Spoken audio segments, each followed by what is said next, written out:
Live on Pop Culture Breakdown. I am your host, Victor Van Doomcock, the future ruler of Earth, and joining me is a panel of pop culture pundits that I trust implicitly. We have got Kelvington, our producer, Gary Ambrosia, Corione, Witch in Residence, Mexican Iron Man, Douglas Nelson, Cameron Pashaw, and Tom of Midnight's Edge. Welcome one and welcome all. It is a delight to have you here.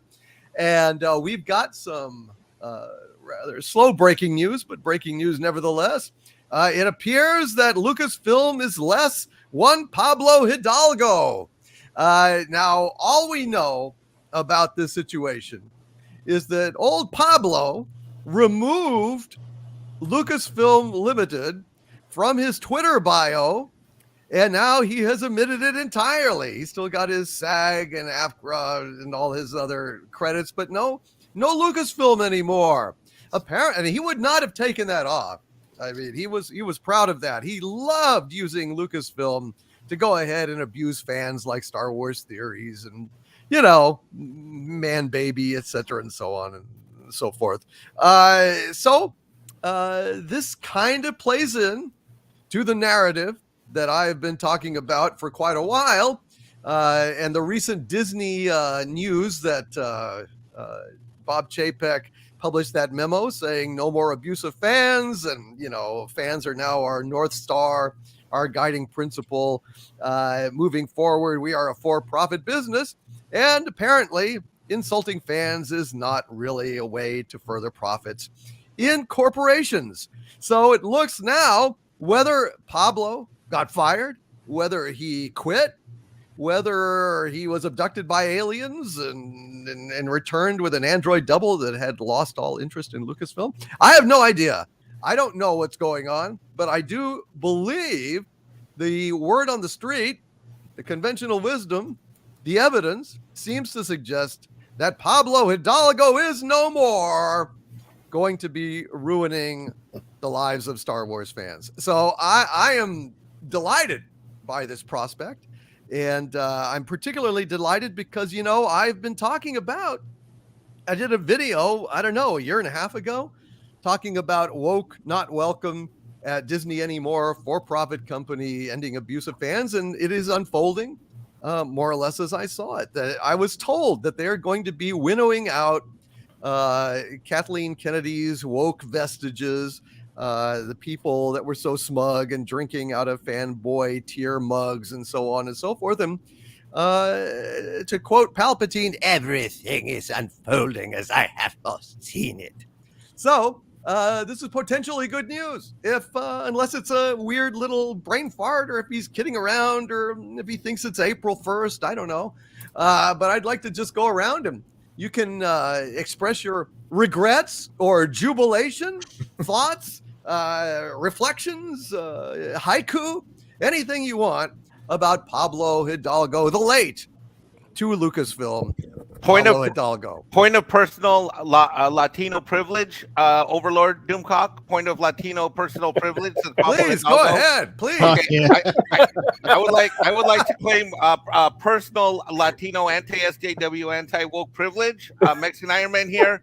My only comment is that on behalf of all Latino, non-Latinx, Latino, Chicano, Mexicano, Americano, Mexico Americano, Mexican American, and all iterations, Hispanic, everything. All of us who are Star Wars fans, goodbye, good riddance. Okay, team, I'll let you guys do the hard work. I was going to say that on Cameron's Patreon, which you should all join, by the way, Cameron asked me to look into this a little bit, and if you will, I have done my viewing on the situation, and what I saw was a Pablo lying on the ground with Bob Chapek standing over him with his hand kind of like this, saying, "Apology accepted, Pablo." Well, then that right there is about as rock solid evidence as we're gonna get. I don't know. Cameron, what do you think? Is this in line with all the things we've been talking about? That Disney is kind of slowly but surely winnowing out that fan abusing element that so rejoiced in fanboy tears? Well, I think that Mr. Hidalgo made himself a target of his own foolishness. That whole drama that he created around Star Wars theory, the only press that Disney wanted at that time was jubilation over the return of Luke Skywalker. That was big money for them. It was global news, it was global social media celebration.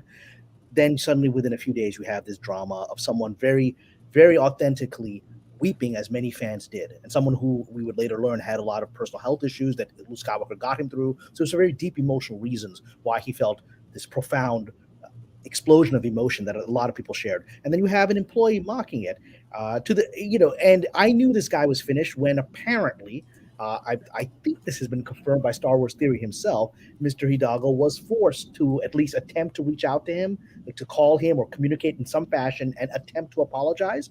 That's not something that I think Mr. Hidalgo would have done on his own based on the character that we've witnessed. It's probably something someone in the company said, "What are you doing here?"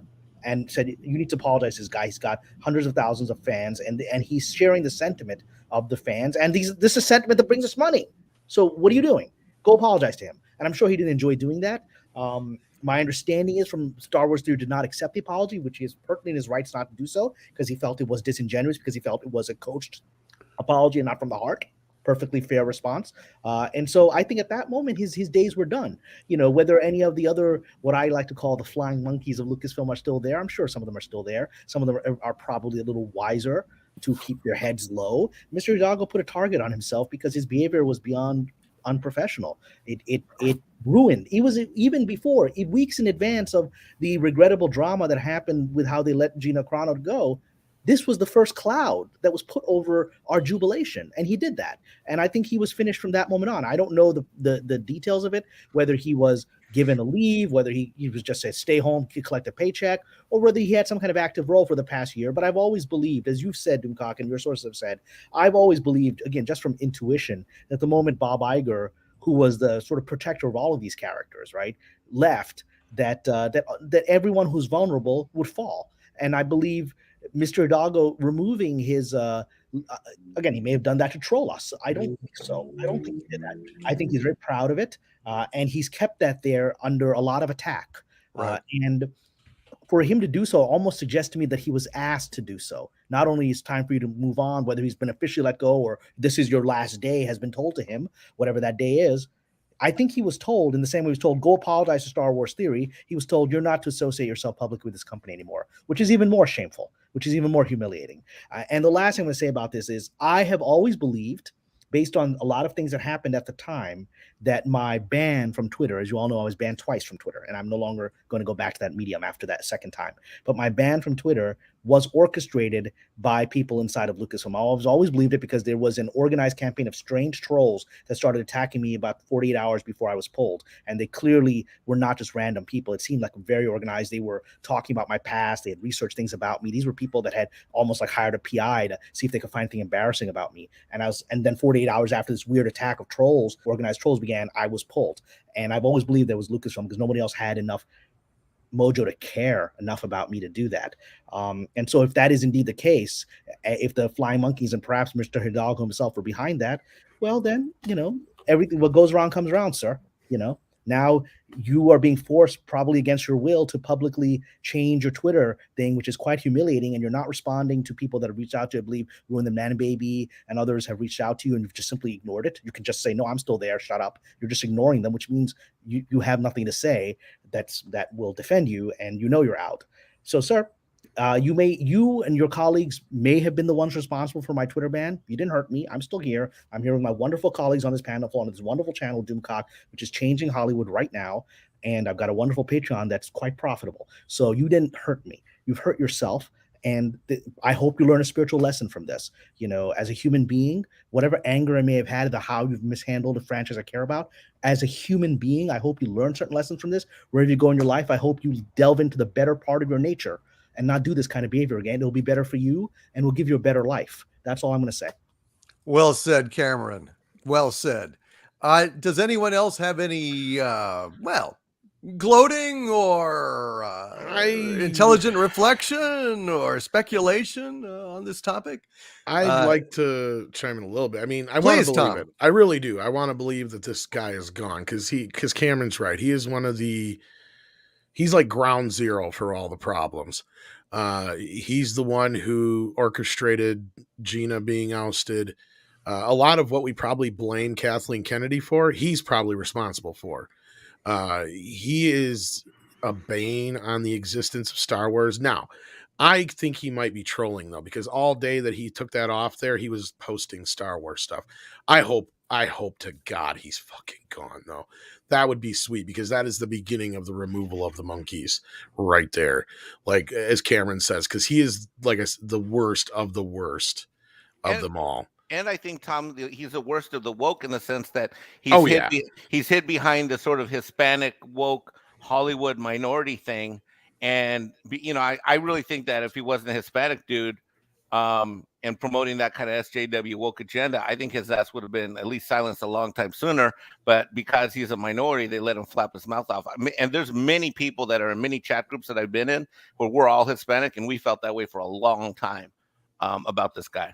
Well, just keep an eye on his Twitter, because I think he's done this before where he's taken it off and put it back on just to troll people. But if he doesn't put it back up in the next week or so, then I'd really start to question it. Because they're not going to make an official announcement or anything, right? No, you're right, Tom. And I mean, that's why when I got this news, I guess yesterday, maybe Friday. Well, sort of unfolded. I think Stephanie. It's been at least a couple days, yeah. Cameron, Valiant, and I didn't want to say anything because I don't quite believe it. It's exactly what you said, Tom. That we do get trolled by this clown, and I don't really care about him. I mean, I don't think he's relevant anymore. I think he caused a lot of damage. He caused a lot of hurt.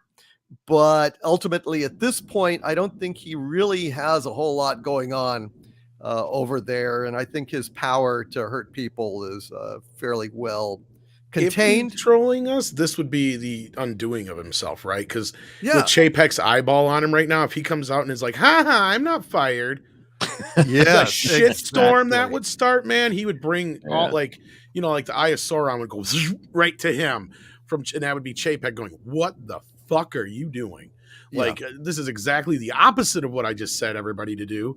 Like, again, I hope he's being made an example of, though. Sorry, I didn't mean to interrupt there. No, you're absolutely right, Tom. And I mean, it's really up in the air because you're right. I mean, this is the kind of thing he would do, and this is the kind of thing he's done. So that's the thing that makes him this massive liability.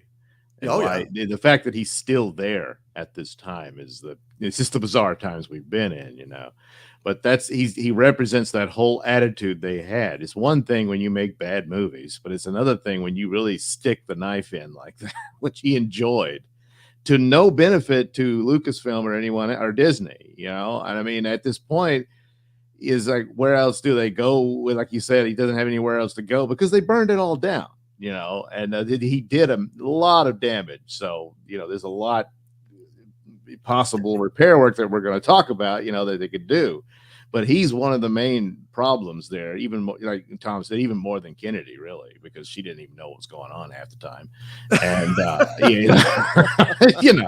and so I mean, he's the one who poured the gasoline on because he's one of these people that just likes that sort of thing, that sort of psychosis, if you will, who got enjoyment out of people being upset. Yeah, and if these woke people were actually interested in changing hearts and minds, in promoting peace, unity, diversity, in making the world a better place, they would not be so motivated to cause hatred, upset, to smear people who disagree with them with the broad brush of the most reprehensible charges possible of racism and sexism and bigotry. And I mean, they are the haters. They are the dividers. And I'm surprised that they can't see it. Or maybe they do and they don't care. But I mean, honest to God, most of the hatred is coming from that end of the argument where they view all of Western civilization, all of pop culture before 2017 or 18 as problematic. And they hate us for liking it because it is problematic, and they view us as part of the evil of the world. I mean, of all history. They view themselves as some kind of revolutionaries and some kind of, I don't know, new process that's going to alter the course of human destiny. But you can't do that with hate. Ask all the dictators in the world, ask Stalin, ask the Yazis. Trying to change the world with hate has a very limited shelf life. It does not succeed. All it does is make more enemies in different places. And it's a whack-a-mole of hatred and bigotry. Because, I mean, as long as you're whacking even one mole, even if it's a white male mole, and you feel like it deserves it, any time that you divide out any group, any segment for the 2-minute hate, like in 1984, then you are just perpetuating hate. And that is one of the most reprehensible things that Kennedy, Hidalgo, and all of their ilk do. They are not interested in actually promoting kindness, education, inspiration. There is none of that. Just mocking people, hating the right group, in their opinion, is still hate. It's still bigotry. And these people, they deserve what they're getting. Mm-hmm. I think history will judge them harshly. Oh, go ahead, Cameron. I just wanted to say one thing on what you're saying, Doomcock, because it would linked into what I said about how my Twitter was removed, right? And the day or the 48 hours before it was removed, I was getting flooded by accounts that had been created that morning, whose only purpose was to come on to anything I was commenting on and make specific comments about me to try to make people not, discredit me or whatever. And they were always politically tinged comments. Specifically, if any of you recall on my Twitter, in my bio, I had follower of Malcolm X, which is very much one of my great heroes. I've said that on this channel, on my bio. And those comments were always tinged on that this guy doesn't know Malcolm X. He's a fraud, whatever. He's trying to hide behind our great woke leader, Malcolm. Malcolm wasn't woke. He's a pretty religious conservative guy. He was anti-woke. The woke set fire to his house, right? They tried to kill his children. So, but the woke have attempted to take him because the image of what they think is an angry black man is what they tried to co-opt, right? And so when I had that in my bio, that was a direct attack on, if you look at Mr. Hidalgo today, he still has proudly in his bio, anti-racist, anti-fascist. He embraces what he thinks that means, right? So having someone like me who is a minority, who is actually working in Hollywood and has an IMDb, and who is then speaking about the very characters that he likes to co-opt, was really troubling. So their attack was always about Cameron doesn't represent minorities. He doesn't represent Malcolm X. And then I was pulled. But it was the most bizarre, specific attacks like that suggested I had hit a nerve on their ideology because I didn't fit the box any more than Mike as a Latino fits their box. Right. Yeah. Look, there are two major lessons you can draw from the history of the world. One is like attracts like. So that, look, this guy has decided to have, take joy in other people's, pain. And now, hey, guess what's coming back to him?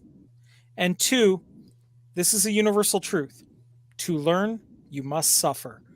And well, Pablo, I truly hope you are getting a deep and well-earned education in the next little while. And I got to say, quit trying to put Mikey in a box. He may be short, but he doesn't fit in all boxes. Yeah. He's short. I met him. He's he's quite a bit taller than me. No, I know he's probably taller than me too. But no, speaking of bios, I do have an update from Stephanie on Pablo's bio. It appears that this has been taken down since January 23rd, and she confirmed that with me by showing me a screenshot. And when he took it down, he added dispensable cog. Bitterness.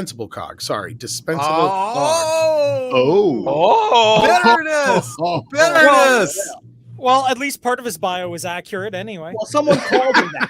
Someone in his exit interview called him that. When whoever it was that said you were just it probably was disposable. I don't think dispensable is the right word, but disposable cog. And it's such a specific phrase that he took offense at it. That or he's really trolling hard. That's a long time to troll. I mean, at that point, it starts to make You're look foolish, weak, and cast aside. So no, I mean, since it's by then, I suspect it's real. I didn't know it was all that long ago. Well done, Stephanie. By I the mean, way, it does kind of line up with Chapek bringing down that hammer too. you're damn right. Yeah. You're damn right. Please subscribe to Stephanie Janisek Smuggler's Cantina. Yeah. Great channel, great YouTuber. Love you, Stephanie. Well done. Well, this is holy where the shit. different perspectives of fans of Xanadu come from, because she comes from a very hardcore political sleuth, analyst, and politics has a very different way of looking at things. And that's why, I mean, I'm not surprised she found this, because she has a very unique eye for that kind of stuff. Good job, girl. Yeah, I was also going to say the 23rd is a Wednesday, and anyone who's worked in large corporations knows that you don't fire somebody on a Thursday or Friday. You fire them midweek. Why? That's because I if you always get thought it rid was of the them, other way. Yeah. no. You get rid of them midweek, because if you let them go on a Friday, then they have the weekend to stew. If you let them go on a Thursday, that's payday. You let them go the day before payday, so that when they leave, their last check goes out, and they're done. And they have the day to get into the EI line. When I've had to fire people, I've done. always done it on a Tuesday afternoon. Yeah, same idea, right? Wow. Yeah, I think I was let go from Disney on a Tuesday afternoon because I mean, yeah, it was New Year's. I just came back. Everything was fine on January 2nd when we started up again. We're working on Tron. Everything was great. I mean, I'm planning out the rest of the season, blah, blah, blah. And today, Monday, I thought everything was fine, normal. We're working. I get one of the assistants for one of the people that said, hey, did you want to have a meeting, tomorrow at 4 p.m., talk about story stuff? I said, okay, sure. Tomorrow, I'm walking at 4 p.m. It's all these big wigs. I'm like, this ain't a story meeting, is it? Right? And but it was early in the week. It wasn't the first day I came back, and it wasn't the last day of the week. So that makes sense. Well, Douglas, do you have anything? Gary, anything to say? Kelvington, before we move on to the next topic? This is the fan baby guy, right? This is one of the guys who also had Your Snoke Theory Sucks. Yeah, I think he did one of the tear pictures as well. Yeah. Isn't he known for saying that, though? Like fan babies or some bullshit like that? I think he says man babies Yeah, and stuff like that. Man babies, whatever. If anybody looks like a 50-year-old infant, it's this guy. Boy. But yeah, that's great. That's consistent with everything else that's been going on. I hope he's gone. We need to get these rat bastards out of there, and then we can start seeing some good Star Wars. It's good. Hopefully, yeah, you guys are American. Don't we build a playing card deck of all the guys we need gone now? Something like that. Yeah. Yeah. I guess. Is that an American? We had to just I have no idea what he's talking about. We had to get the initial days of the Iraq War, they had certain leaders or what have you, or Saddam's generals they wanted, and so they had this deck of cards for the soldiers to carry. Yes, what we need to do is get a deck of cards with the Xanadu, my crest on the back, and just walk into the Lucasfilm story group while they're sitting at their desks and just say Ace of Clubs. But they're not aces. There's no aces, and they're all there's no three of spades. They're not pretty high. They're not worthy of higher than that. That's right. It'd be like deuce of diamonds. Laying right on their heads while they're sitting there. It's like, I'm sitting here. It's like, not for long. And as a service to everybody in Xanadu who's watching the show at home, I hit the Spanish SAP button with my 27-month member super chat. And disposable cog would be engranaje desechable, or or with the white Southern accent, we would say engranaje desechable. I just got to say, Mike, that means that you are just over 2 years you've been a member, and Dixon Cider is a member for 23 months. I see here. That means they are on the cusp of 2 years. Congratulations, both of you. Wow.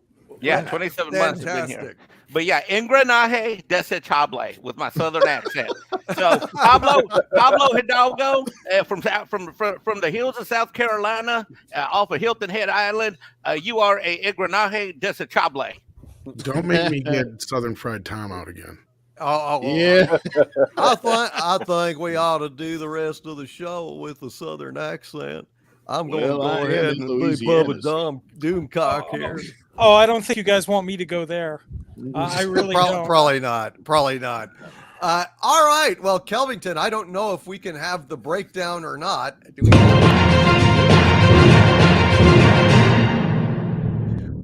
I just want to commend our man Kelvington, our producer. He is decamped in an undisclosed location away from his home because he lost all power in below freezing temperatures. And he had to flee. And by God, you can't keep a great producer down. He is still doing the show. And that's why I didn't know if we had the full capacity, but apparently we do, Kelvington. Well done. Thank you. We're trying. We're going to see how long this lasts. It's going well, though. It's going well. All right, let's talk about Jackass, ladies and gentlemen. Jackass punks Spider-Man at the box office. Now, we knew this would happen someday. And this weekend, the box office's reigning champion, Spider-Man No Way Home, was finally removed from the top spot. Not by a better film, or even a good one necessarily, but by Jackass Forever, which, thanks to an investor screening and several very positive critic reviews, scored a shocking 89% critical review and 84% audience score on Rotten Tomatoes, the most phony, irrelevant site on the internet, just about. In showbiz, I gotta say, anyway. this isn't the first time that Spider-Man's been knocked off the top spot. Right, but it keeps coming back. You can't keep a good spider down. While being able to topple Spider-Man, which was released to theaters nearly 2 months ago, Jackass Forever's minor windfall of $23 million and Moonfall's $10 million doesn't mean Spider-Man won't be number one again next week when no major studio films will be released. For me, myself, I may shock some people by saying that I have always loved Jackass. Now, I know that in general, I have pretty high standards when it comes to cinema, but Jackass is in a class all its own. I never, ever, ever get tired of watching dumbasses hurt themselves. It's just going back to the Three Stooges. The Jackass crew are kind of a real life throwback to the Three Stooges. I can't even tell you how hard I laugh at Jackass. So this may shock some people, but I, for one, am really looking forward to seeing this movie. I'll never, ever get tired of it. I used to even like Chris Hardwick back in the day on Web Soup, where he would have a segment called the Mixed Nut Sampler, which would just be video clips of guys getting hit in the nuts, doing skateboard tricks and landing on their nuts, stepping on a rake in the yard, getting hit in the nuts. It never got old to me. And I love Jackass. I don't know how you guys feel about it. Kelvington, I have a feeling that maybe you're not a big fan of Jackass. It's okay. You nailed it to, like, it's just people getting hit in the nuts, except these people really get hurt. Unlike the Three Stooges, where only occasionally they got hurt.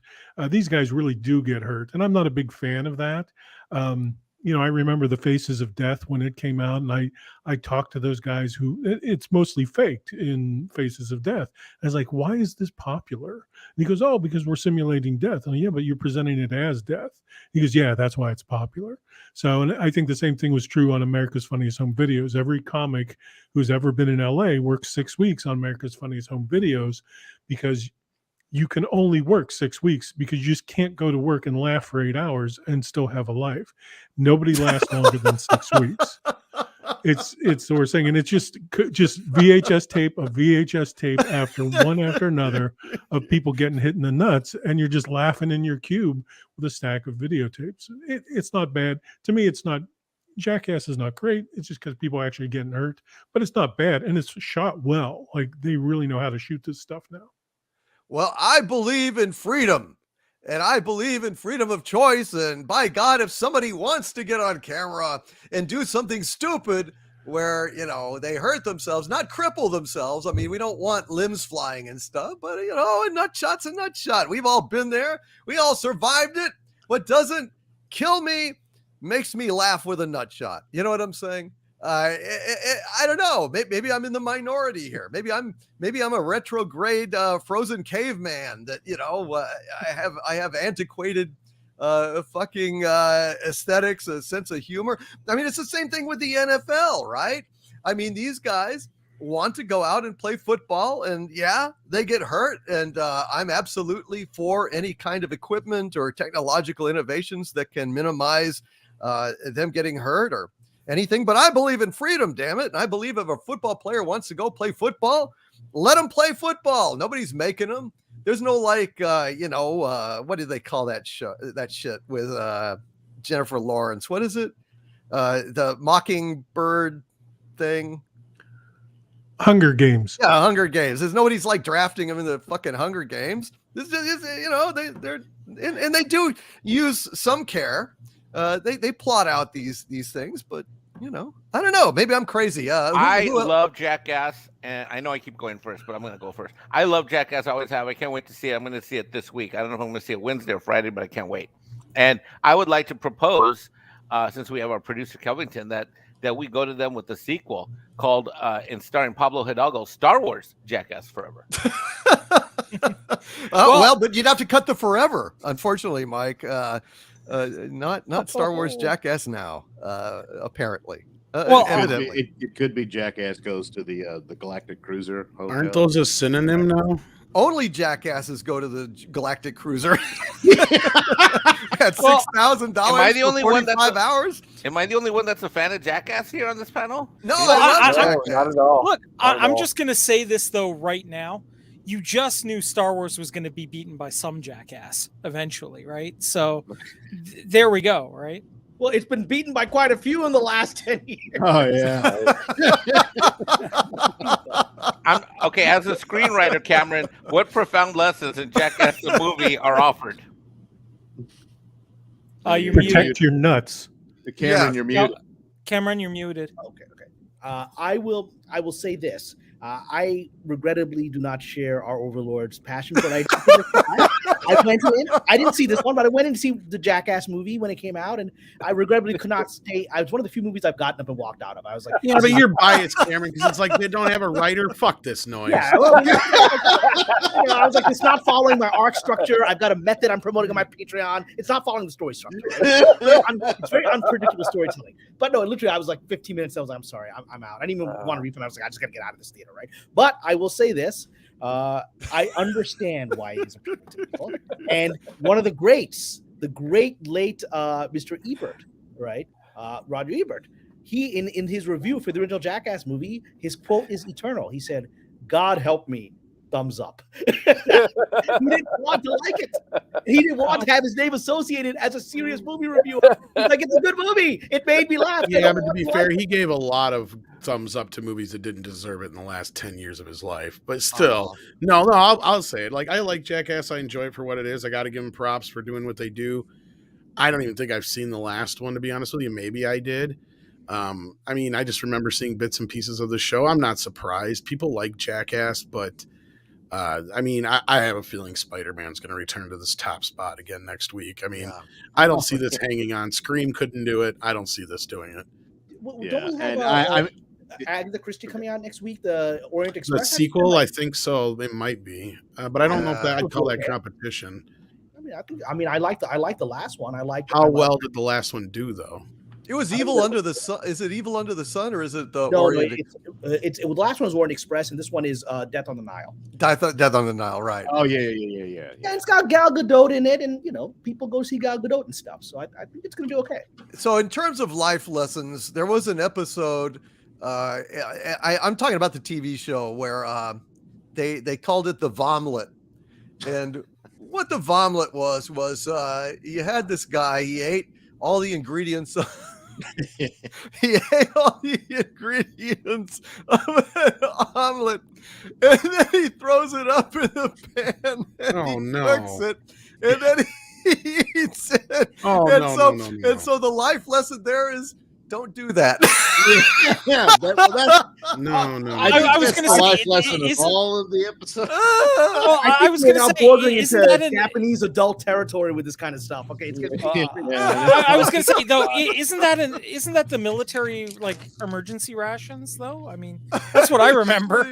Maybe in Canada, sir. I don't know. I just ate, man. Seriously. Oh no! Well, get a pan, Tom. Get a pan. All Gary, what do you think about Jackass? Come on, don't be a pussy. I'm not Y'all gonna making faces. Come on. I'm not gonna be. I'm a huge fan. I love dick and fart jokes. And you know what? These guys are pioneers. They do this shit so that we don't have to. Exactly. I mean, Otherwise, I would have to do that. Fuck yeah, right? And the one where the snake bit the guy's dick, that one fucking really sent me over the edge. I know. That was rough. That was hard. But you probably, hell yeah, I'm gonna go see Jackass. I mean, you know, how woke can it possibly get, you know? like, how fucking woke can that movie be? Not at all. You know you got a green light for a good time. You know what I mean? Cameron, now you've got a writing exercise. You need to create the woke Jackass. I need to see the script of this. It would be the most hysterical spec script of all time. I think you don't even Jackass has happened in history, and it's people being put in camps and things. I mean, it's happened, right? Yeah, so, you don't even have to. You It's look, when you you don't hurt have to. yourself. You don't That's have to the work fun. on the. You don't have to work on the script, dude. Woke Jackass would be the exact same as regular Jackass. White guys getting beat up and hit in the But it nuts. would be people that Oh, didn't do you? want to get beat up. These guys Exactly. That's That what would be the only difference, but ultimately it would be the same show. Douglas. I mean, as far as toppling Spider-Man, I mean, who cares at this point? Spider-Man has conquered the world, and that's done. You know, and the powerful lesson coming out of that is there for everyone to see if they just choose not to. But 100%. But Jackass, you know, I would come and go on that one. You know, some of it it's repetitive. You know, I mean, it's one more gag after another and that kind of thing. But I understand Kelvick's ethics for it, and that sort of thing. But I don't know if I'll see this one. I'm kind of burned out on it, but at some point maybe. But Look at Michael Moore has joined us here. Hey, Oh, Michael, wow. how's it going? Wow, holy Well, shit! actually, I'm Southern Fried Tom, and I'm just pissed because I tried out for the Jackass years ago, and they said I was too much of a recluse and too dangerous to be a part of that.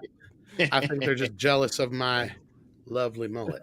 Yeah, it is, man. You have really. I need your secret of hair growth because, man, that is a fine looking head of hair, brother. Become Southern Fried; it comes naturally. Holy shit!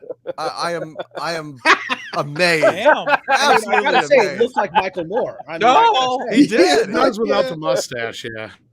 With that, but fantastic, dude. Well done. All right. Well, Kelvington, I think we should go ahead and get to some super chats. Let these folks chime in, don't you think? Absolutely. And it's super chats. Let's get some, shall we, boys? All right. I'm going to go ahead and trim this here. Hold on just a sec. All right. So we've got day 3, Daytime Number of the Beast with a $5 super chat. Thank you, Daytime Number of the Beast. Says, I can say that there's one difference between the two movies. Jackass Forever is much more respectful of the laws of physics than Moonfall was. Surely, Kelvington, you can agree with that. Moonfall was garbage beyond garbage. But you did a great trailer of it, cutting it to the Space 1999 music, which was brilliant. Is that for real? Where's that? I'd love to see that. He edited it it. at kelvington.com. Yes, okay. I wish we could show it, but it has footage for they'd probably zap us. Okay. But brilliant. Thank you, Daytime Number of the Beast. Yes, the Jackass crew does understand physics, like just exactly how to bounce a ball so it bounces off the floor and then lands in someone's crotch. That is artistry in the finest way. They thought Van Gogh was crazy for cutting off his ear, but I don't know. The repeated nut shots. I was going to say, but like anybody can, paint a painting, but it takes real skill to get a caiman to bite your nipple. I'm just saying. That is true. And then to just let it dangle. I don't know. It's just something beautiful about this.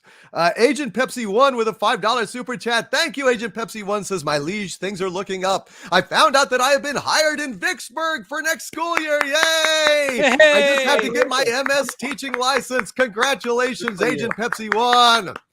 You deserve it. Teachers. We need good, mature teachers. Wonderful. Thank you. Outstanding. Poor Agent Pepsi 1. Oh, how she has suffered. She has suffered, but she's rising up. You can't keep a great teacher down. And Jack White with a $5 super chat. Thank you, Jack says, hail my lord. How far are you into Bleach now? I am on episode 18. Jack White. I am on episode 18. No, have you checked out Full Metal Alchemist Brotherhood yet? No, I have not had a chance as of yet, Jack. It's going to be a while. Watching too many things, but I am hooked on Bleach, and I'm going to be there to the end. And Nitrium, who's been a channel member of mine for 27 months now. Thank you, Nitrium, says that little dome on Mando's fighter is for Grogu. Well, where's he going to keep all his prisoners then? He is a bounty hunter. He's got a special compartment in his ass? What, is he going to strap him to the hood like a deer? Well, I mean, no. I think I'm praying that the compartment will be for prisoners, supplies and stuff. Maybe a portable Johnny, because where's he going to go to the bathroom on these long hauls? This is not a practical solution for the Mandalorian. Well, he's going to put, decapitated heads, body parts. He needs to bring evidence when he's disintegrated somebody, right? So in order to collect a bounty, so he can put them there. I think that's basically correct. However, we will see what's going to happen. Look, I'm not ready to. I've got a big video coming out probably tomorrow, Tuesday at the latest, about a lot of stuff related with Book of Boba Fett, including some breaking news that I have gotten from multiple sources that something very, very weird is going on at Lucasfilm right now. Something extremely weird. And I will be breaking that news in a video tomorrow. But let me tell you something, guys. There is some weird shit going on over there. And I'm trying to get more info, but I can only sit on it for so long, and I'm going to have it out tomorrow. So get ready for that. I've got a history of the development of Book of Boba Fett and what weird shit is going on right now. As our brother here, Korean, knows, weird stuff happens when you don't do those eyes wide shut purdies correctly. When you don't do the ritual correctly, you unleash forces that cause unexpected things to happen at your company. So do it correctly if you're going to do it. All I'm going to say is, guys, it's invoke, not provoke. Well, when you said that this wasn't a practical solution for the Mandalorian, Doomcock, that's ironic because that was my entire review of Book of Boba Fett. Really? The Starfighter, because it's ridiculous. No, I just meant in general, like this is not a practical solution for the Mandalorian is the series. I mean, it just I see. Like, it was a bad joke. It didn't land, but anyhow, no. No, but I boom, agree bam. with you, man. I agree. People forgot that the show was Book of Boba Fett because the last 2 episodes have been Mandalorian, evidently. I don't know, but yeah, we'll find out what our overlord here knows things we don't know. My whole thing is, forget it. I'll just move on. We're done with it. Let's just move on to Star Wars. We're done. We'll move along because I know you don't like to talk about it, Tom, and I don't blame you. But I haven't even seen the last couple episodes. I've heard enough. Oh no, dude!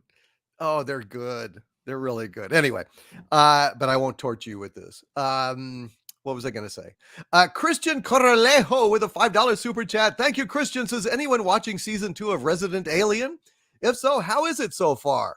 Also, there's a sneak peek and a release date for season 3 of the Orville. The Orville sneak peek looked fantastic. Did you guys see that? I saw the Orville thing, but not the other. Yeah. Yeah. What'd y'all think of the Orville? I mean, looked expensive. It did. It really looked like they used their budget well. I mean, at the very least. My God, it looked like they raised the stakes through the roof. Tom, did you like the Orville trailer? Yeah, and I'm looking forward to this because I've heard they are going to have a lot of fun at Star Trek's expense.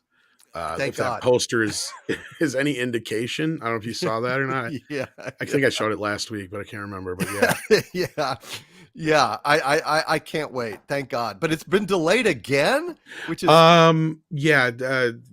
Seth come out and said because due to current conditions and everything, they've had to do everything slow and steady. But it is coming in June, so it's only like a month more. But then they put out that preview just to let us know how far they are, because I don't even think all the stuff is done in that preview they sent us yet, because some of those ships don't look like they're complete yet on the far sides and stuff. So like they're still deep into production. And I mean, I've heard good things for the most part. Like I said, I don't think they're going to plan on doing continual seasons, but like they're going to do like specials and movies or something like that from here on out and take advantage of being on Hulu, I heard. So we'll see what they do. And I've heard they're going to take a lot of knocks at Star Trek Discovery this year. Please, God, please. I hope somebody has some fun from that piece of shit garbage. And to be perfectly honest, like, look, if they need the time to make it as awesome as they want, Seth's earned credit with me. He can take the time he needs to make it just perfect, because I know if he has the time, it's going to be spectacular. Oh, I'm looking forward to it immensely. As for season 2 of Resident Alien, I never finished season 1. It seemed to me like it started kind of getting woke and annoying. Although I was enjoying it a lot. I guess I ought to revisit it and go ahead and finish season 1 and check out season 2. But no, I haven't been watching it, unfortunately. Thank you, Christian. Black Wolf Inc. with a $5 super chat. Thank you, Black One. Says, all hail to the Doomcock Overlord and Killicam Pasha. To Cameron, your breakdown on Grogu's decision being an either-or scenario was brilliant. So he liked it, Cameron. I appreciate that. And I will say I want to actually thank our host here, because even as I broke that down, it was on Doomcock's channel on Friday night, and I've done some stuff on Patreon about it. But I'm very glad that Doomcock shared a very passionate opinion about how it should go, because I do know that I perceive and believe that people from Lucasfilm are watching this channel. And it's very important that particular opinions of how that should go are being expressed by important figures like our host Doomcock. And so while I have my opinions of how I think it will go from a storytelling perspective, just knowing the internal politics of writers' rooms, it's very important that Doomcock stated how he thinks the fans will react to those choices.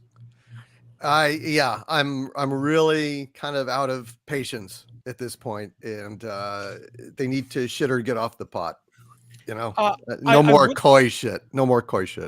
I would like to bring up a little bit about that, unless we're going to be doing it at a different point. We're going to hit Boba Fett hard here. Okay. We'll just check it out. Yeah, we'll briefly cover it, but let's get on with these super chats. House of Atreides with a $5 Canadian super chat. Thank you, House of Atreides. Says, hail DC and panel. Watched Reacher on Amazon Prime. 10 out of 10. Holy shit. Can't wait for season 2. Couldn't stop watching. Binged the whole show in one sitting. I actually wasn't going to watch Reacher because I got confused and kind of in my mind equated it with Jack Ryan on Amazon. Now, I started to watch Jack Ryan. I got through the middle of the opening credits, and when I saw Carlton Cus's fucking name on that, I said no thank you and tuned out, because I do not watch series created by people that did Lost. Okay? Fuck Lost. Fuck everybody that did Lost. Fuck you. And then I thought I got Jack Reacher conflated in my mind with Jack Ryan, but then I went and looked at the credits, and to my understanding, Secret Hideout didn't have anything to do with Reacher, so I think I'm going to watch it. I tried to check it out, and then sadly, after about 15, 20 minutes, maybe an hour or two, I realized I was watching Jack reach around. Oh, nice. And yeah, I was like, this is, yeah. Well, I actually watched the first 2 parts of the Jack Reacher series. And I got into it because I was actually a big fan, believe it or not, because it's trash, but it was fun trash, of the DC Titans series. And the guy who's playing Reacher was playing Hawk on Titans, which was arguably one of the better characters in that whole show.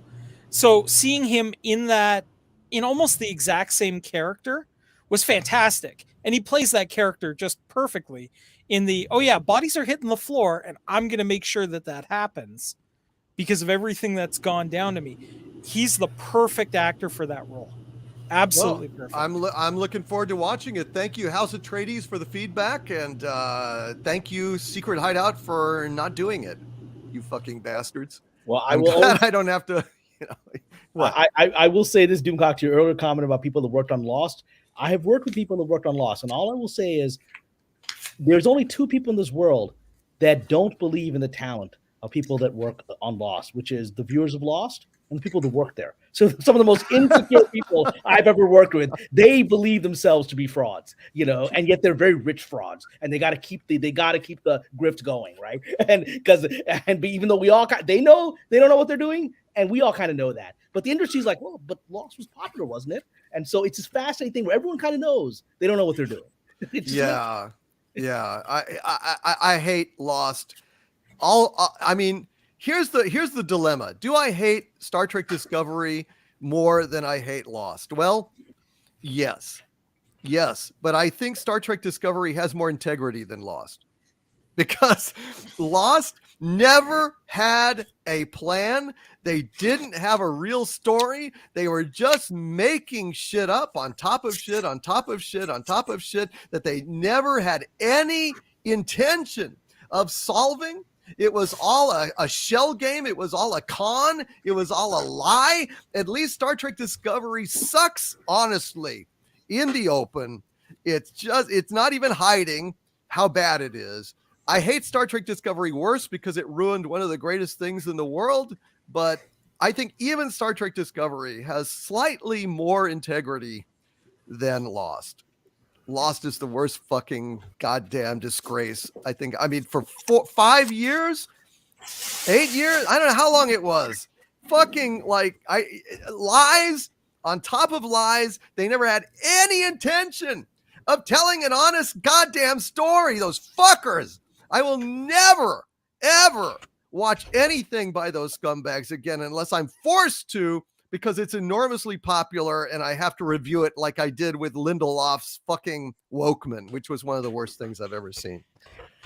Just know they know that too, and they're very sad about their lack of craft as they cash in their millions of dollars. They're very sad about it. Well, all I can do is, I mean, it's like, well, third world dictators have a lot of, Banana Republic gold, but that doesn't mean that they're, less a target for derision and hatred.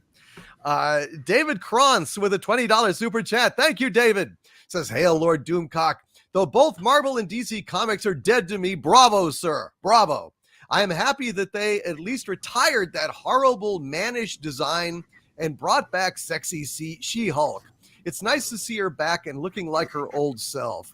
They had to get rid of that nasty, horrible man thing, She-Hulk, huh? Well, good for them. I will never read another new Marvel or DC comic. That's the biggest woke wasteland. It makes Hollywood look like 70s porno movie in terms of wokeness. So the fucking Marvel and DC universes are in tatters, in woke, horrible tatters. Oh my God, it's unwatchable, unreadable, unlookable. Fuck them. Anyway, mini rant over. Joker voice. I've done. Go ahead. I have a parliamentary point of procedure. Porn films are incredibly woke and always have been. It's the only industry where women always made more money than men from day one. So that would make them totally woke. This is true. Well, they deserve it.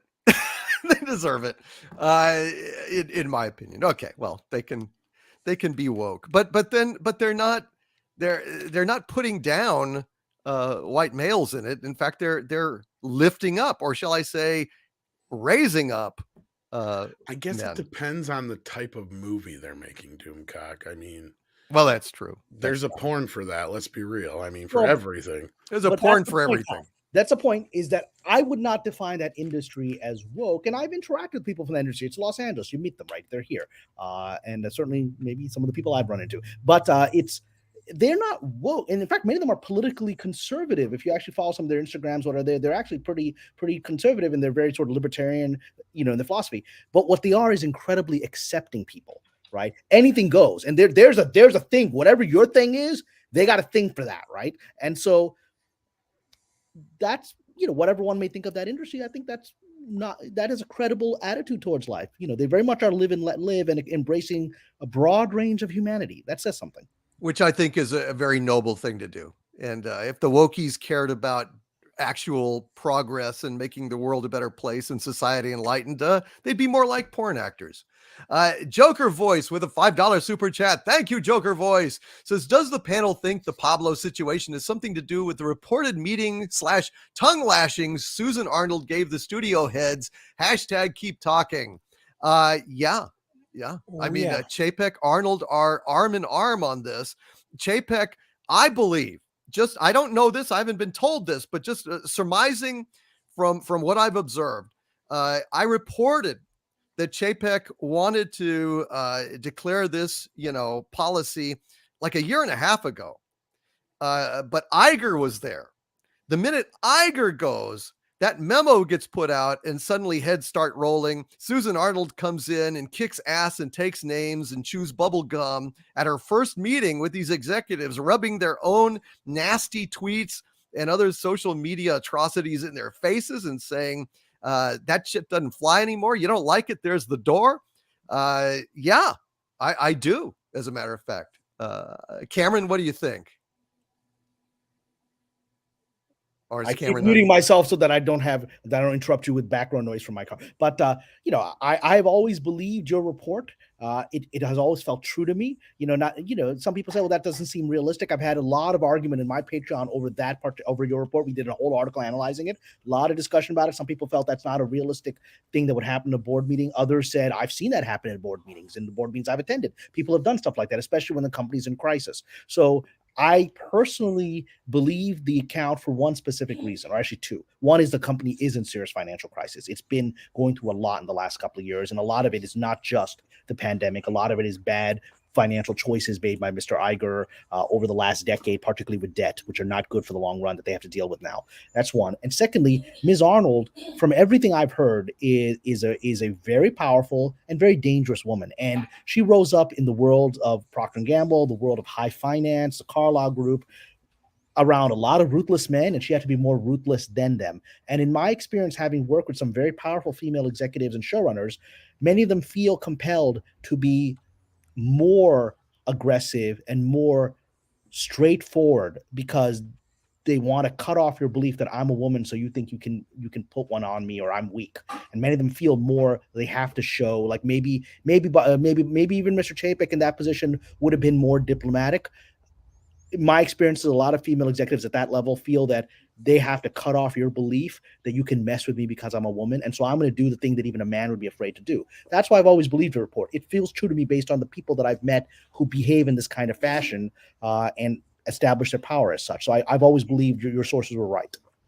Yeah, I kind of take that too. Go ahead, Cameron. Corion, excuse me. Yeah. I've worked in some major corporations over the years and some pretty heavy duty megacorps. And this, I can only imagine I've been in board meetings where something has come up in a board meeting that has embarrassed the company in some fashion that can be directly linked to an individual. That individual is let go quick after. The experience I had was we were doing some technical support rundown, and some calls were being played, and there were some very good customer interactions. And there was one where an agent was insulting to the customer. That agent was fired the next day. That manager was frog marched out the door a week later. Right? The people at the top do not accept being embarrassed by their employees very easily, very lightly, or for very long. Well, two caveats on that. One is that in those situations where you mentioned, the people were empowered and able to do that. So until Chapek or an Arnold could do something like that, then that something like that can happen. Now, for my part, I said this in a couple of huge super chats on Midnight's Edge, and once I think when Doomcock on one of your shows where I wasn't able to come on, but I've personally been in 3 incredibly high-level Fortune 10, Fortune 100 company acquisitions, post-mergers. And I've seen this happen at C-level meetings. C-level meetings is CEO, CFO, and board of directors meetings. And when it usually happens is at a board of directors meeting. I can see why people say, well, that never happens at a board meeting. I listen to calls as an investor. Well, you know what you don't get to listen to, or what's called executive session or closed session. And there are certain rules that by the SEC federally and by different states where boards are allowed to go into executive session, where you have your C-level people, your CFO, your CIO, your CTO, your CEO, COOs, and they meet privately with the board. Those transcripts are not made public ever. They're the general counsel sitting there, and these things have happened. I was on a Twitter merger acquisition team where we did the audit valuation. We were checking the audit valuation before Twitter, and there was some heavy disagreement about who would manage it, how it would be managed, what the valuation post stock would be, all this stuff. And I've seen this happen. I also saw it on a LexisNexis merger, and I certainly, first time in my career I saw something like this happen at the high level was ExxonMobil. So It happens. And it can, and so I just think, and then we're seeing this kind of stuff happening, which only tends to reinforce it. I mean, all we can do is read tea leaves and try to interpolate what the entrails fall like, but it's looking fairly accurate. Speaking of Doomcock, I'm going to need a new goat. Okay. Well, we'll drum that up for you, man. Stewie Cthulhu has been a channel member for 11 months now. Thank you, Stewie. Says, hail Overlord DVD. Hail Stewie Cthulhu. Good to see you, Stewie.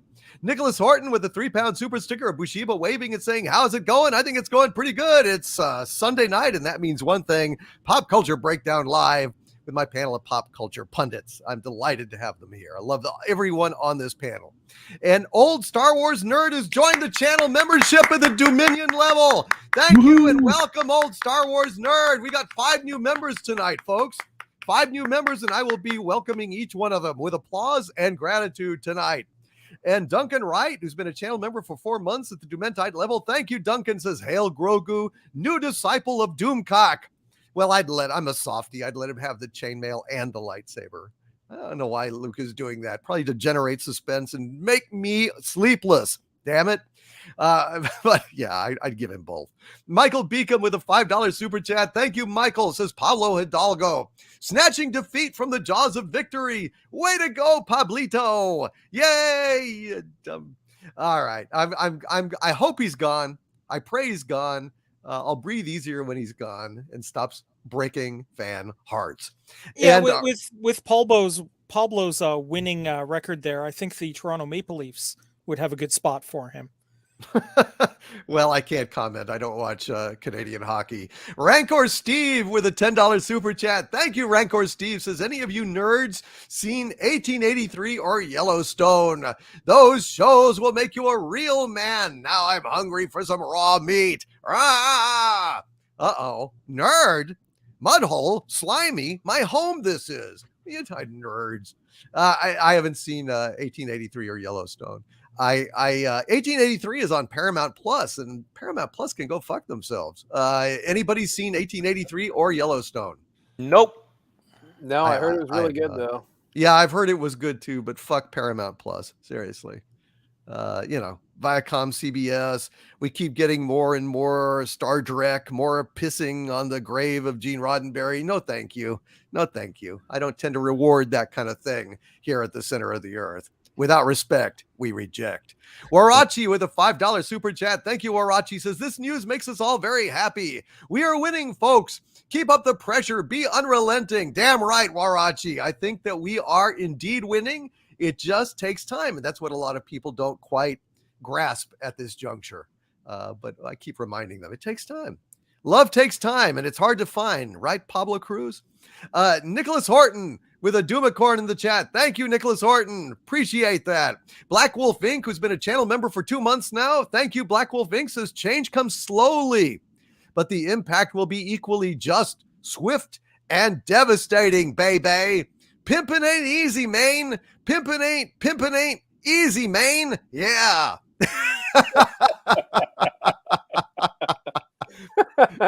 All right. Or as Sean Connery says, pimpin' ain't easy, man. Pimpin' ain't easy. Pimpin' ain't easy, man. Yeah. Thank you, Black Wolf Inc. Mercenary X21 with a $5 super chat. Thank you, Mercenary X21. Says, I hope I'm not too late. YouTube decided not to notify me of you being on. It's 5:17 Pacific Standard Time, and I don't want to miss the reaction from everyone of the video. Hail, Mercenary X21. I have not. I will try to pull that up here shortly for you. Jonathan Lozano, who is a brand new channel member. Thank you, Jonathan Lozano. Welcome to the channel membership at the Dumentide level. Very, very glad to have you here, Jonathan Lozano. And Ranger Jedi, who's been a channel member for 6 months now at the Dominion level. Thank you, Ranger Jedi. Says, free chat, hashtag Doomcock was right. Thank you, Ranger Jedi. Doomcock enjoys being right from time to time.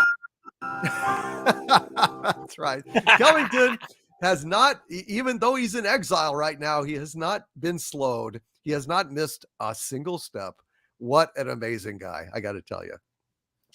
Kathleen Morrison with a $5 super chat. Thank you, Kathleen. Says, hail DC and panel. Friday Night Frolics and Pop Culture Breakdown are great bookends for the weekend. Thank you for conversation and entertainment. You are very, very welcome, Kathleen Morrison. All right, Kelvington, what do you think? Should we go to our next story? Indeed, it's time to Boba the Fett. It's time to Boba the Fett. So the Boba Fett best episode is 99.7% Boba free. So basically, Boba Fett had about 40 seconds, maybe 90 seconds of Boba Fett in it. I don't know if he even had a line, maybe one line. He had a look. No. No lines. So once again, we get an episode of The Mandalorian bookended into Book of Boba Fett. And I already had a prolonged discussion about this with Mexican Iron Man and Cameron Pashaw and Gary Ambrosia, and I actually posted that video earlier today. But I am interested in anybody else that has anything that they want to say about this. Tom, you said you didn't see it, so you don't have any comments on it. Watched the last couple, yeah. So who has something they'd like to say? I've got something. And I think Okay, this go is ahead. a big one that needs to be paid attention to. Because I think it speaks to that the timeline is already changing. And here's why. Has anybody noticed that Ahsoka doesn't have her own ship? That she's traveled from planet to planet, but we've never seen her anywhere near a spaceship. You are suggesting that she is traveling using the world between worlds, the veil of the Force. Exactly. I think she's already moving around. I think that her interactions with the Mandalorian has been, in a way, her almost cat's paw of making sure the timeline works out the way she wants it to. And that we're going to find out in the Ahsoka series that all of this stuff has all been her moving around, doing the work to try to put the timeline that she needs to have happen in place. A timeline that prevents the Emperor from being able to come back. Wow. She is going busily erasing the Disney sequel trilogy, and they even showed it in the logo for her show. Mm-hmm. They were showing the world between worlds, the veil of the Force, in the title of Ahsoka. So this is a fascinating topic, man. What a great thought. Anybody? Let's just go around. Cameron, what do you think about that? That's very interesting. We have not seen her ship. You know, I think that's actually brilliant. I think that's a brilliant insight. And I do think the last couple of episodes, when I think Jon Favreau actually is back in the office, like, okay, what I gotta do now, right? They're very well crafted, and every scene is very intentional. Every moment is very intentional. And it seems like that makes a lot of sense to me. One of my favorite shows as a kid was a TV show called Voyagers. If you remember, it was only one season because unfortunately the star of that show died in an accidental shooting, in a prop gun shooting on a set of a movie. But it was about this guy and this little kid that would go back in time to set the timeline straight.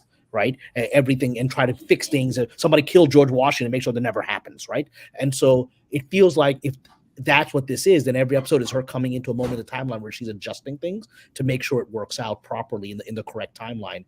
I think that's absolutely, utterly brilliant.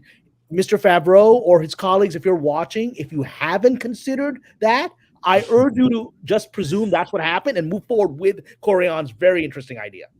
I think it's great. Yeah, I give you my word, John. If you use that, I will assume that was your plan all along, and that I had nothing to do with it, and I have no rights or anything to that idea in any way. Oh, they already know you have no rights, so they'll steal anything. They couldn't care less. But I hope they do it in this case. They will. Anyone else have anything to say about that or about Book of Boba Fett? Go ahead, Douglas. Yeah, I'm increasingly believing that the Ahsoka Tano show is probably going to be the most significant series they do out of all of this. But I hadn't really considered that. I certainly thought the world between worlds is definitely going to show up. in some form or fashion. Like you said, it's in her logo and all of that. And that gives them an opportunity to do this sort of thing if they actually do it. Hopefully they do. I'm left. I saw what Cameron suggested about the choice that Grogu has and how it can go, and that this is a telling sign of which way they're going to go. And it could be somewhere in between. And I think they're setting up a deal of a second meeting between Mandalorians and Jedi that there might lead to almost another war. But at the end, the forces of Din Djarin, Grogu, and Luke Skywalker, and possibly Ahsoka herself too, could show that there's another way where they kind of join and the Mandalorians can study the Force and so on and so forth and all that. And that could be a narrative unto itself, which is interesting because a lot of the state that Star Wars is in is that the story is always, where are they going to go? Are they going to fix the trilogy, the sequel trilogy and all that sort of stuff keeps being, the main thing rather than the actual stories that they produce. And it's weighing them down.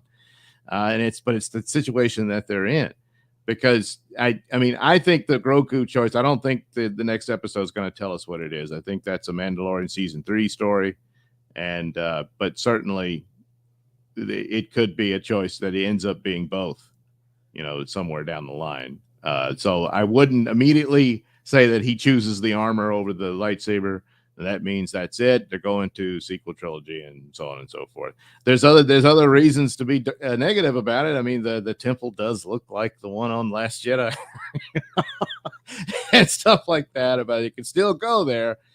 But it's a different planet. It's a different planet. I know it's a different planet, but I mean, the style and stuff, we hadn't really seen a Jedi temple per se until, the current era where we're in and that sort of thing. So it's possible that they would do that. It's just that, but it's this weird situation they put themselves in. They really have no other choice. They have to, in order to save this franchise, you have to do something along those lines. And of course, the mechanism is there with the Ahsoka and the time travel elements that it involved in Star Wars, which had always been an element of Star Trek and stuff, but not Star Wars. And now it's there. So yes, it is possible to do it. It's just, would they?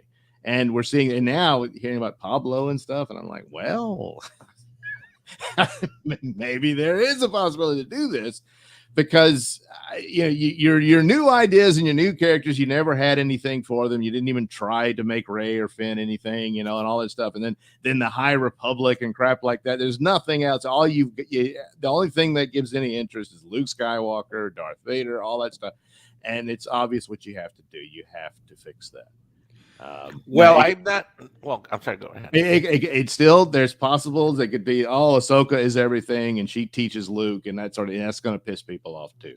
I don't see that quite there yet. In fact, Luke and Ahsoka, as far as Luke appearing in a Mandalorian season 3, yeah, maybe, but I think he definitely has to be in Ahsoka Tano's series. I mean, those two need to talk. That whole thing. And then Anakin Force Ghost has to appear there too. You can imagine the emotional scene you get when Luke reveals to her, no, I saved him. He didn't fall to the dark side in the end, that sort of thing. And that could be, there's a great relationship there, it's building the new Jedi and all that. Oh my God. All right. I can't fucking stand it. I have to tell you what your secret.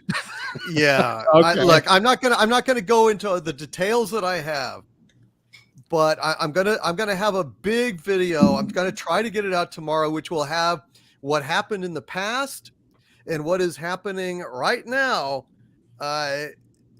Okay, my Hollywood spies have a bunch of sources that contact them, and from them they go to me. And they have said that they're basically the messages have been coming in hard and fast to them, that they are working on the last episode. They are reworking the episode desperately, trying to get it out by Wednesday. That they are making big changes on this episode. And what did we talk about on Friday night? We talked about on Friday night, and I heard about it on Saturday. That I mean, and these, I'm not going to talk about the extent of it. I'll talk about it in the video, and particularly interesting in a leak that I got from a general guy at Lucasfilm, not one of the high ups, but a general guy that said, well, this is what I've heard, and it goes with what this individual separately heard. It's a fascinating tapestry of shit, but they are frantically reworking that episode. Well, that reminds me of Rise of Skywalker, Yeah. So, yeah. There's pretty. Sorry, Doug. Go ahead. Well, no, I just said that lends some credibility to this scenario. That yeah, and I mean the overall series is obviously you see the incredible night and day sea change. From how bad it was, and then all of a sudden it took Mandalorian to take over the show. Well, I know exactly what was behind that, and I'm going to tell you in the video. But this save it for the video, Overlord. Yeah, I will. Yeah. But I couldn't. I wanted to get y'all's reaction to that. That I mean, seriously, it's not just re-editing. Yeah, I will tell you that it is not just re-editing, and this is like under the fucking gun. I'm stunned, and I didn't say.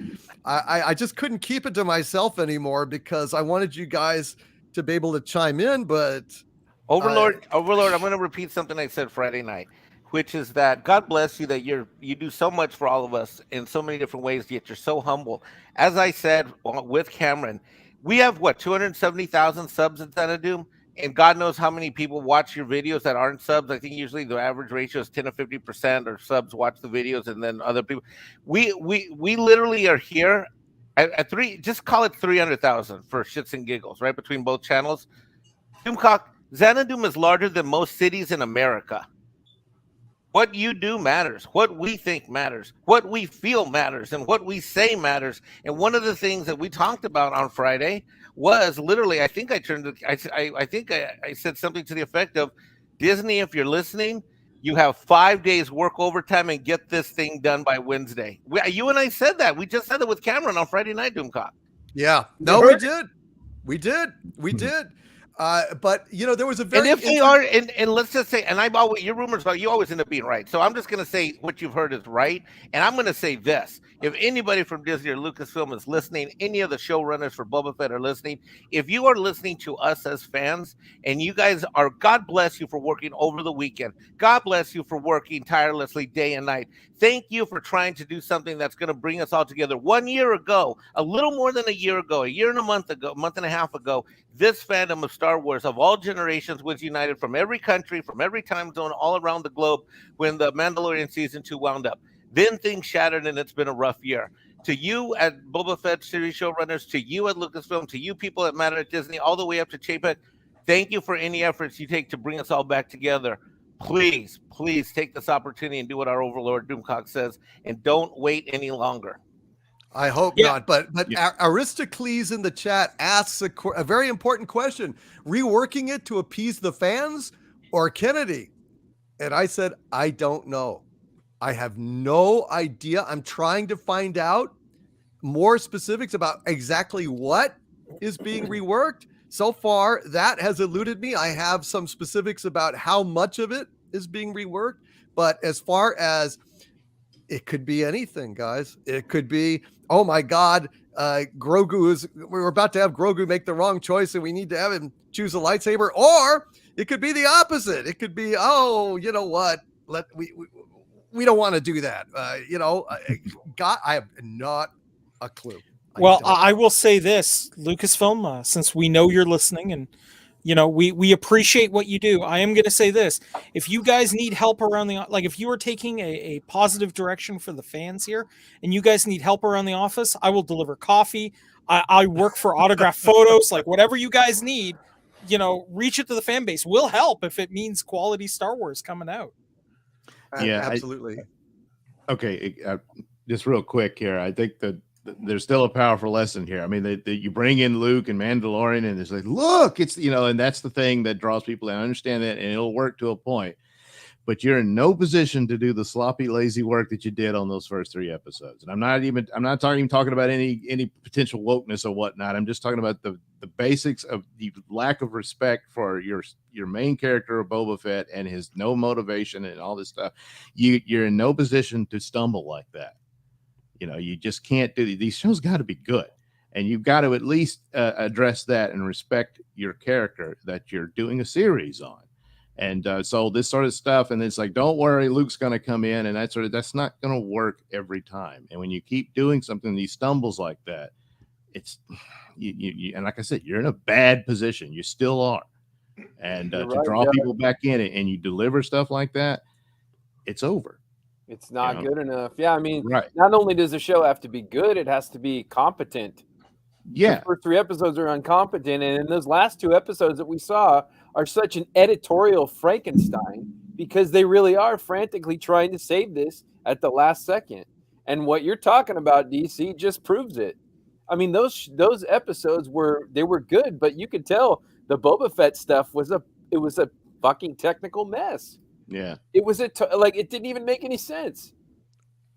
So there's a lot of last. Cameron has been trying to say something. Go ahead, Cameron. I don't want to interrupt Gary because Gary's absolutely go ahead. Right. Everyone here on this panel has been absolutely right. So I just want to say this is what you're describing. Some people in the chat might be, that's not possible. It's about to premiere in less than a week or 3 or 4 days.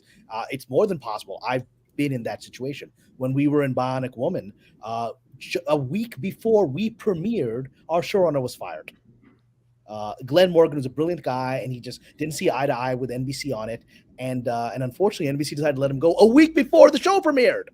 And what did they do in the next several days? They reshot the heck out of episode 2 1 week before episode 2 was going to premiere. It was reshot.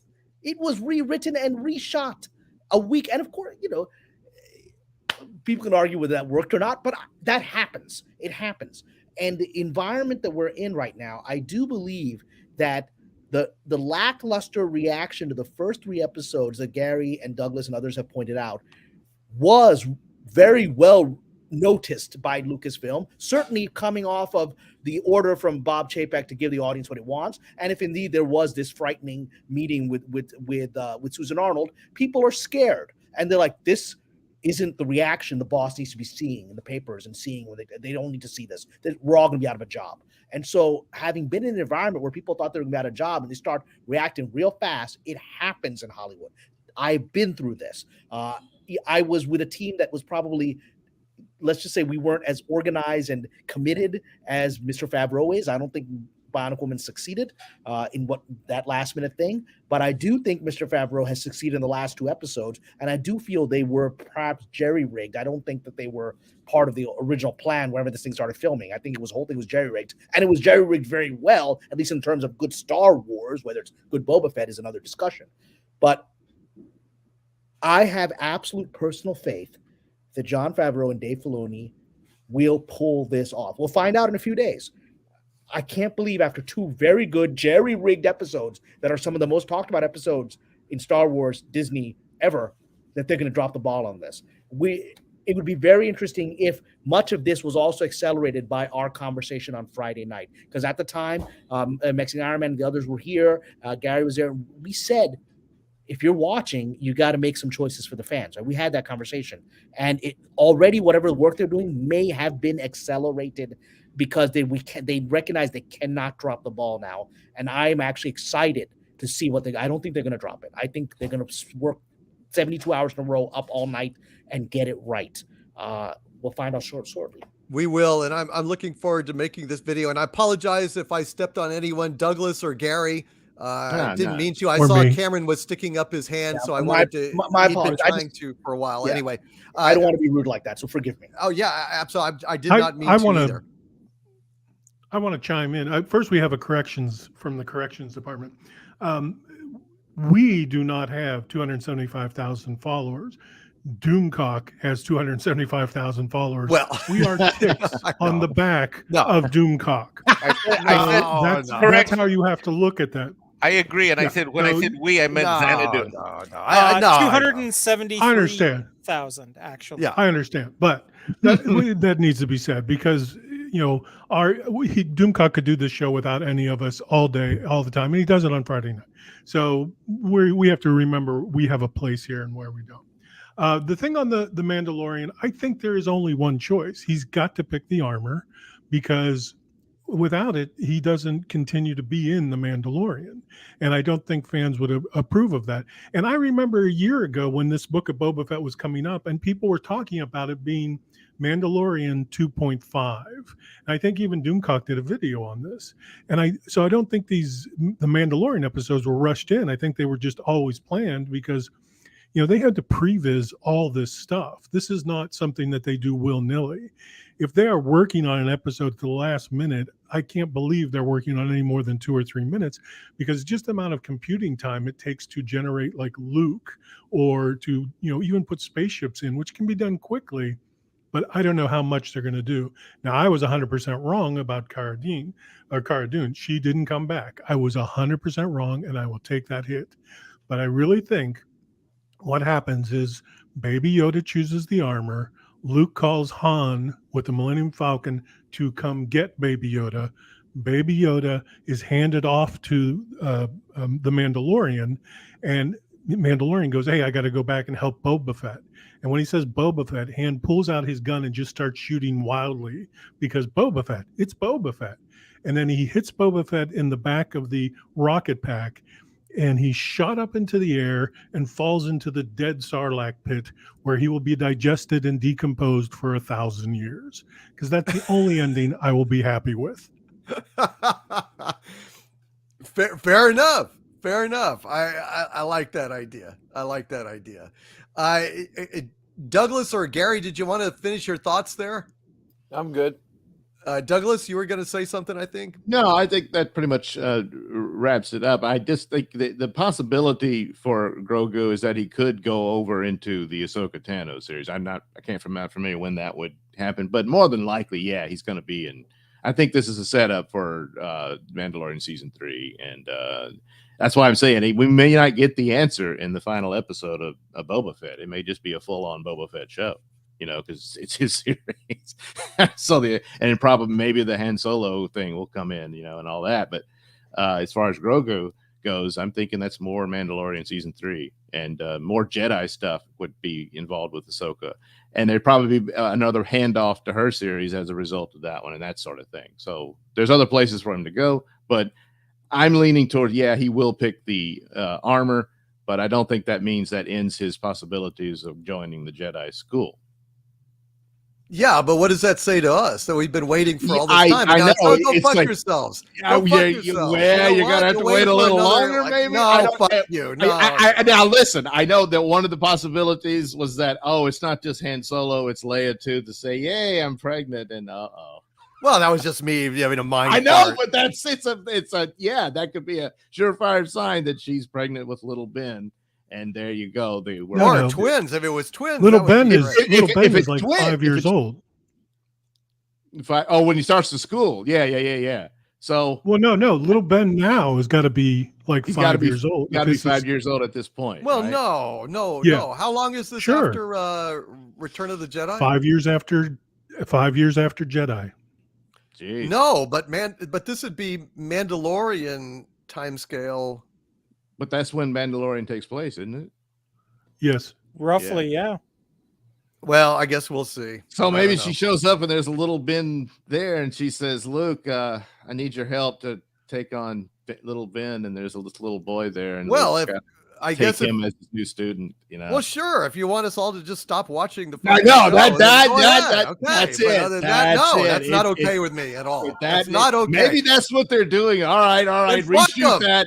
Reshoot that now before Wednesday. Reshoot it. Get that out of there. They better fucking reshoot that, because if they don't reshoot that, I mean, all I need is a whiff that they are heading for the goddamn sequel trilogy, and then it's like, okay, well, fuck you. Yeah. Because I am not going there. I am not going there. Either that shit needs to go or we go. That's it. I agree. There you go. Fucking Disney. bottom line. Fucking warned. You've been fucking warned, Disney. You've been fucking warned. But I think it's either more than likely, that shit goes or we go. That's it. Yep. But I think it's more than likely we're not going to get the answer in the next episode. I think. Well, it better not be that answer. Yeah, no, just don't be that one. Yeah. I think Mandalorian season 3 is where you get the answer. Yeah. No. But But I also want to mention, like, if you look at the shot on the screen, they did some nice little things. Like they brought R2 back with his antenna, and they replicated in this shot where it looks like R2 is in the Naboo canopy. Oh Yeah. Little thing that they did. And I was very amazed at that. And also, we have not mentioned at all like how good Luke looked compared to, like, we saw him for 30 seconds last time, or a minute and a half. Yeah, it's much He better. looked amazing. And there was none of this. That looks real. Very little uncanny valley. Yeah, it looks real, and we accepted it. And the other thing was, we got to fucking see Cad Bane, and he didn't look great, but goddamn, we got so much in this episode. We haven't even mentioned it, but we got fucking Cad Bane and the Marshal return. So I really like the way Cad Bane looked, Kelvington. You don't. Honestly, I loved how he looked. I was a little disappointed with with how he sounded. That was my only thing. It was a little off Well, there. I have a question for Kelvington. Kelvington, and people don't know your work. I mean, you're a master editor, and what did you think of the interaction between Grogu and the deepfake Luke? I found it absolutely fascinating and enthralling. How did you? What was your take on it? They replicated the Yoda Luke narrative by flipping it, and they did. Like they kind of did the retraining scenes that they did in Empire. And I thought that was amazing for a TV show. Like 2/3 of your budget must have gone in for that.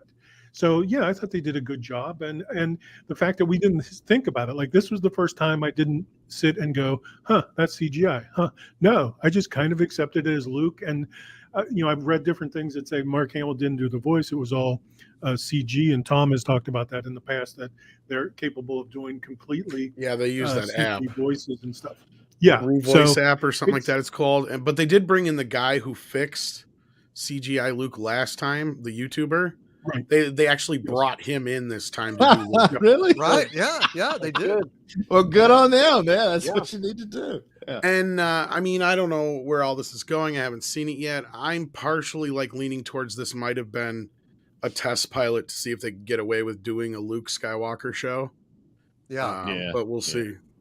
I think they can. I think it looks really good. Yeah. It really did. But that's another Tom, thing. you're gonna be impressed when you see the footage, because regardless of how you feel about it, it looks. Well, quite... I mean, I want to be like you guys. I want to believe this is not headed towards the sequels, but I'm not as convinced. I get a whiff of it, Tom. Right, but I mean, I also feel like what they'll probably do is just ignore them as much as possible. Now, I know the new Star Wars, what's the thing going on at Disney? Star Cruiser bullshit. Yeah, Star Cruiser has Kylo Ben loud and proud right in the advertising. Right. So I mean, there's still some remnants left over, and I don't think they're going to go away. But I feel like as long as these shows stay out of that arena, they just won't pay any attention to it. They won't pay any heed to it. But they're already giving Casio Keyboard a second series. That was announced this morning to nobody. Like, nobody gave a crap. It's like, we haven't even got the first show yet. When did you decide you're going to make a second series of it already? It's like, but yeah, so I don't know where they're going with this, but I just been kind of like, give me something new, give me something different. I've already seen Mando. I'm curious about Obi-Wan, but I'm very pessimistically optimistic, I guess. Well, you're cautious. I'm very cautious. Yeah, very cautious. Because you've been burned how many times now? Yeah, exactly. Yeah. I mean, to me, though, but Obi-Wan is like, this is what we should have been getting all along. Characters we care about if you're going to do this, or give us something completely fresh and new. Yeah. And we've gotten the fresh and new with Mandalorian, sort of. But now we got Book of Boba Fett, which has been more of the same. And then now it's all of a sudden turned into Mandalorian again. And I've been waiting on this whole Obi-Wan thing to drop and go, phew, because what's that, 2 months out, I think, that drops? Yeah, something like that. About 2 and I months. hear it's really good. I've heard really mixed, good, so yeah. they're proud of it. Seriously proud of it. I don't know. We'll see, but I don't know. And this was Jennifer. This was Jennifer Beals' last episode. She got blown up. Now the show that I need to see is Max Rebo.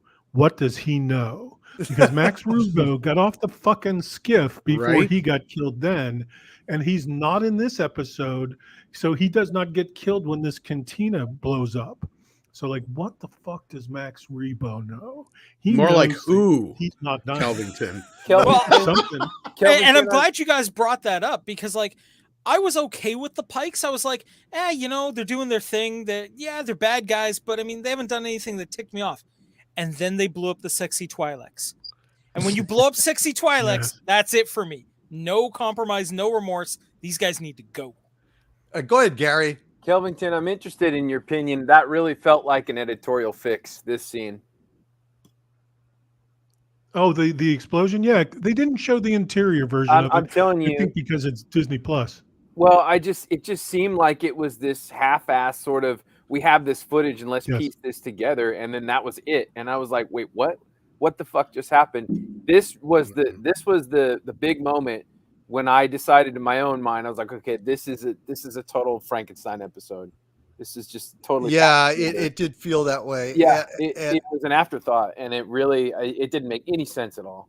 Well, and I anticipated we were going to talk about the show tonight, and I was going to go watch one of them to try and catch up, but instead I decided to watch The Player. Sorry. Oh, it's a great movie. The Player. I was like, fuck this. I don't want to watch Star Wars. I understand. But interesting thing about Jennifer Beal, and this could be telling. Somebody was asking Jennifer Beal, so did you die or live through that explosion? And she said, I honestly don't know. You'll have to ask John or Dave. Didn't say anything about Kathleen Kennedy. Didn't say anything about anyone else. You'll have to ask John or Dave. So I think that, like, without even thinking, is reinforcement that Favreau and Filoni are completely in charge of these shows. Just an interesting little note since we were talking about Jennifer Beal.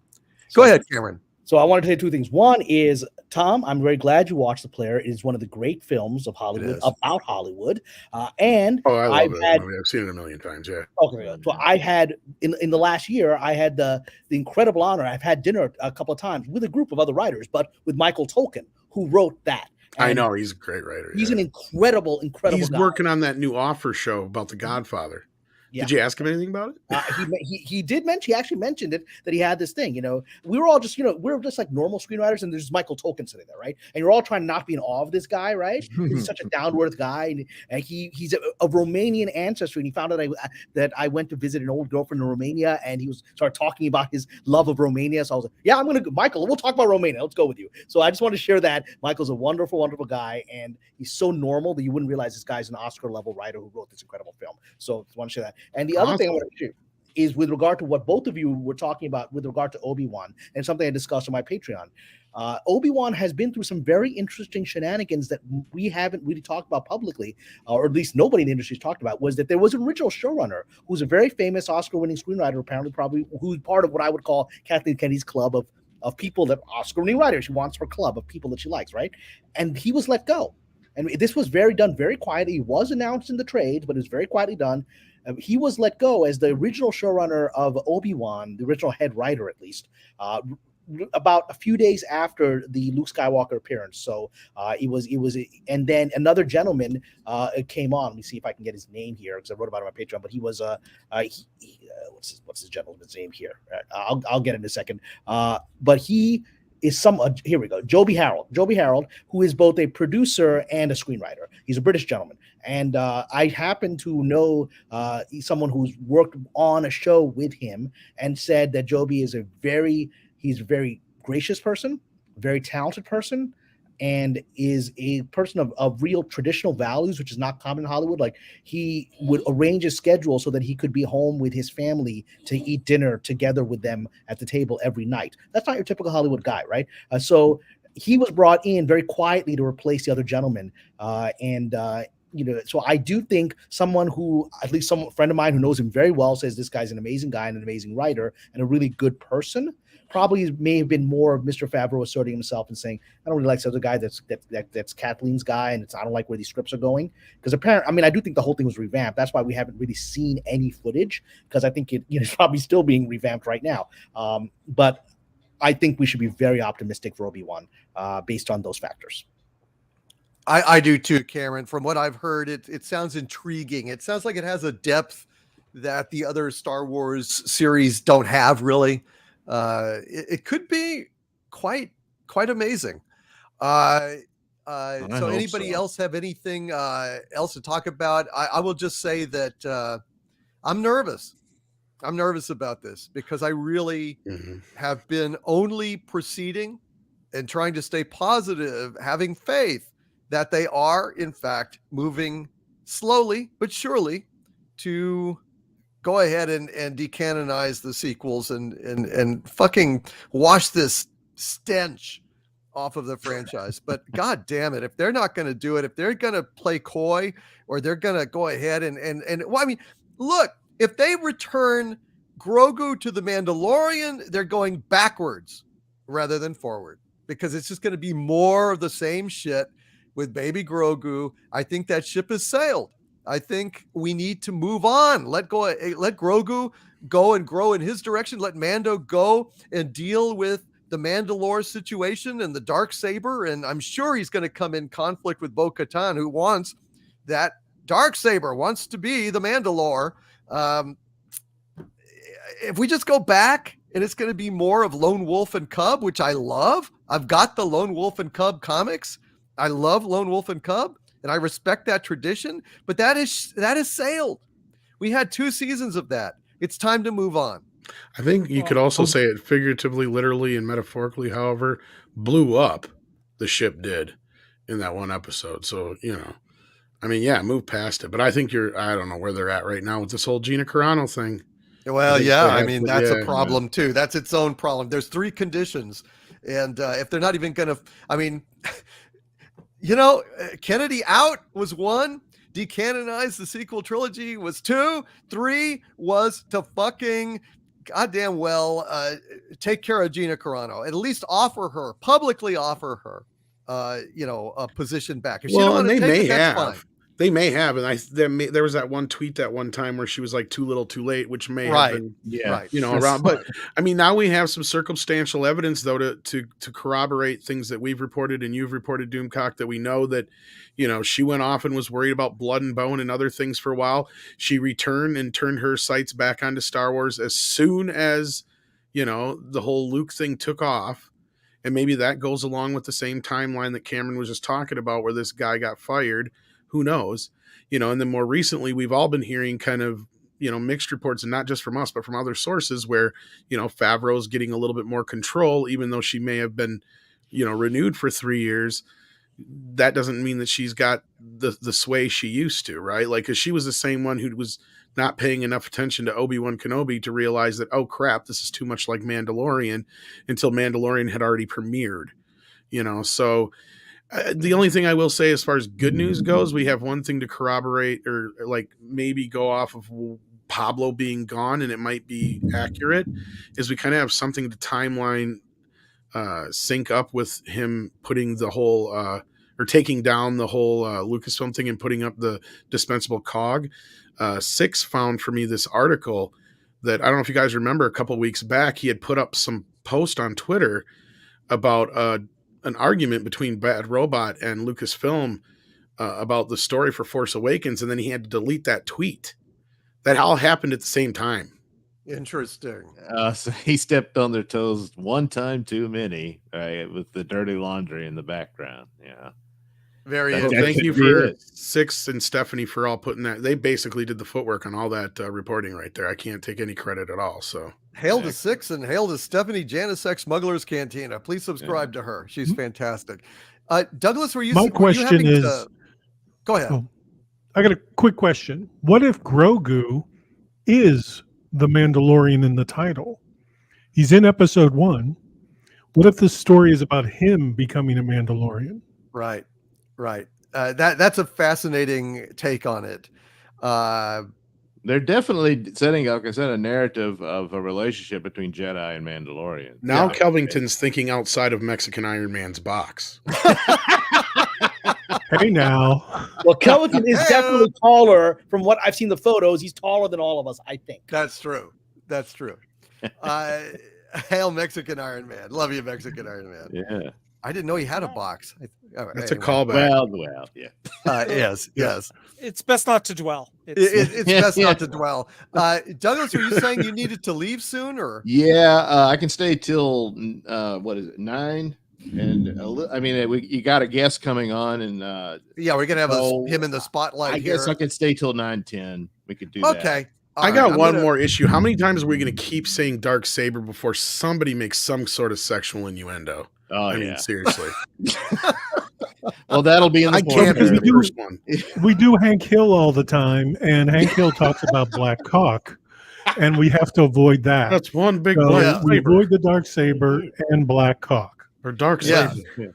All I can say is the quote from Blazing Saddles. Excuse me while I whip this out. That's what he should say every time he draws the dark Well, saber. I That was would just be going to the mention that trademark. with him having such difficulty with the dark saber, I hear they make a pill for that, right?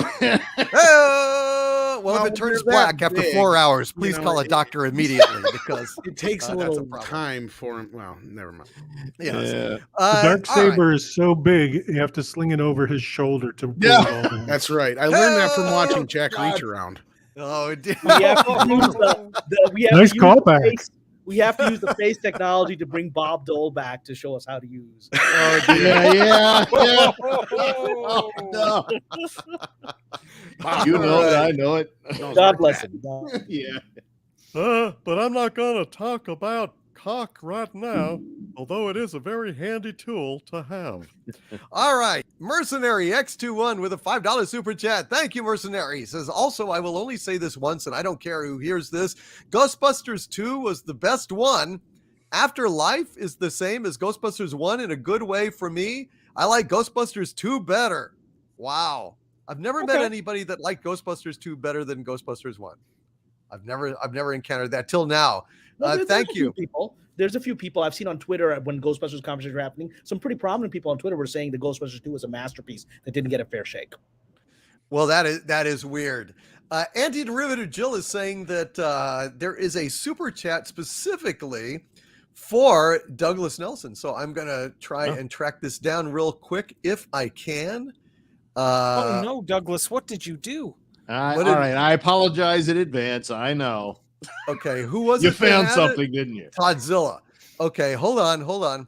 I'm scrolling down. Hold on just a sec here. I see your dark saber. Oh, he's is finding as that. big Here's as some mine. artwork Douglas did tonight for us. Yeah. That's Susan Arnold sabering Kennedy.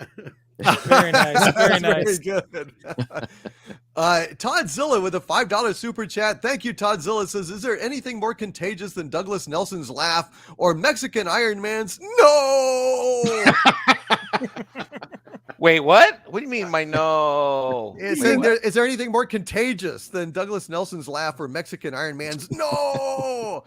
They're both He says, incredibly "Oh, no." compelling. They're both Kelvin, incredible. I think I'm feeling insecure right now. I don't know what that means. You want to see? Well, here, this is how you get him to do He it. likes no. What I it. heard, Mike. Yeah. Oh, when I no. March is officially Latinx month. No. Oh. See? Yeah. I That's buy a it. trigger. Press the button. That's a trigger. Uh-oh. Now I'm scared. Mexican Iron Man is Someone please redub the Vader. No, with Mike's version. I know. I don't repeat over and over again. I'm sorry, but you killed her. No. The catchphrase is "Oh no!" It's not just "no." The catchphrase is "Oh no!" Yeah. Oh no. Like the game. "Oh no!" Is it How Mexican hard Iron is it Man? for you What guys is to get it? that right? What's the Kelvin just TM right. on that? Kelvin just 100% right. I usually say, "Oh no." Yeah. Yes, Kelvin you just do. Right. Yeah. Yeah, he's 100% right. So Darth Vader could just say, "Oh no!" That would be great. I would like to dub like he stands up and he raises his fists and he suddenly has a sombrero on his head inexplicably and he says, "Oh no!" That would be great. Yeah. And then you can put my laughter over the Emperor. Yeah, there you go. Can we just for a second on sombreros and cowboy hats? That hat on Cad Bane worked, man. Oh, it Oh, did. yeah. Wow. Yeah. Oh man, that was good.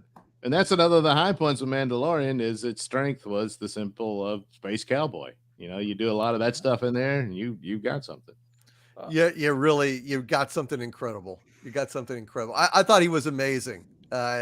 Although I was struck by how exactly he looked like Crypto in Destroy All Humans, the video game, the Oh, he remastered looks just one. like him. Yes. Now that I He think, looks yeah. just Yeah. like Yeah. down to the teeth and everything.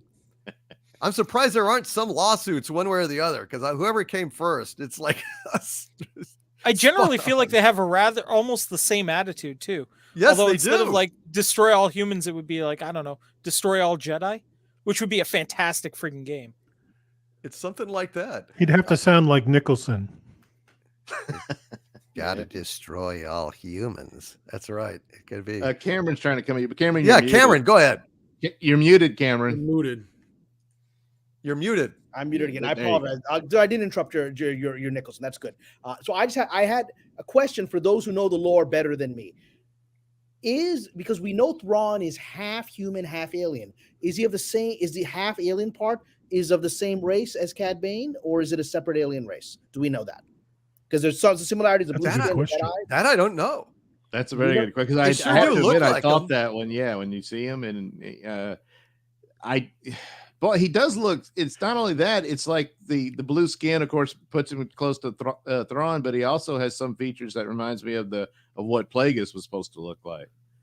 So I don't know. Sure, there's got to be some mixed races around there somewhere. You can't have Jack. And if he's not related, that makes you a racist for saying all blue people look alike. Oh, Blue lives matter, damn it. If Jack did the voice, though, he'd be full of like jokes like, I'm rather depressed. Well, I'm blue. Nice. Good one, man. Good one. I love it. All right. But before we lose Douglas Nelson, let's go ahead and go to our guest tonight in the spotlight. I tried to get through more super chats, but it just didn't work out. Kelvington, do we have the creator spotlight or no? It's okay if We it's not do. queued up because I know you didn't Nope, know about it. We absolutely. Oh no, we absolutely do. I was expecting there was 100 more of super chats, so that's what was queued up. Yeah, I know, man, but I couldn't get through it, and it's already all right. So we'll just do this before Douglas leaves. Welcome to the show, Petey York, aka Papa Delta Yankee. Hail, Papa Delta Yankee. Good to see you, my friend. How are you? Am I coming in good? Yeah, you're coming in fine. All right. I am elated by this opportunity to come here and showcase some of my work. Probably going to burn most of my intro with this. I just want to say, first of all, Doomcock, I've been following you since Star Trek Discovery was inflicted upon us. And from there, I've kind of just been in and out watching the channel grow. And honestly, I've really enjoyed these shows, participating in the chat. I'm honestly honored to be here and to meet all of you, especially Kieran, Rich in Residence. Like your takes on a lot of stuff. Tom, I've been following you kind of a little bit through, I think on Nerdrotic, I've seen you make appearances before. So I'll probably be following you a little more closely after this. Mexican Iron Man, always a good time. Douglas Nelson, not super familiar with your work, but I'll be checking out your channel later tonight. And Cool. of course, Gary Ambrosia, always. And Cameron, I'm very honored to actually get to meet you. And I mean, would be nice in person, of course, but I've really liked a lot of your perspective, not just in the pop culture stuff, but I really liked the stuff on piercing the veil. When we got to meet the Sufi Sheikh, his name escapes me. I apologize. Yeah. I really liked that too. So I really hope you continue the piercing the veil stuff, and maybe we can chat more about that offline. But enough about everybody else. This is about me now. Yes, go ahead and tell about your channel and what's its focus and philosophy, and why should people subscribe, which they should. Yeah, my philosophy is everyone sucks but me. No, I'm just kidding. The channel itself has kind of just been sort of a variety of stuff. Whenever I come up with some ideas, usually just post stuff there, but I'm going to be more active. Right now, a lot of it is hosting for my book, Galaxia, which I published in June of 2022, or not 2022, excuse me, 2020. And I just finished the self-produced audiobook of the same title.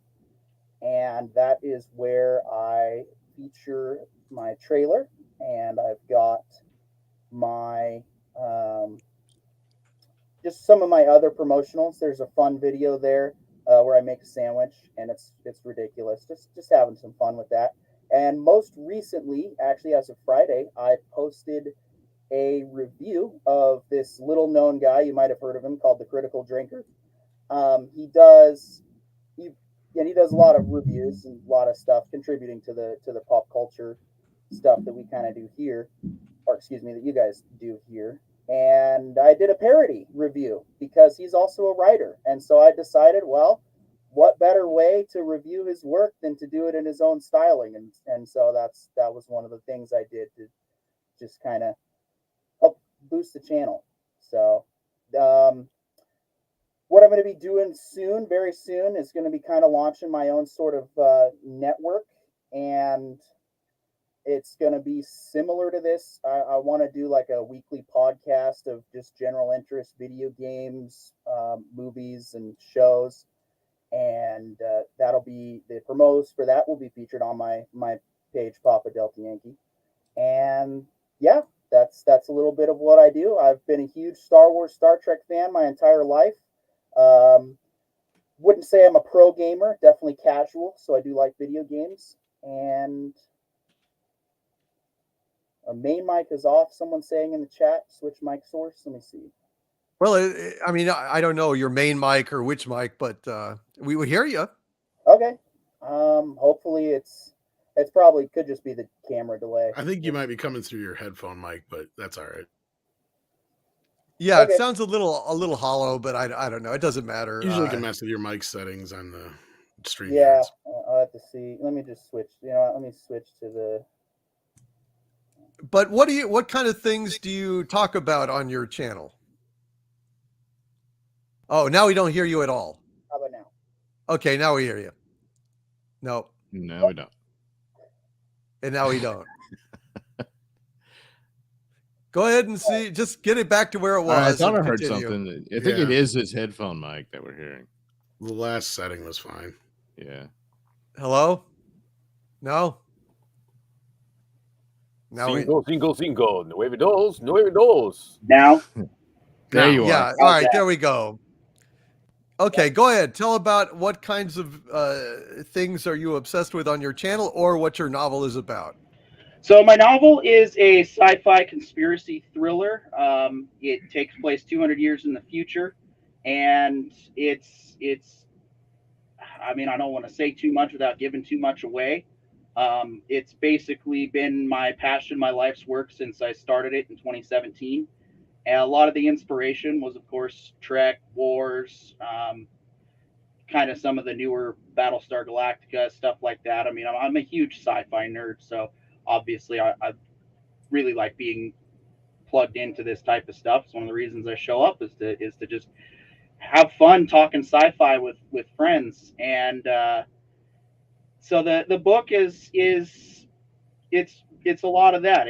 It goes through on its own journey, following three main characters who kind of get caught up in a whirlwind of mystery, trying to figure out what is actually going on, with implications that their government may be involved in something nefarious with alien life, which in my universe has never been known to exist until my book starts.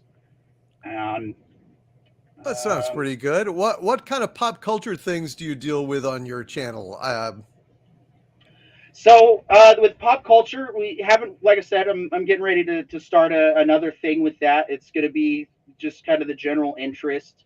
Definitely want to try, and I think I'm probably going to try to take kind of a more positive approach. At the same time, keeping it real and objective. I think there's a lot of take movies and TV, for example. I think there needs to be sort of an agreed upon objective mark of what's good, what's not so good. Like we could take a show take Star Wars The Force Awakens, for example. As a Star Wars movie, it's not very good, but it has good elements. The use of practical effects and CGI, I thought they did a very good blend, which is why I'm so sad the rest of the trilogy fell apart, because now I don't ever want to watch the rest of those movies again. And so it's going to be a lot of that type of discussion of and probably some heated debate on what's good, what's not so good, and similar to kind of what goes on here. But I also want to keep it like to a specific time slot, 2 to 3 hours, and I see a couple of people have said that they are subbing to my channel, and I greatly appreciate it. Thank you so much. I am trying to work to kind of make this a full-time thing. I see a lot of what you guys do, and see it's not just enjoyable, but it's also refreshing to have similar perspectives, but also new perspectives as well. Like there's certain things that you guys have said that have gotten me to go, I didn't consider that point of view. And I really appreciate the exchange of ideas and information. And so that's a lot of what I'm about. Like I'm a big believer in free speech all around. I think censorship is wrong. I think throughout all of human history, you can never point to a point in human history and go, oh yeah, that was when censorship was a good idea. No, it's not good to censor people. Bad ideas are defeated with better ideas. And if your idea can't defeat what you think is a bad idea, you might want to consider someone else's perspective. And so I do try to be more open-minded of various ideas, and to keep it apolitical, and within pop culture, everyone's got their own feelings that they feel when it comes to a show. And I think it's very important that we agree and respect everyone's opinion. And that's really a lot of what I'm about, is the continued free exchange of ideas. And sometimes we got to talk about the hard stuff on occasion, whether it's in pop culture or whether it's in personal life. We don't grow as a society if we don't exchange our ideas. In fact, we stagnate when we silence other people. And a lot of what I see here, one of the reasons I wanted to promote here first, Doomcock, was because you've been on the front lines combating all this nonsense and all this stuff. I don't have an issue with the woke opinions personally, in the sense that people are allowed to have those opinions. But what I do have an issue with is the continued censorship and the continued drowning out of different ideas and conflicting perspectives. And it's not right. And so that's a lot of what I want to continue to do, is continue to be that voice, to have some of those discussions. And I don't think I'll go political, but to be able to facilitate the platforms and the ideas, I think is extremely necessary to maintain a free society. And this isn't about, just America, a free society. It's about the entire world having a voice. And so I see what you're doing, and I feel like I agree. I think you guys said it a couple weeks ago. We're not here to destroy Hollywood. However, we're here to destroy the bad elements. We're here to help correct some of the nonsense. And I mean, the monopoly on entertainment, which has been crumbling, needs to continue to be removed. So yeah, that's just some of my perspective and what I do and what I want to promote. And I am just so grateful for this opportunity, especially with all these people watching now and people saying that they're supporting my channel and giving me subs. That means so much, guys. I appreciate it. And you're welcome, man. You're very welcome. I'm grateful to be here, and I hope you like what I say, and then keep me around for the discussion. And I hope that I get to be invited back, whether it's this or Friday Night Frolics or anything. I'm very glad to be a part of this, because like I said, we are the future. Every single one of us in this chat, we're the future of entertainment. We always have been, because we're real people, at least as far as I can tell. You all seem like real people, especially you, Doomcock. I mean, there's no fakery with you. I mean, you were. Oh, thank you. You were ballsy enough to break down on stream and I forgot their name because I didn't know them personally or interact with them, but I think it was when one of the channel members passed away recently. Yeah. That was huge, man. Like, yeah. I was inspired by that. That was the moment when I was like, okay, this isn't just some dork in a costume. This is a man. This is a real man who I want to be friends with. And the same goes for like the rest of you guys so far. I love all of this, and I'm very happy and humble to be a part of this. Well, thanks, man. I hope you succeed in your ambition to find some kind of objective measure of when pop culture is good and when it's bad. I don't think such a thing is humanly possible that we will ever have a indisputable metric measure of what's good and what's bad. God, that's like the geek Rosetta Stone. We've been looking for that forever. I think the metric will always be in flux. Like there's certain things that'll define what is good and what is bad. However, the reason why I think it's important to find objectivity or be objective and find that mark is because then you see people who make the argument that, well, all art is subjective. And then I think someone made the point, well, is my shoe art? Well, now that you've called it art, I have to judge it on those terms. And it's like, no, just no. There's a spot somewhere, and yes, it can change. Because let me make this bold comparison for you. Star Trek the Motion Picture and Fast and the Furious. Okay, two very different films. Are they both good? Some people would say yes, some no. I don't know. It completely varies. Anyone else want to chime in? I mean, I would say that the Star Trek motion picture was not appreciated in its time. I would say that Fast and the Furious, while it was appreciated in its time, I don't think it would be appreciated now. So there is a definite delineation point between those two movies about when they've been appreciated and how. I think that, when we talk about art in general, we're getting into a place where the artist's intent and the art itself, I think, are two very different things. I think that an artist can intend to produce a work that has meaning not just for themselves, but for others, and it missed the mark. And when it misses that mark of where the artist had intended to go, is that art? Or is something that was a completely wonderful, happy accident that turned into amazingly beautiful art? Like, is that also art? Like, it's an incredibly subjective and interesting access to try to put everything on. I think you could have a range and say that things that fall between these two delineation points may be considered artistic, but I don't think you could have a definitive checklist of art needs to have the following. Right. And again, Carry on giving me new perspective to consider. Thank you.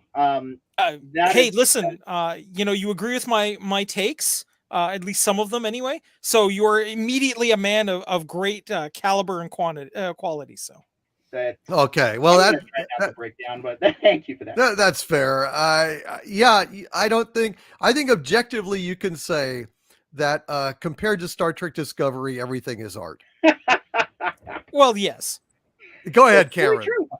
So I wanted to build on something our friend Korean said, which I think is very important, which is that, art, at times culture evolves in directions, and there are artists that are prescient.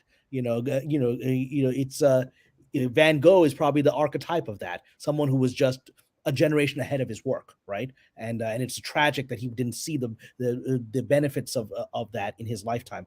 But there's also the opposite of that, which is sometimes the artist is just making art for themselves in a very small group of people, and culture's never going to get there. And the example I would use would be The Last Jedi, right? I have a friend of mine who's a film reviewer, who's a very good guy, and we agree on many things. We don't agree on this. He loves The Last Jedi. He thinks it's one of the greatest moments in storytelling, and he's passionate about it. We just don't see eye to eye on this.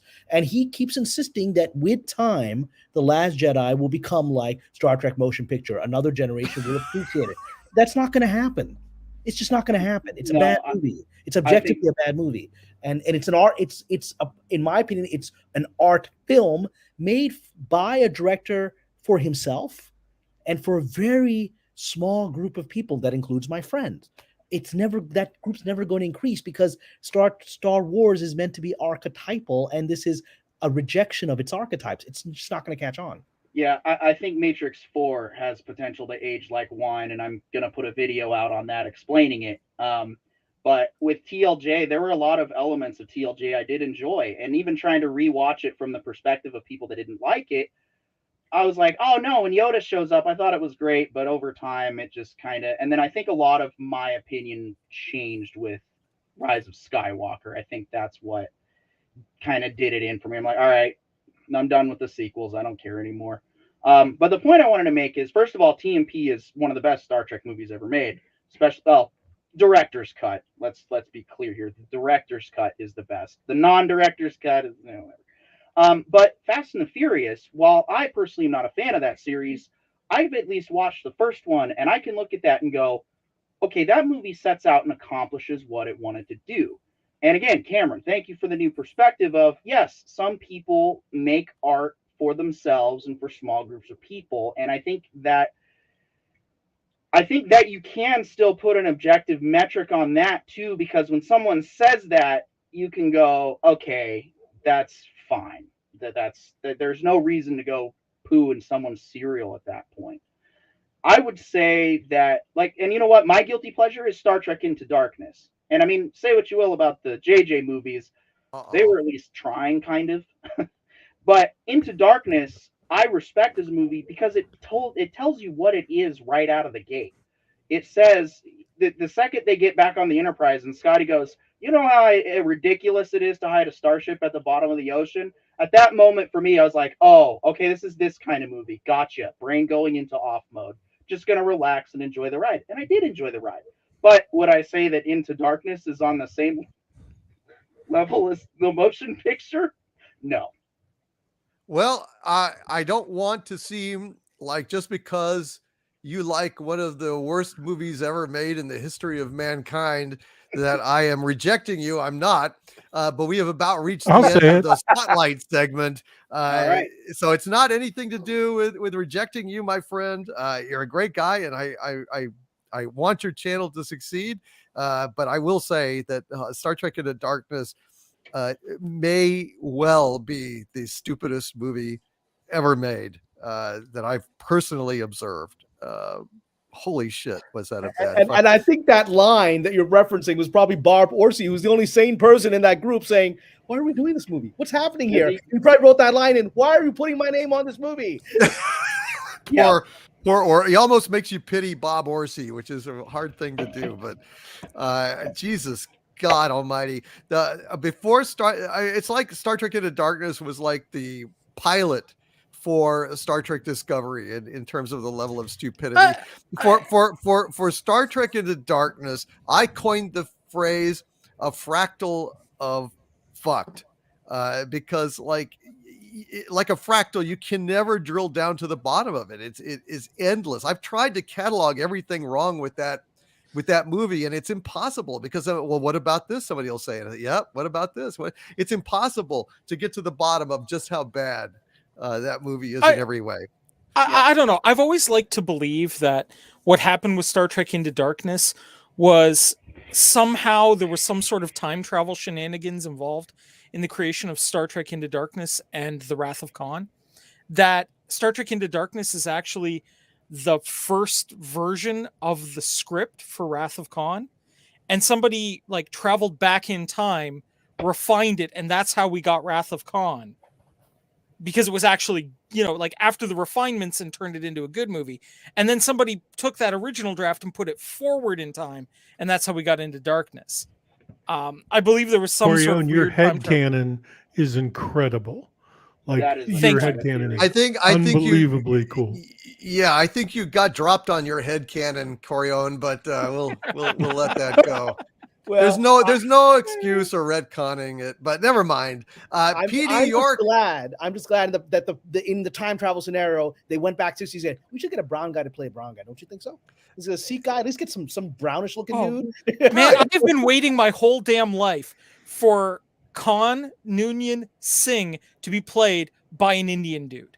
Like, I want to see like a full Sikh guy like, Kerpan and all, and just him being the smartest dude in the room. I would love that. That would be awesome, but the keys have got to be taken out of Curtsy Boy's hands. Well, they do. I mean, with Benedict Cumberbatch in the role of Khan, it was more along the lines of seek and do not find. There, nice, in my opinion. So, Peter York, go ahead and make a pitch again for your channel, sir, and get some subs. And I'm really glad you were on the show. Go ahead and plug your channel again. And I'm really grateful that you had me. I hope that you have me back in the future. And my channel is Papa Delta Yankee, and that's where all future promotions for any of my work, whether it's my book or the new show that I'm trying to get launched, that's where the first news will be dropping there. I mean, you can find me on Facebook, but I don't like that website so much. But I'm here too if you need to reach out for comms. And yeah, that's what I'm gonna be joining the fight. Well, I've already joined the fight. I mean, it's the fight was right here. This is my contribution. So and any and all support is appreciated, whether it's a sub, whether it's a book purchase. I'm just grateful for the help, and I look forward to the discussion and exchange of ideas that continue to follow. And of course, I'll be back here, whether it's in the chat or whether you have me on here, put my beautiful face to, steal the show whenever you want. All right. PD York, aka Papa Delta Yankee. Thank you, my friend. Appreciate you being on the show tonight, and good luck. And please subscribe to him, folks. Please subscribe. Thank you.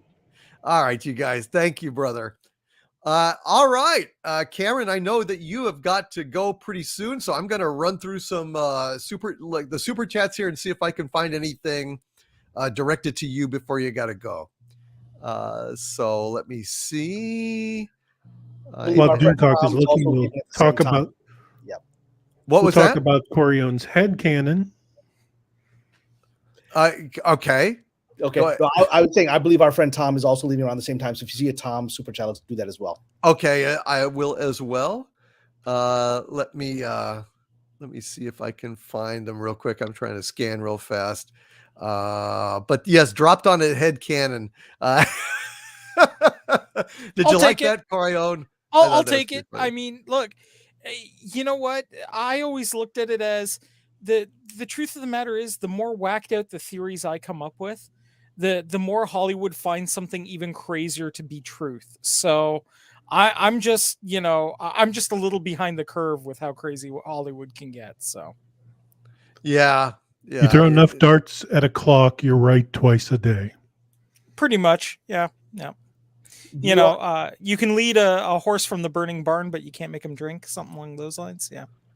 Did you all remember the Twilight Zone episode in the remake of the Twilight Zone that was done in the 80s, which was a brilliant remake, and I worked on the UPN version, which actually had a few good episodes. But the remake, they actually had an episode where I believe it was a guy who was an Elvis impersonator gets sent back in time, and he realized he's actually the real Elvis, and now he's a chance to live out Elvis's life correctly and not make the same mistakes. He makes all the mistakes. And he can't stop what Elvis is going to be. He ends up knowing he's going to die, and he goes right down that path. Interesting, very interesting. So I'm not seeing any in particular directed to you or Tom. So I'm just going to read a few for discussion here real quick. Actually, there's one from Jack White that just came in. Oh, there is. Okay. Let me go down to Jack White with a $5 super chat. Thank you, Jack. Says, Cameron, did you check out any of the series I recommended to you yet? I've not. Please forgive me. I'm trying to manage this Patreon while trying to come on to wonderful channels like this, while trying to I have a script due in 1 week. And so forgive me. I just not had chance. I'm not watching anything right now. But I apologize for that. But thank you for recommending things. Excellent. Infinite Wanderer with a $5 super chat. Thank you, Infinite Wanderer. Says Thrawn is a near-human species called the Chiss from the unexplored half of the galaxy. Cad Bane is a Duros from the galactic core, not related. And Mr. Evil 1 with a $6.66 super chat. Thank you, Mr. Evil 1. Says Thrawn is of the Chiss species, a race from the unknown regions of the Star Wars galaxy. So we have established that they are not the same race. Infinite Wanderer with a $10 super chat says, fun fact, the Duros are the only species besides humans in Star Wars to have their own branch race. It's all but stated that Nemodians, Trade Federation aliens, and Duros are related. So those Trade Federation aliens do look a bit like him. Yeah, from Phantom Menace. What's the branch race of human beings though on Star Wars? What's the so it just means like an offshoot species. Yeah, but what is that? What is the what are the humans in Star Wars that have a branch race? I mean, are the no. The Duros are the primary species, and the branch is the Nemodian. No, but I think the person was suggesting that the human beings are also in Star Wars branch. I don't know what. Yeah, I think there are a lot of like near human species that could potentially fill that. I'm not exactly sure which one. Well, I was actually going to go with Twi'leks potentially, or even take Ahsoka for example. I mean, Mexican Iron Man doesn't exactly like his women with tails coming out of their head, but I'll make exceptions if Ahsoka wants to time portal interdimension travel to South Carolina. I'm there with open arms after what I saw in the last episode. Mm-hmm. Yep. Damn right. No one's going to turn on a Twi'lek. No one's going to turn on a Twi'lek, male or female. We're not good. They're good-looking people. Unknown.Skymaster with a very generous $20 super chat. Thank you, Unknown Skymaster. Says Overlord most mighty, but I think this is a good question for the panel. If you would rewrite Rey and Finn, how would you do it? I know she is disliked, but how would you make her a decent human being? Well, I mean, this is a good question for everybody, but first of all, I would not have her be born on home base thinking that she scored a home run. I would have her struggling. I would have her learning. I would have had her be an apprentice of Luke Skywalker's. And actually, I would have probably had Kylo Ren and Rey both be apprentices at the same time. And then Kylo at the end of the first movie, like, has the downfall. She stays loyal to Luke, but she's wounded. She has self-doubts and struggles with the Force. And eventually, you respectfully could hand off the mantle to her. I think that would be a way to bring her up, introduce her, and not just be that she's the bestest ever without any kind of character development whatsoever. Cameron, you agree, disagree? I think you've nailed what needed to be done with her character. If we were going to have that character, it should have been done in that direction. And I know you've read the script too. I've read it. The unfilmed version of Episode 9, Duel of the Fates, by Derek Connolly and Colin Trevorrow. They wrote that script that never got filmed. I personally loved that script. I thought it was amazingly able to fix most of the errors of The Last Jedi. It continues on from the continuity and actually makes it work. And she is very much that character in that script. She's very human. She makes mistakes. She actually gets her butt kicked real bad by Kylo Ren, and to the point that by the end of the movie, she's savagely injured. I mean, to the point, life-changing injuries in facing Kylo. It made her very human and very relatable. We never got to see that movie, unfortunately. Yeah. So I think the number one thing we need from Rey is not just to see her fail, but see how she deals with failure. Because, look, it's been said many, many times in many different ways. It's not how you fall, it's how you pick yourself back up. And I think her, failing hard, picking herself back up, and, potentially going to other people and saying, look, I screwed up here. Help, take me to school, teach me how to not screw up this bad in the future. Like, let's go through it. Let's figure out what I need to do to improve and become the person that I know I can be. If she had that kind of an arc where she, even started out, thinking that she was awesome, but having that fall and fail and having to build herself back up as a more aware of her own failings and aware of her own faults human being, that would be a fantastic arc to take her through. And I think there'd be a lot of people that could get on board with watching somebody who thought they were awesome fail and then learning how to pick themselves up properly. Yeah. I mean, you've got to have an arc for characters. You cannot simply have them be the bestest ever straight out of the fucking gate. And that's the biggest problem with her. And Finn was always boring to me. So I don't know how you fix Finn. Well, I think you fix Finn by one, not having him be the damn janitor. Well, you know, of course, that makes right. perfect I sense. mean, one, two, I think that it would have been way more interesting to have the two of them, like both, Ray and Finn, playing off more on each other. It doesn't have to be a romantic relationship, although that would be nice. But even just building a friendship together, because the two of them don't really know each other, and then they're stuck on the same ship together, right?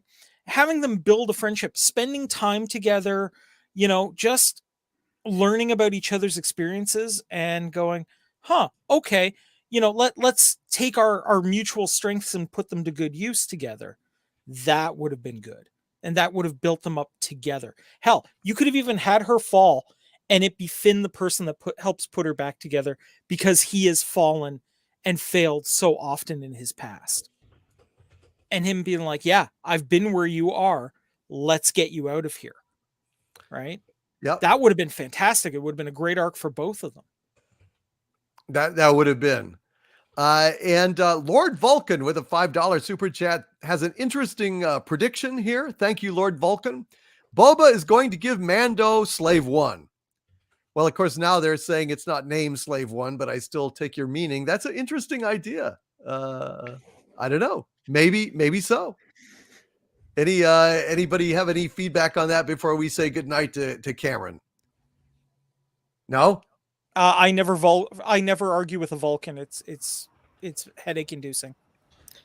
So it is. Is Slave One's name really not Slave One? It almost felt like that Firestar, whatever the heck the thing, felt like more of the class of the ship. Like, like the Millennium Falcon is a Corvette, right? Was that really the knee? It's like my fire, whatever the thing is, right? I don't know that they actually ever said that it's not the name. I think it was more the class of the ship. Personally, I still think it's Slave One. It'll always be Slave One to me. So it's got to be Slave One. I don't care what they put on the damn Lego box. Seriously, it's got to be Slave One. Cameron, please plug your Patreon, and thank you for being here tonight. And Tom, you also have to go, my friend. Yeah, I could probably squeeze another 10, 15, but yeah. Awesome. Cameron, go ahead. So again, thank you, Doomcock, for inviting me. Thank you for this incredible panel. And again, I want to apologize for any member of the panel that I get very energetic. I want to say things. So apologize if I've ever interrupted you. So I'll learn to restrain my energy. Not at all. No, it's fine. But I love everyone here. You always a broad range. God bless you, whoever seen somebody. And you brought brings such a broad range of ideas here, and this is a highlight of my week when I can come on to this. And so, I have, as Doomcock mentioned, I have a Patreon. It's become very successful. We crossed 200 members a few days ago, and the benefit is now we're having all kinds of interesting people. It's become a community. We've got some Disney employees who are revealing a lot of what's happening on there. Some people who actually know people, Lucasfilm, revealing some stuff. So come join us. It's more than me spouting my opinions now. It's become a real community that I'm very proud of.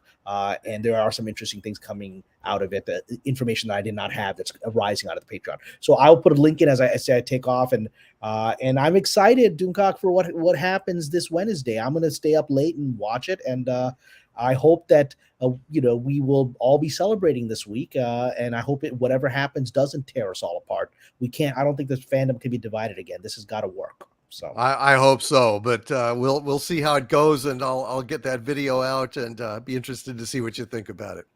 Okay. All right, guys. God bless. I'm here. I'll talk to you all later. Take care. Take care, Cameron. Peace. Bye, Cameron.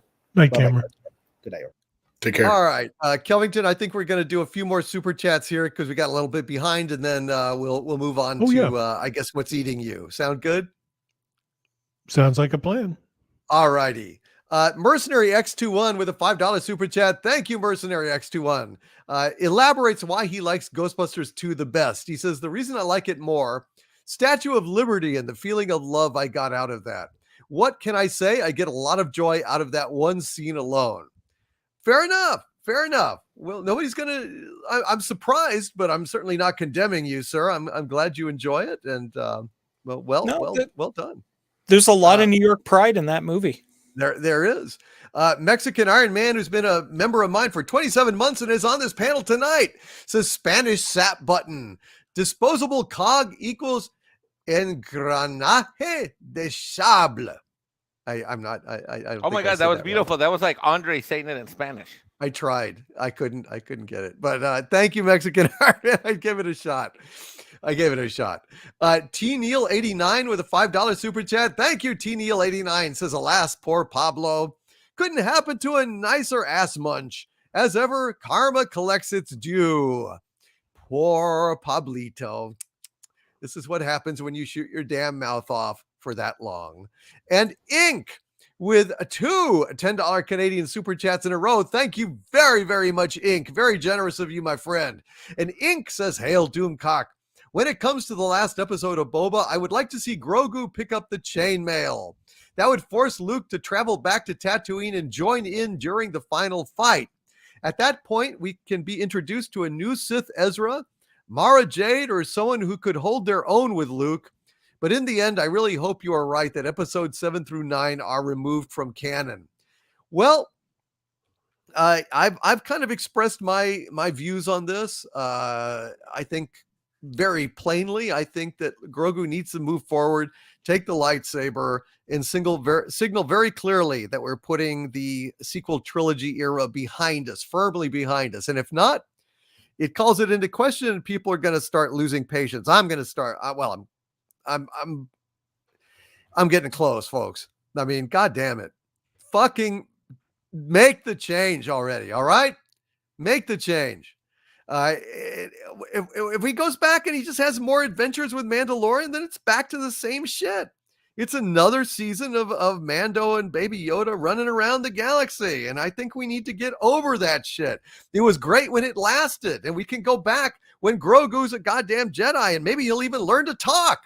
Although after 50 fucking years, how long does it take for a Baby Yoda to learn how to fucking talk? 50 years, guys. I don't get it. I think I'm just not talking on purpose. Well, I'm just worried that he's going to start talking and then he won't shut up. Uh-oh.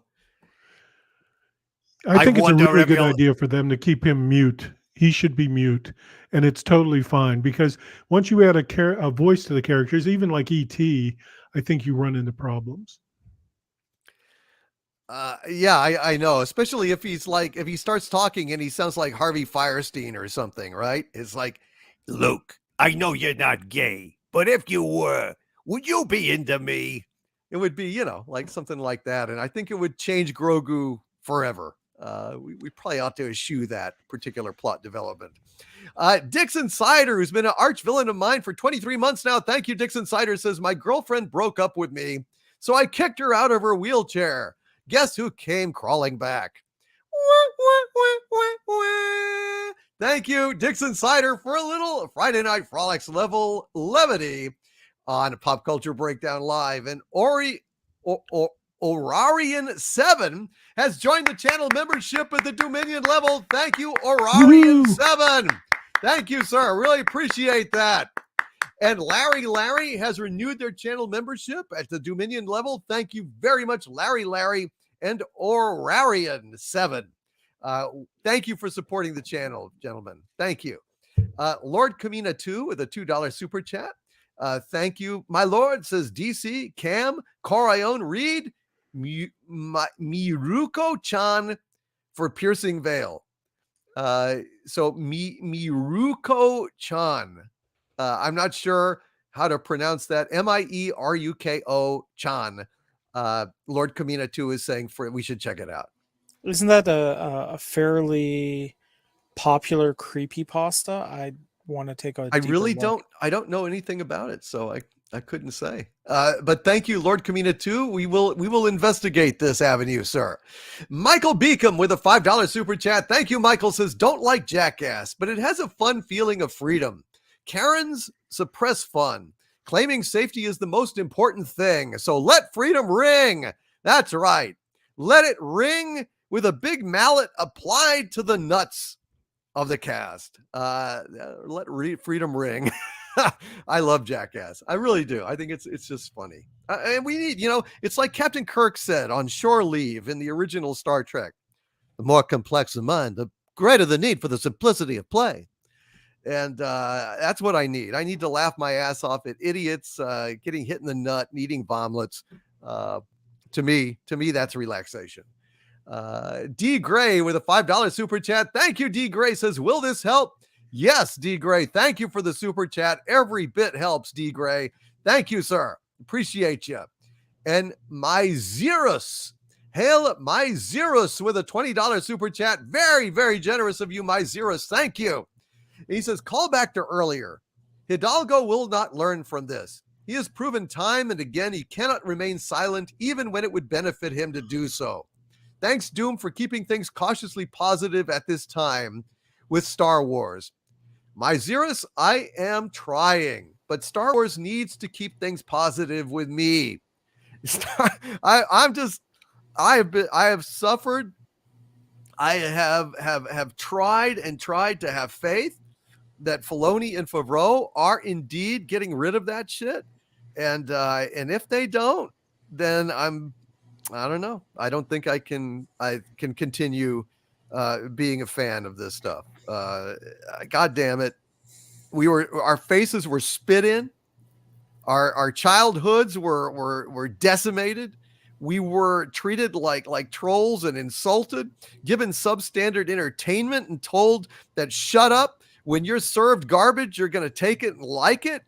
Well, we took it, but we didn't like it, and we're not going to keep taking it indefinitely. Tick, tick, tick, tick. The clock is ticking. You have got to prove the goodwill. You've got to prove that you're going to make this right, because we cannot live with Luke Skywalker. If we're seeing Luke Skywalker now, and it leads to the same bitter, cowardly, milk-sucking freak on that fucking planet, then there's no point in watching Luke anymore. You do understand this, right? I'm sure you do. I thought you did.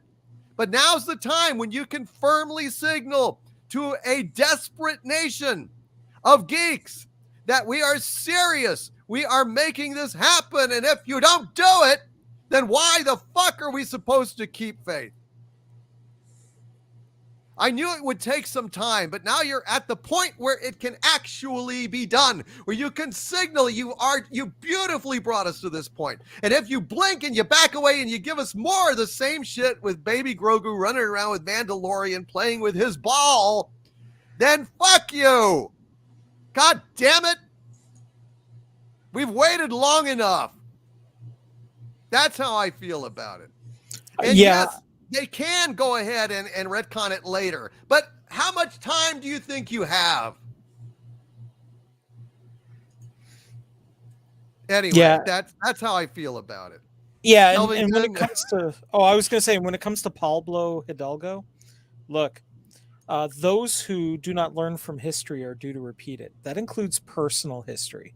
So if he's not learning the lessons, I think the world is going to be very, very happy to watch him, suffer from not learning those lessons over and over again. Well, yeah, I know it feels good that Pablo Hidalgo is out of Lucasfilm as it appears, but Pablo Hidalgo hasn't been relevant for quite some time. I mean, fuck him. Yeah, he deserves what he got, but there's a bigger issue here. And that issue is, what's Grogu's choice going to be? What is going to happen on Wednesday? And I'm not going to be able to sleep. I'm just going to have to stay up and watch the fucking thing as soon as it is on. I don't know. I don't know what I'm going to do, but. Well, I've got to, I know we've explored what if he chooses one, what if he chooses the other, what if he chooses both. Can I ask, have we figured, what if he chooses neither? What if he just flips his finger and walks out and takes a shit and goes for a swim? Well, okay. Right? I mean, all right. What if he says, it's not going to happen, but sure. Yeah, well, what if he just says, or gives Luke the impression like, look, I'm not going to choose. You can't, you can't put me in this situation where I'm choosing between, my father and my like my past and my future here. Like, that's just not a fair choice. And I'm not going to make it. You sort it out kind of thing and walk off. and just put Luke on the back foot. Like that could entirely happen too. We don't know what the hell's going to go down from this. I would like Baby Grogu to reply, "My pronouns are fuck and you." And he walks out and goes home. Okay, I don't know. Waiting for the Orville with a $3 super sticker of the fist bump and super pair. Thank you. Waiting for the Orville. Now I'm sad that you have to wait longer for the Orville, but boy, oh boy, is it going to be worth the wait. And Nicholas Horton with a £5 super chat. Thank you, Nicholas Horton, says, "Hail Doomcock. I also recommend the anime Demon Slayer. It's good, especially season 2. It's both on Crunchyroll and Funimation." Yes, it is in the queue, Nicholas Horton. There's only so many hours in the day, but it absolutely is in the queue, and I've heard good things about it, and I appreciate you, Nicholas, bringing that to my attention. Joe Salazar with a $5 super sticker of Bushiba, bowing solemnly and respectfully. Thank you, Joe Salazar. I bow to you, sir, as well, and I thank you for being here tonight. And Ray J's World with a $5 super chat. Thank you, Ray J's World, says, "Yo, Doomcock. If we are going to the sequel trilogy, I say Favreau and Filoni go there while flipping off Jar Jar Abrams and Ruin Johnson. If we're going, you may be right, Ray J's World, but if we're going to the sequel trilogy, I will not be there to see that ending, because I have no desire to return to that piece of shit, garbage, fucking sequel trilogy. I'm not going to put up with this. I'm just not. I mean, you know what? I've been proceeding with optimism and an open heart and faith that they're going to fix this. If they're not going to fix it, then the conversation is over as far as I am fucking concerned.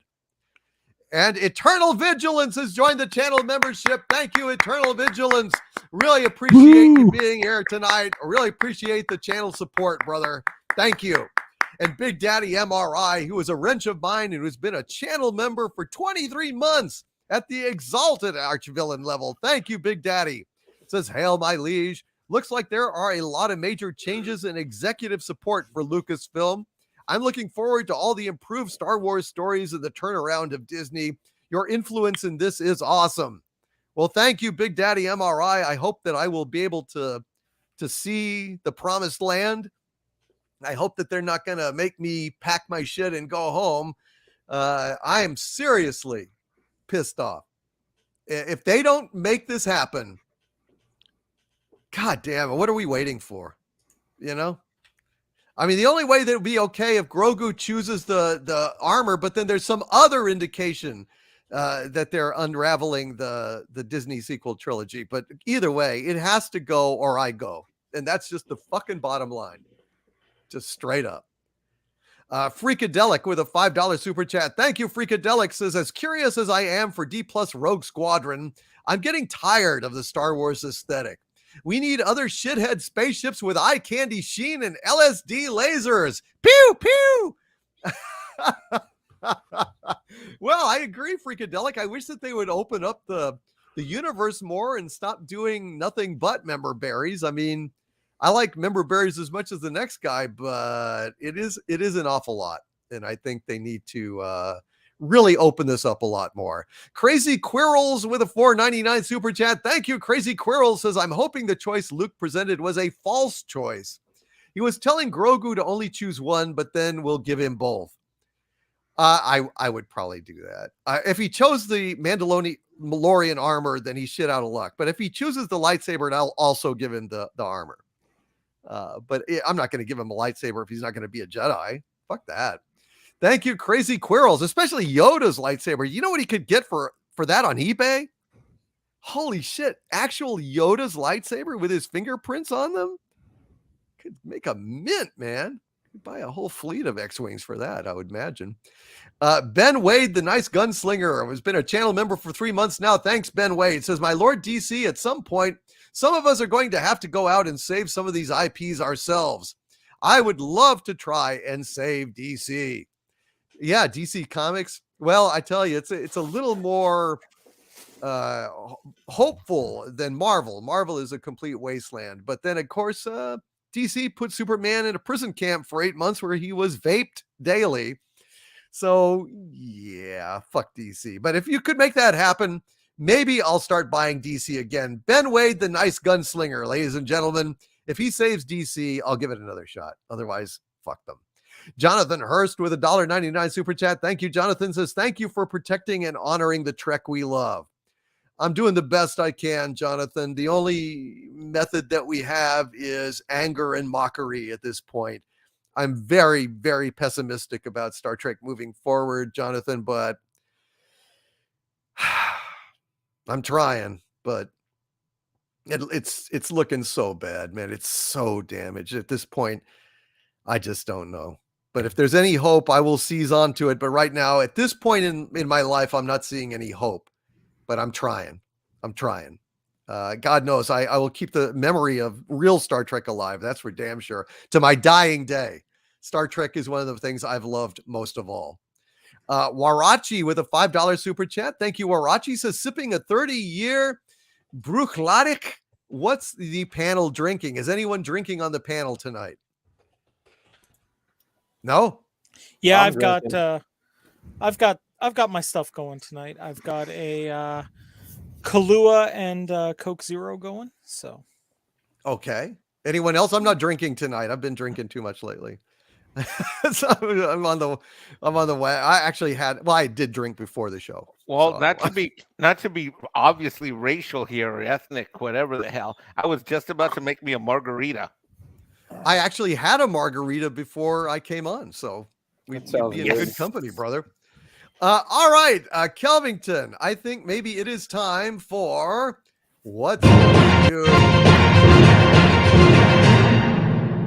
What's eating you? What's eating you? Oh, Tom was checked out. Now he's back. He was lost and now he's found. Was blind, but now we see. Tom Connors Jr. Kelvington, what is eating you this week? Yes, sir. Would you like to go first? Sure, absolutely. Well, I'm in a slightly different setup tonight. Normally I'm in front of a big computer and all that cool stuff. Tonight I'm here at the Hilton with a big old Yeti mic and a Surface tablet and a keyboard. So a little bit different tonight. What's eating me has been the storm that we had earlier in the week. This was me driving away from my house after a day and a half of no power. Pretty much everything here and all the power lines are down. This is what every tree looks like.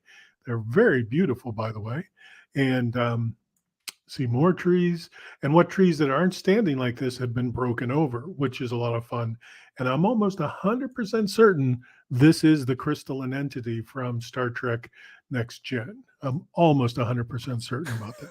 But even though I wasn't able to do much, like the Surface tablet didn't give me much power and barely had any internet, I was able to find, in association with Boba Fett, a list of the top 10 pieces of merchandise coming out of the Boba Fett franchise, if in fact you would like to see it. I would love to know what this merchandise is, Kelvington. Let's see if this works. Fingers crossed, kids. Fingers crossed.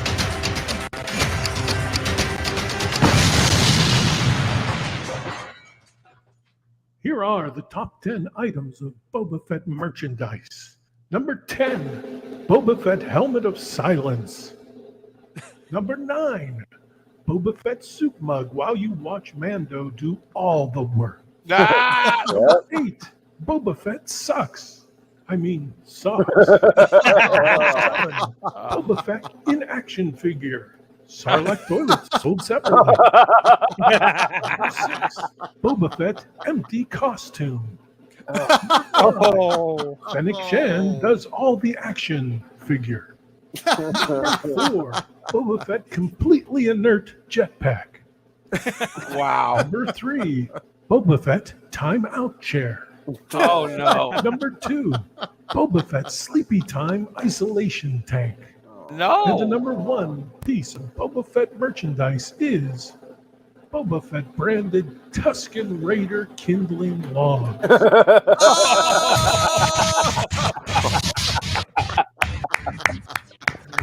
Okay, that is my absolute favorite top 10. Wow. Holy Well shit. done. Kelvington. Well done, Kelvington. Wow. Yeah, man. Thank you. Kelvington was saying, That this was week's top 10 isn't really up to snuff. It was rushed and everything, but holy shit, man, it was great. It was every Well, bit thank you. as good as other ones. Well done, man. Well done. Yeah, man, you really brought it. Awesome. You brought it. Thank you, guys.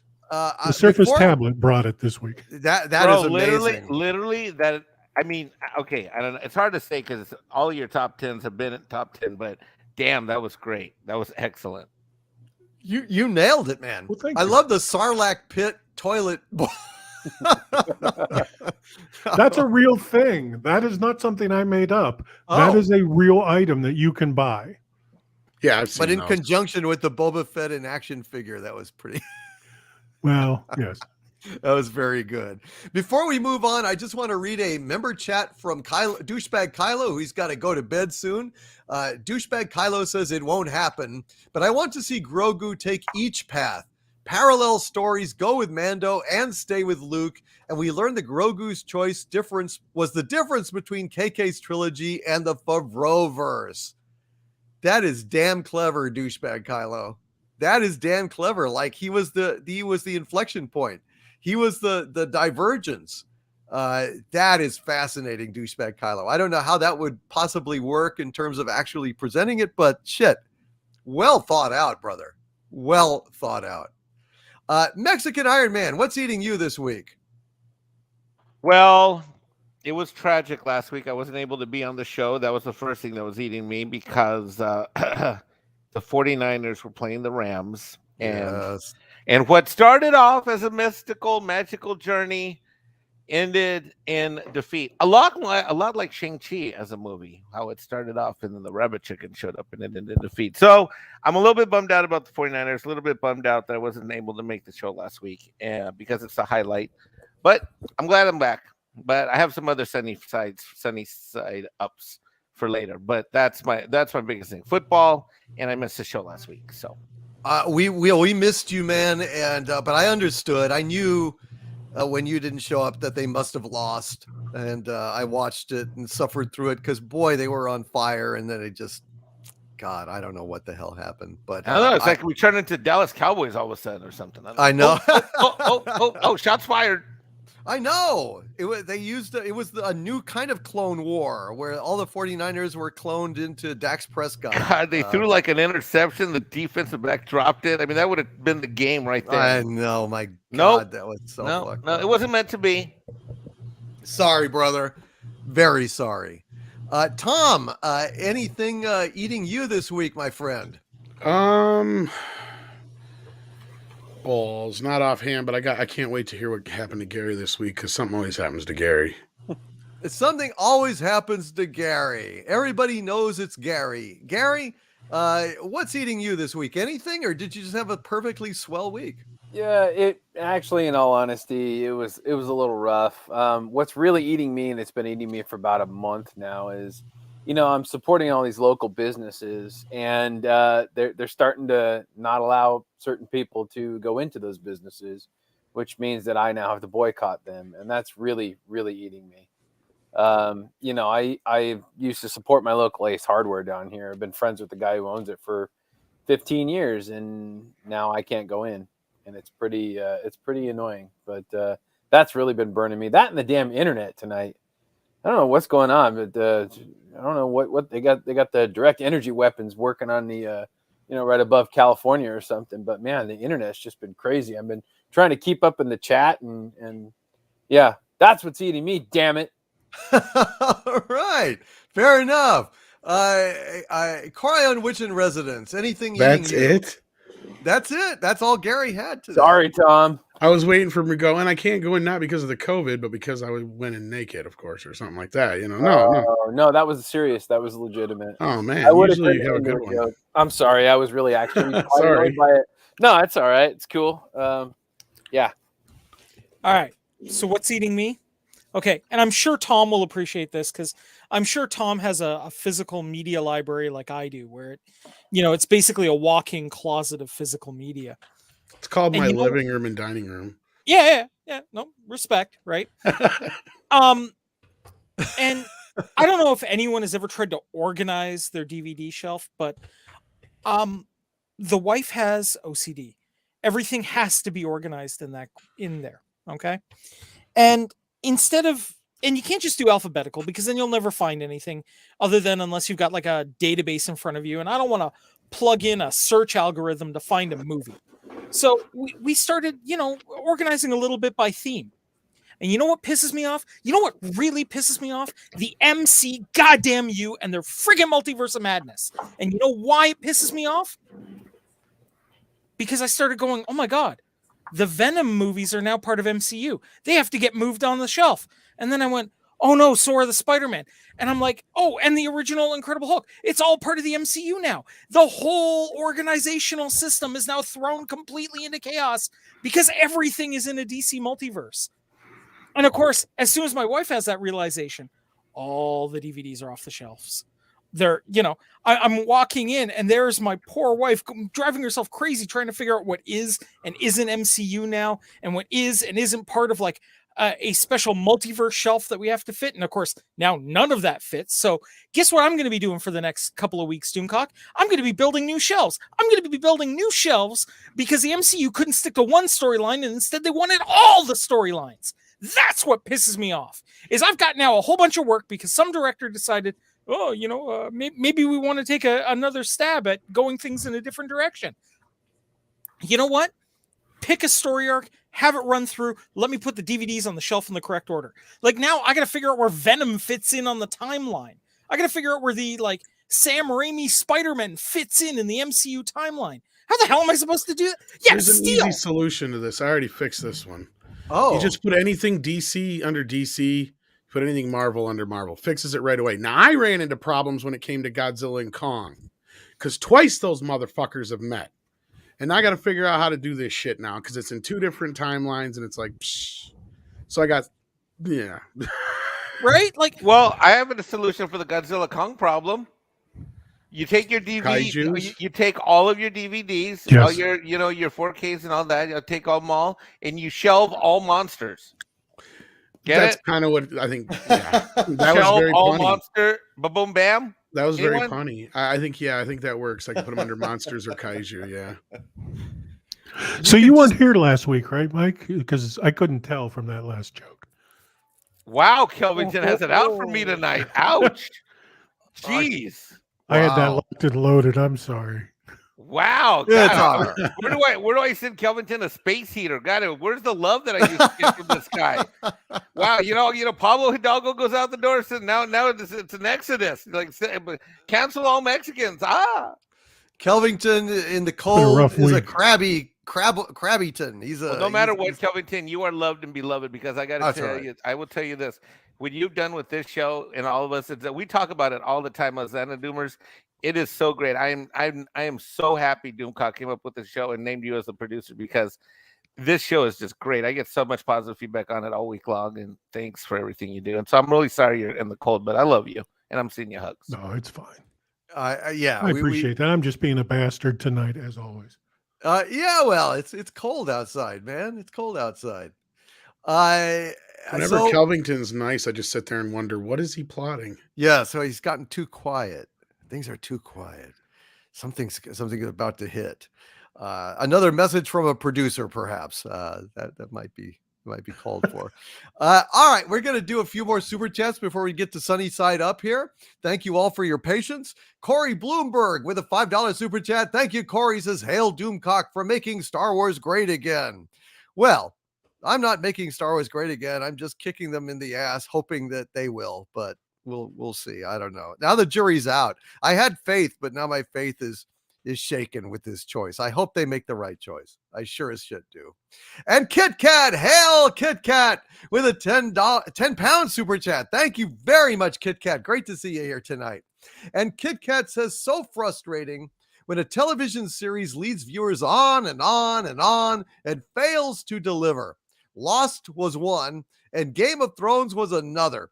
One never forgives being deceived and let down like that.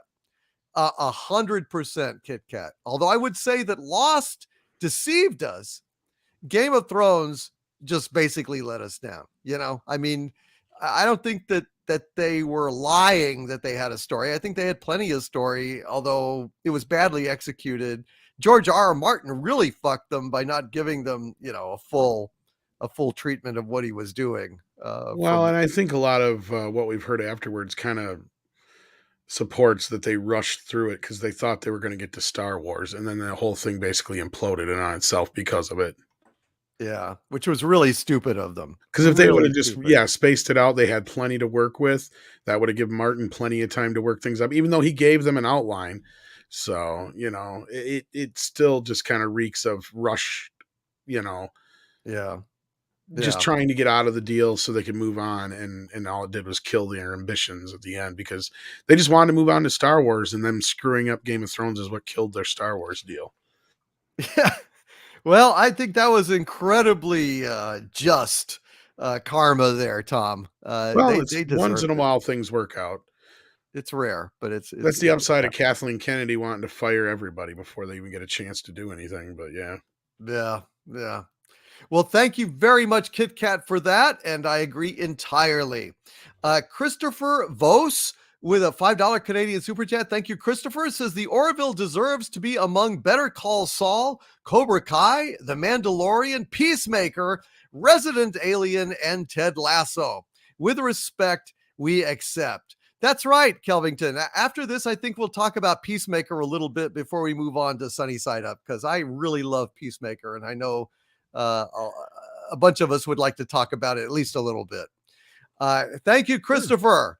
I agree. The Orville is a masterpiece, and I think if only they had not gotten interrupted and they had 4 or 5 seasons under their belt, I think they'd be huge right now. But it's not their fault. It's just the way life worked out here.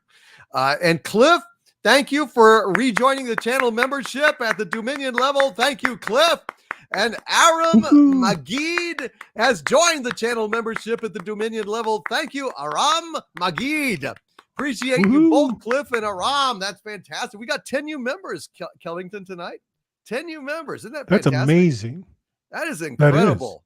That is. I am honored. I am delighted, and welcome to each and every one of you wonderful green folks out there in the chat.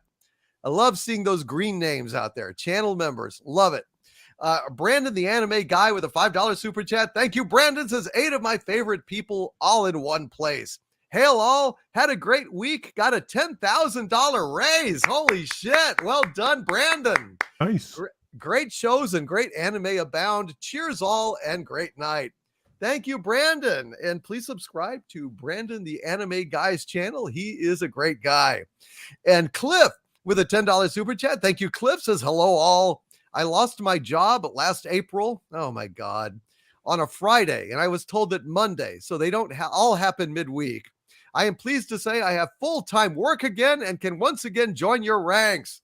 Congratulations, Cliff. My God, it's been a long road, man, but welcome back to the workforce. God bless you. I'm so glad you got full-time work again, brother. That is a big load off your mind, I'm sure. And thank you, sir. God bless you, Cliff. Congratulations. That 70s rock fan who's been a channel member for 14 months now. Thank you. That 70s rock fan says, hail my liege. Great show. Thank you, sir. I appreciate that. I'm glad you're enjoying it. Hail to that 70s rock fan, and hail to Felix P., who is another one of our new members at the Dominion level. Thank you, Felix P.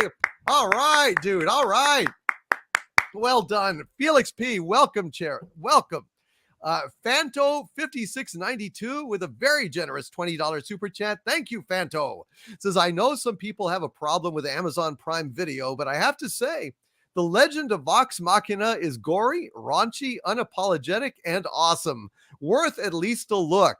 Yes, Fanto 5692. I have watched the first, I think, 3 episodes of Legend of Vox Machina, and it's very good.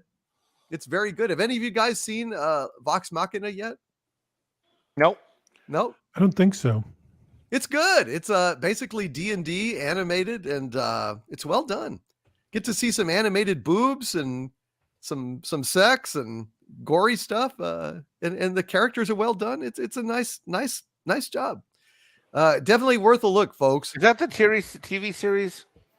Yeah. Mm-hmm. All right, it's on my list. I got to get to that. It's good, Mike. I think you'll like it. All right, it's been on my list for a while. I got to check it. Yeah, someone told me about it like 3 or 4 weeks ago. It really is worthwhile. I can tell you that. It's been very good.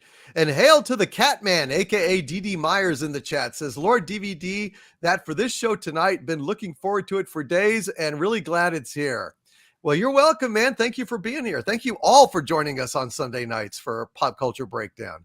Walter Tomaszewski with a $4.99 super chat. Thank you, Walter. Says, hail DC. I think as you are in such a festive mood, you should lead the panel in a sing-along before the parade passes by with Kelvington on kazoo.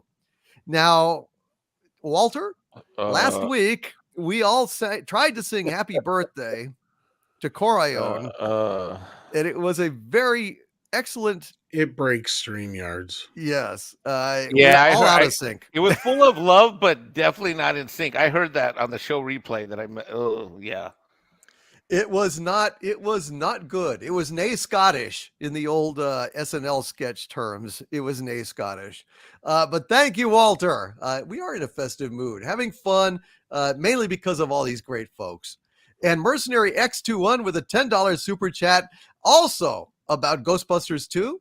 Again, thank you, Mercenary. Says, to those of you who disagree with me about Ghostbusters 2 being better than Ghostbusters 1, remember how the slime around the museum retracts when the Statue of Liberty gets near it? The evil slime is wokeness, and the Statue of Liberty is everyone. Well, that's an interesting interpretation, Mercenary X21. Of course, that was before wokeness. There was no fucking wokeness, at least not in the popular, but you can interpret it that way.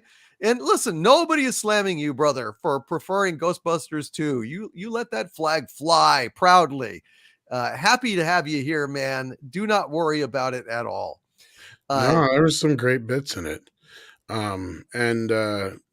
Like they put out that box set this week. Good luck getting your hands on it now, but there's some really great deleted scenes from part 2 as well. So I didn't know that. I just got mine in the mail. That's cool. Some of the ones we were hoping for aren't there, but there's some pretty good stuff in there. And there's quite a bit of, like, it's one of the most extensive box sets I've ever seen as far as like deleted scenes. They have the early cut of the first film. They have the TV versions of 1 and 2 on there. Really? There's like almost 20 minutes of deleted scenes from part 2. Wow. Yeah, there's all kinds of stuff. Holy shit. Yeah. Whoa. I'm excited now. I haven't even cracked it open yet. Like there's a couple of scenes where it's like, how did this not wind up in the movie?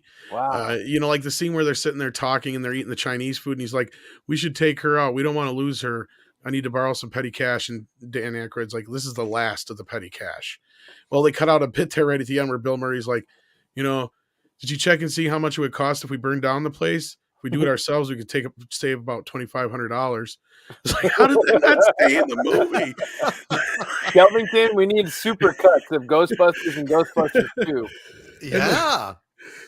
Yeah, that's pretty good. And you have to be careful when you're opening the box. There's a switch on the underside of the trap that you have to flip up or the box doesn't open easily. Because some people I'm reading online tried to force the trap open. And there's actually a switch on it. Yeah. Mine lights up when you take the things out. When you pull the thing out. Yeah. And then there's a great scene from part 2 when it shows them in the when they get thrown in the mental institution and they're all talking about the end of the world. And this one guy goes, yeah, I heard the end of the world is going to be such and such a date in 1999. And he's like, yeah, who told you? My neighbor's poodle. And Bill Murray's like, you know better than that. That's bullshit. Nobody trusts poodles. They're a lying breed. Everybody knows it. All right, Tom, don't tell me anymore, man. There's such great shit in there. It's like, oh my God, how did this not wind up in the movie? That was one of my sunny sides up. Oh man, God damn it. I didn't get it. So are they going to reprint more? I think because of the box problem, they're not going to do the box, but I have a feeling they might re-release just the movies because they did not do a straight up 4K trilogy box set. They did for DVD and regular Blu-ray, but this was the 4K set. Yeah. And they had some issues with people getting like either 2 Ghostbuster 2 4K discs and not a first movie or vice versa. So they've been fixing that problem. And I think once they're done fixing that problem, I think maybe they'll look at maybe re-releasing it as some kind of like standard box set this Christmas, hopefully. I have nothing to go on, but I'm just assuming because the reaction to this and the fact that they sold out so quickly, I'm sure they're not going to ignore that. The only thing I've seen is that these boxes probably cost more than the movies and all that shit put together, because like the ones that are overseas, they don't even have like the lights in them. Because I'm assuming with the battery issue, they couldn't ship them overseas with the batteries in them and stuff like that. So, like, and the price of them was already like $200-300 or more on eBay. So I'm sure Sony's going to pay attention. They're not going to dick around. They're going to get them out there probably again by Christmas. I'm sure. So it just won't have the big fancy box set is all probably. I'm also going to predict. I'm also going to predict that the re-release will still not have a Ghostbusters 2016 disc. Oh no, not at all. Yeah, the UK doesn't even have the coupon, from what I hear. Only the US version did. Yeah, just to shut Feig up, because otherwise he'll get the vapors. He'll get the vapors on the fainting couch. Fiddly-dee, I do declare. I'm a People's Choice Award winner. I won a People's Choice. It was reported by Nickelodeon Kids Award. It was reported by Ghostbusters News. It was always going to have, and I also heard something like this ahead of time too, that it was always going to have Ghostbusters 2016 in there as a coupon. He knew this. So people are starting to think that he was only bitching because he makes hardly anything off those. Probably he was griping because his movie itself as a disc was not included. That's the only way he probably gets a big payday. Citizen Kane never won a Kids' Choice Award. That bastard did not get a Nickelodeon's Kids' Choice Award. We got one for a movie that nobody saw. Oh my God. Clench your pearls, Mr. Feig. Yeah, exactly. Literally. Darth Tony 1976 with a 10, who's been a channel member of mine for 10 months now, says Rosario Dawson is also in Dying Light 2 right now. Fair enough. I didn't even know about Dying Light 1. I know nothing about the Dying Light franchise, so I was completely. Was it a Teen Choice Awards or a Kids Choice Awards? I can't remember which. It was Kids. It was a Nickelodeon Kids Choice Award. Okay. That was one of my sunny side ups, but I have another one. So all right, we'll get to it soon.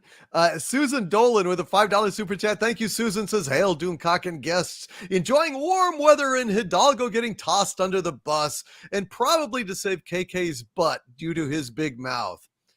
We don't know what's going on. I'd love to hear more details about it. I think Tom has a really good hypothesis about the timeline, and maybe it had something to do with a tweet he put out, but. Regardless, it's just happy. It's happy when a storm ends, when a tornado dissipates, when a plague of locusts leaves the field. Hidalgo was kind of all these things, and very, very happy that he's out of there. Aaron Pipes with a $5 super chat. Thank you. Aaron says, "I really think Yoda is the key. I believe his Force Ghost is in the background, possibly in concert with Ahsoka." That would be cool, Aaron Pipes. It would be really cool if Yoda's Force Ghost appeared in front of Grogu. What would Grogu say? That'd be interesting. That'd be very interesting. Fine he is. Looks nothing like me. Good. That's a good impression. You are not the father. Yeah, I was going to say he just pulls out Grogu just pulls out a Maury invitation. And we leave it at that. And Grogu says, "Excuse me while I whip this out." And here comes the Darksaber. I always had a theory of where Grogu came from, and I'm still sticking to it. They haven't proved it wrong yet. And that is that when Anakin was born as a Virgin of the Force, kind of lines up with Grogu's age almost. So I'm thinking they were both created by the Force. You have a light side and a dark side. Oh, interesting. That would be cool. And that would go back to maybe Yoda's a Virgin in the Force, since that's why there's so few, if not any, of his species besides him. Even though I think they retroactively made that one that was a chicky looking one in the first movie, one of his Yaddle kind, but Yaddle. Yeah. I think that's an interesting idea. Yeah, that's who I thought the mom was Yaddle. Yeah, me too. Got horny and Yaddle, and man, they made a Grogu. Slim choices are. In prison, choice ones do not have. Joker Voice with a $5 super chat. Thank you, Joker Voice. My World Between Worlds theory. 2 temple access points. The Jedi Temple on Lothal. 2, a Sith Temple on Korriban. Always 2. # keep talking. That's interesting. 2 temple access points. That world between worlds. Nice Joker voice. I think that's very interesting. Thank you, sir, for that. Your Muslim uncle with a $4.99 super chat. Thank you, your Muslim uncle. Says, hail to the Clone War fans whose hearts hit the heavens from that last episode. The people saying jangling keys sound like the ferryman who's already dead. The people saying jangling keys sound like the ferryman? I don't know what that means. I have no idea what he's talking about, but I love the Muslim uncle. Hey, what's up, Yassine? Love you, Muslim uncle. I don't understand your text though. I'm not sure about the jangling keys. That sounds like ET to me. Dun, dun, dun, dun, dun, dun. Yeah, the jangling keys. That was fantastic. But that was the name of the character. What is that? Yeah, I know. From River Runs Through It. We do not need to understand in order to love. You watched A River Runs Through It, Mike? It's one of my 10. It's one of my 5 or 10 favorite movies of all time. Oh no!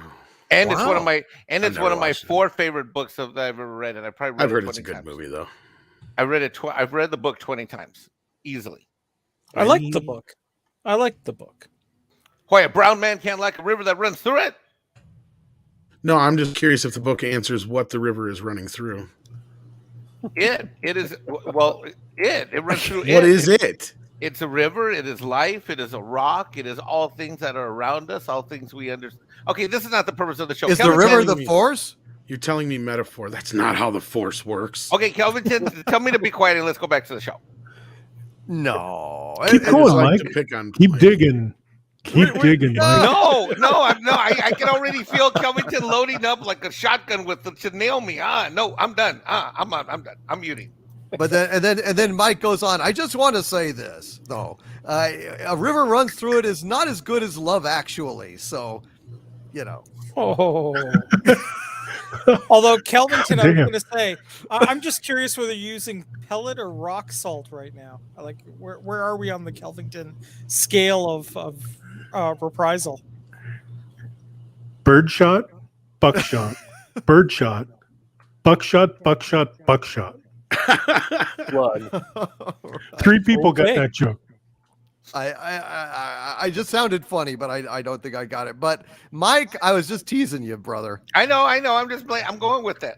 I never saw River Runs Through It, so I have no idea even what it's about. Honestly, its first big movies. I know that. Who's it? Who's Brad it? Pitt? Didn't Robert Redford direct it or some shit? Yeah, by Robert Redford, starring Brad Pitt. Yeah. See, when that came out, Robert Redford was known for making pretentious, boring films, so that's probably why I didn't watch it. So. Oh, Tom, watch where you're walking. I would probably love it now, Mike. That's the difference. So, yay! I think Tom has grown as an artist and a man, and I think he's more on your exalted level. Oh, great and mighty Mexican Iron Man. Yeah, I used to be like a 6-year-old. Now I'm more like a 12. Outstanding.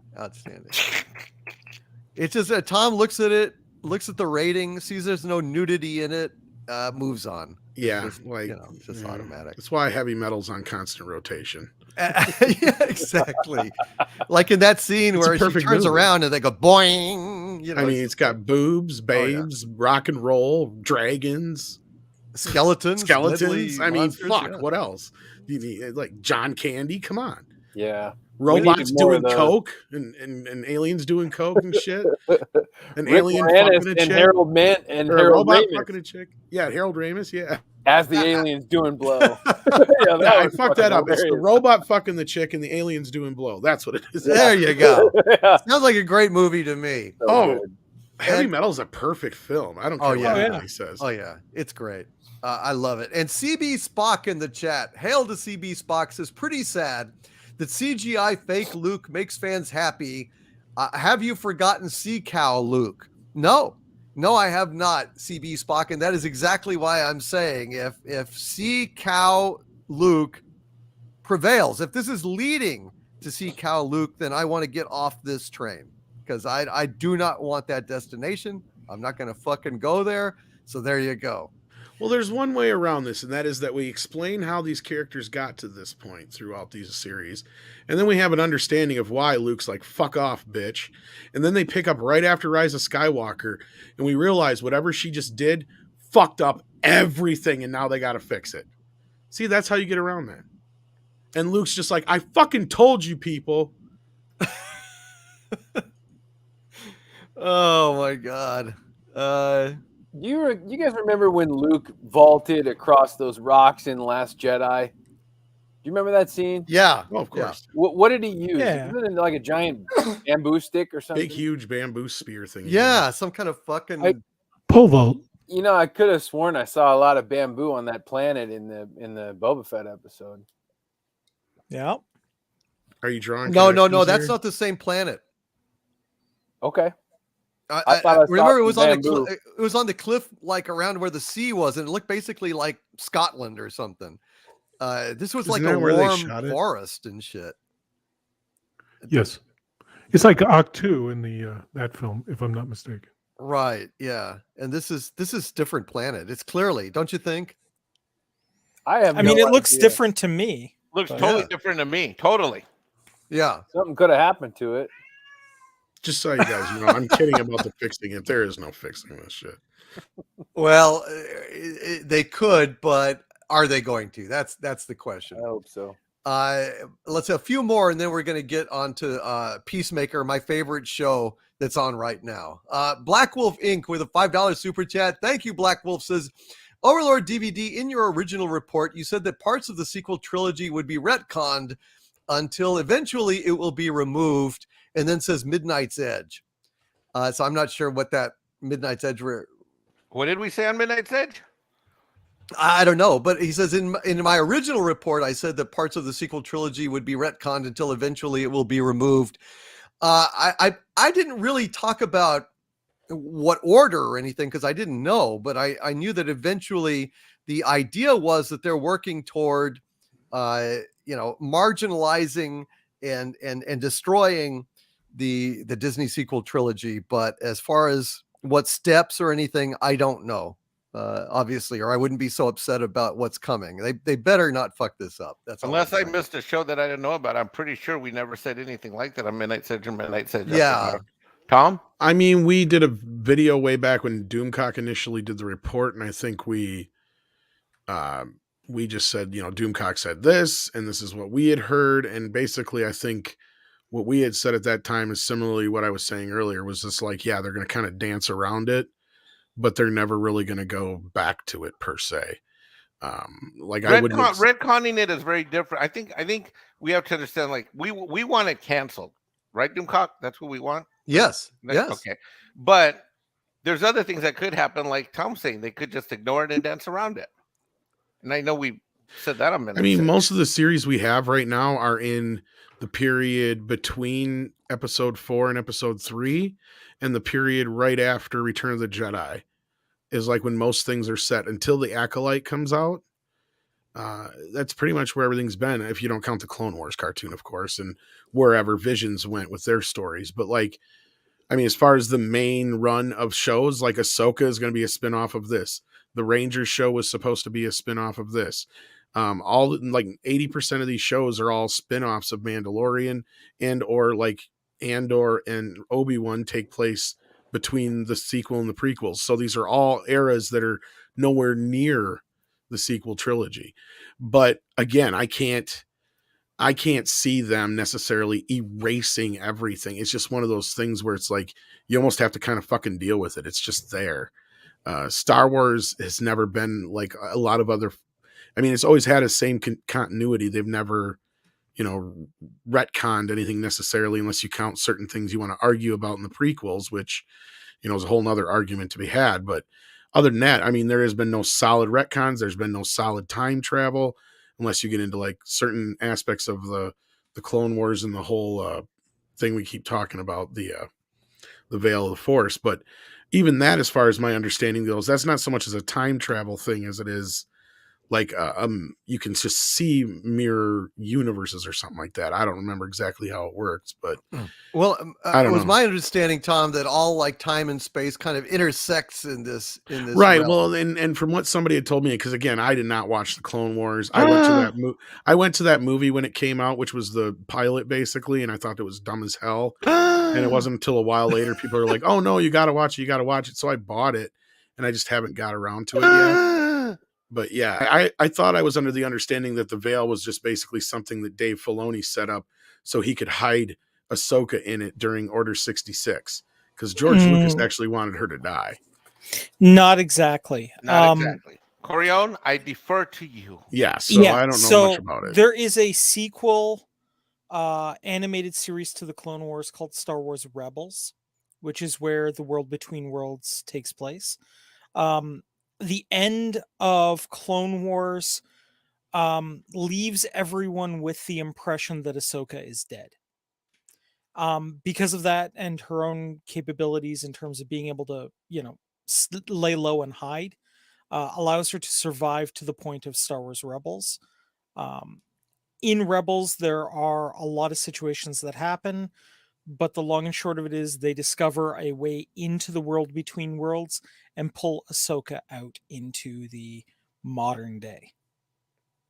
So if you take a look at Clone Wars happening between Attack of the Clones and episode 3, Rebels takes place it's right about at the founding of the rebellion, and the series ends roughly around Return of the Jedi, but only like the last episode really touches on that. Okay. Yeah, Barnaby in the chat says she was dead and brought back through time travel. I didn't get into that stuff. Steve. Yeah, it's a very convoluted path, and I don't want to walk it all the way for you because I don't want to take that enjoyment of that arc from you. Spoilers, I'll probably never watch the whole thing.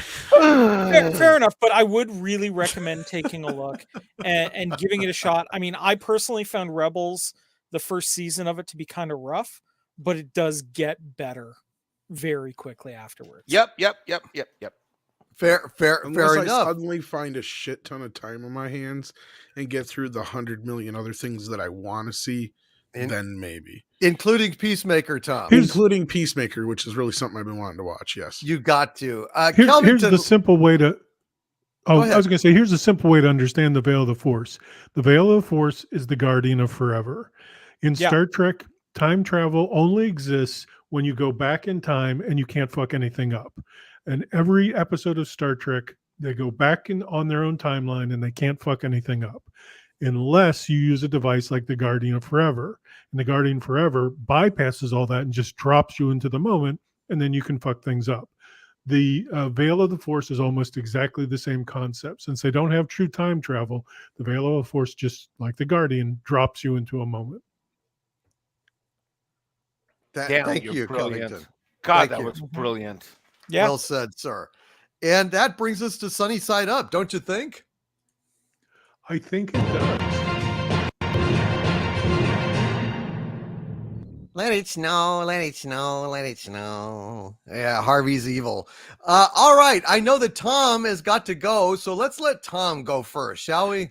Well, thank you so much, guys, for moving things around just for me. You didn't have to do that. No problem at all, man. No, this Sunny Side Up this week, besides the Ghostbusters box set, which is amazing, was the long-awaited, for me at least, trailer for The Offer came out on Tuesday, and it looks amazing. I don't know if you guys are aware of what that is. I did mention it slightly earlier, but it's a 10-episode miniseries about the making of the movie The Godfather.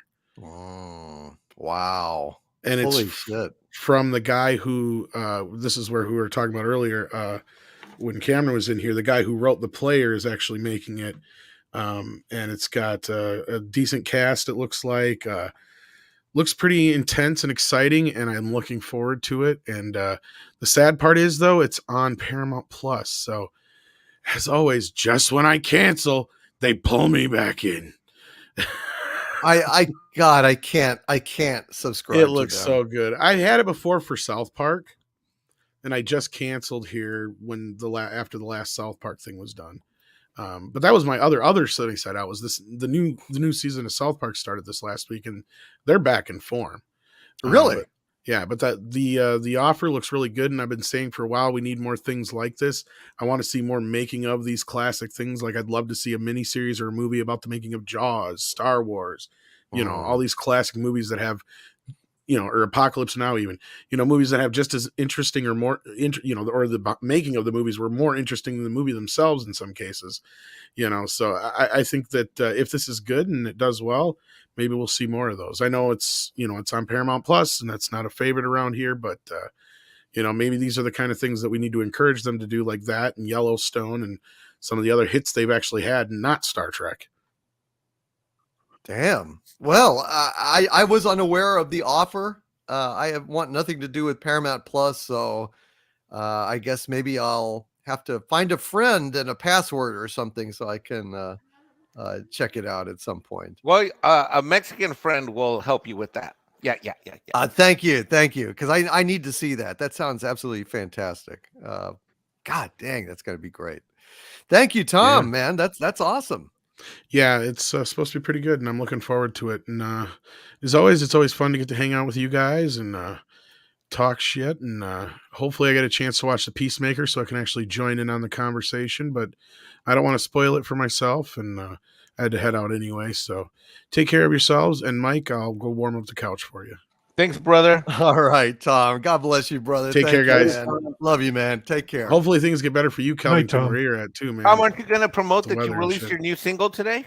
Well, I kind of did. It just dropped the lyric video. I'm trying to get the rest of the songs done so I can just drop the album. But yeah, I did put out a new single. And of course, you can always find us on the morning shows Monday, Wednesday, and Friday, and on Midnight's Edge After Dark on Tuesday and Thursday evening. So that's general places to find me besides places like here. Thank you, Tom. Appreciate you, man. All right. Thanks so much, guys. Take care. Good night, my friend. Night. Let's go to Gary. Gary, anything make you happy this week?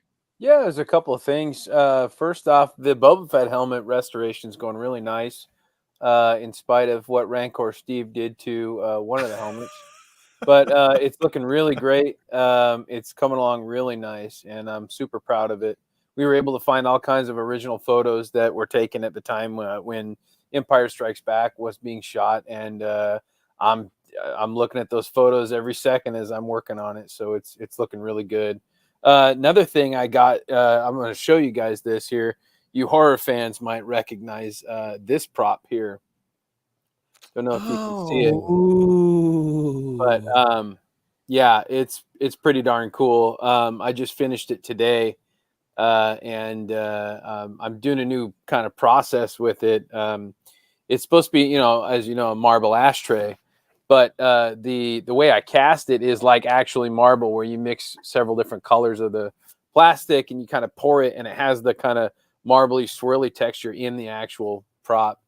But yeah, I've been looking for that one for a long time. But that was cool. I just got that a few days ago, and I did some molds of it, and now I'm doing castings. So if anybody's interested in the Happy Father's Day ashtray, hey, just let me know. Oh yeah, man. Yeah, isn't that from a Creep Show? That's right.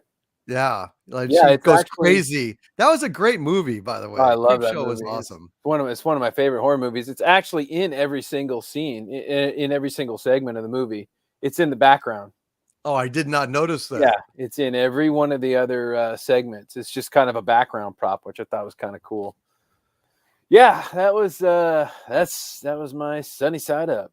Oh, that and the Ghostbusters, the 4K set was really cool. Super cool. I'm really excited that I got that. It just showed up a few days ago. Keep rubbing it in since I acted too slowly. And now, will. maybe I can get it on eBay for a fantastic sum or something. yeah. Maybe, who knows? Let's see. Let's go to Kelvington. Anything make you happy this week? Yeah, there were a few things. First off, we got Raised by Wolves came back as a series. It's probably one of the coolest and most interesting series. It's a Ridley Scott joint, and it's a very intriguing show. Essentially, it's like there's two sets of humans trying to survive on a planet. One of them is called the Atheist, the other one is called the Majority, and they interact with each other poorly on a lot of occasions. But it's a really good show, and I've been very impressed with it. The other thing was I saw this Batman sign, and it is the best thing I have seen in a long time to promote Batman, which is The world's number one smartest multi-billionaire superhero orphan who fights crime without any superpowers is Tony Stark. Watch the second place number in March 3rd. So I thought that was great. Wow. Clearly paid for by Tony Stark. Yes. It must have been. I think it must have been. The other thing is that I thought was like made me so happy in some regards is there's this Jeff Bezos yacht. And here's the problem. It is a really big yacht. Do you want to know how big this yacht is? How big is it? It's so big that the bow and the stern have only seen each other in photos on the internet. It's so big. It's so big. That's your cue, guys. How big is it? I didn't know we had to do it twice. Yes, I didn't know that. Go ahead. Well, you do it on every time you say how big. Okay, I got you. Okay, Yeah. There you go.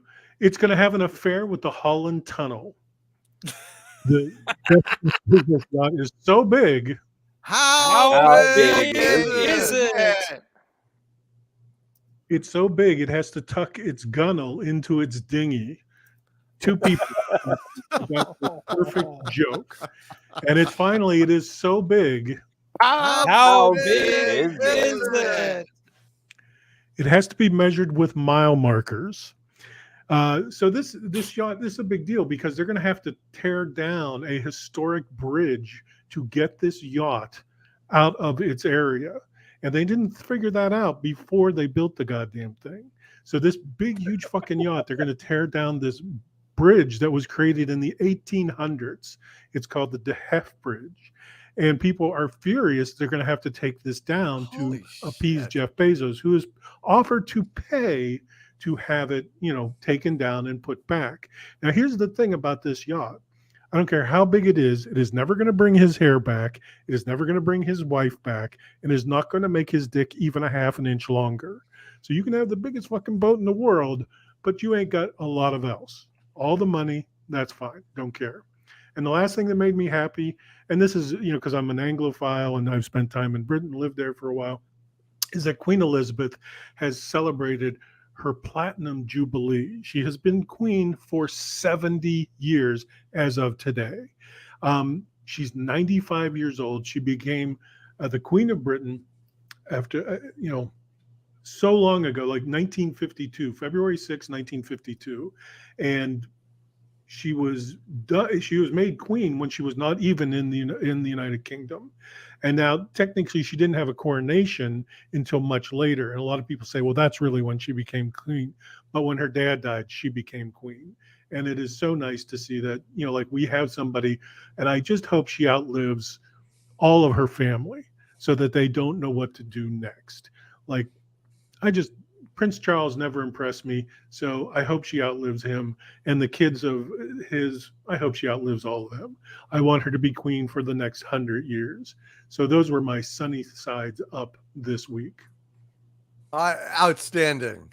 God, how long has she been? 70 years? 70 years.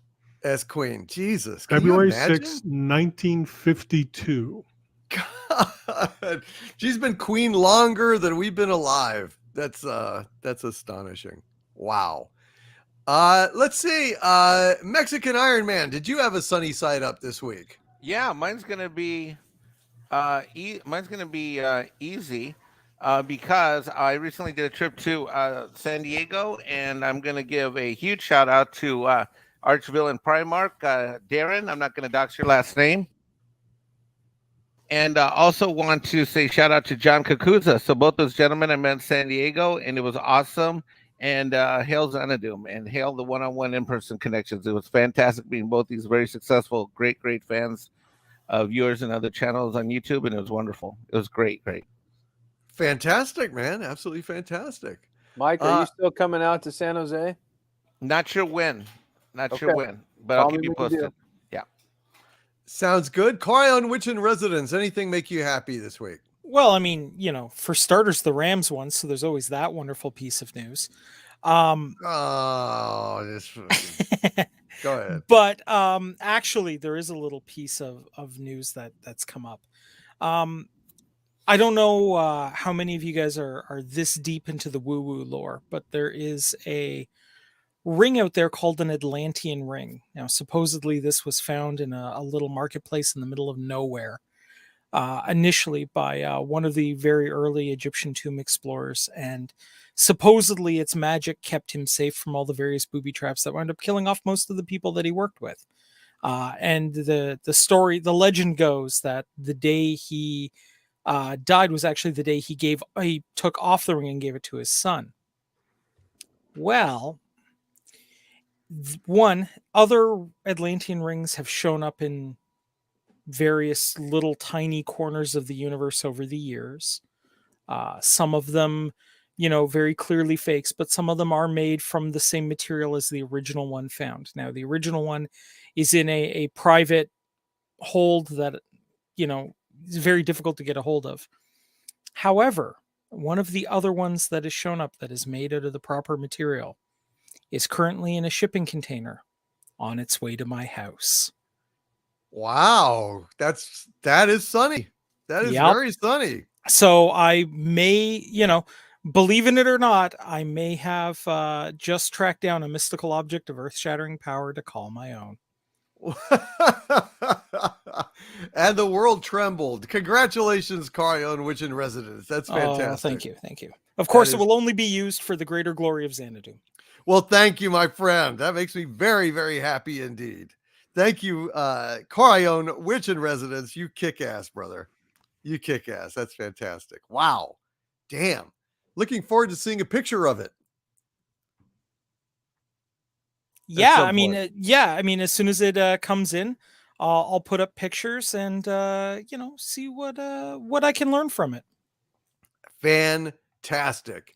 Well, we will get to super chats here in a minute, but I want to talk a little bit about Peacemaker, folks.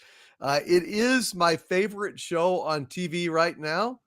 It's absolutely amazing, and I love it. So, basically, Peacemaker, I was very happy. One of my sunny side ups was I thought that this was going to be the last episode of Peacemaker, and it turns out there's 2 more. So there's 8 complete episodes. So that was a pleasant surprise. I thought, holy shit, we just went by way too fast. But anyway, Peacemaker once again laid waste to the superhero domain with another incredibly funny and powerful episode of the series.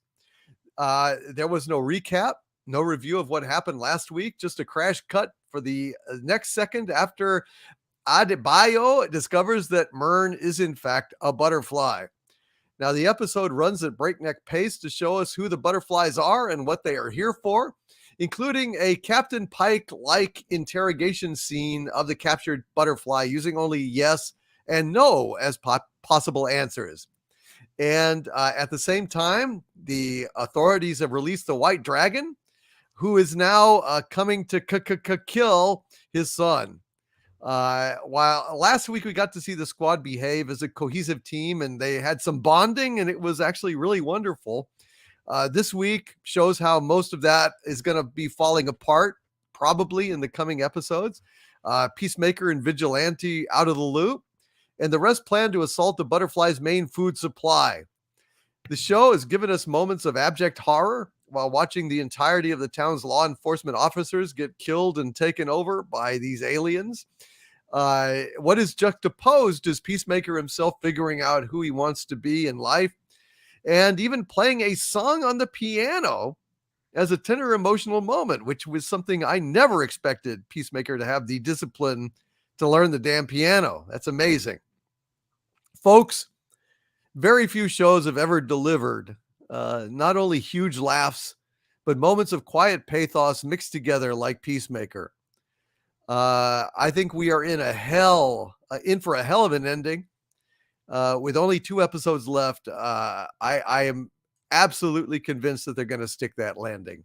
And I'd like to just ask anybody out here in the chat who's watched it, are you enjoying Peacemaker, and what do you think of this last episode? I'm Mexican Iron Man. You've been watching it, right? Absolutely.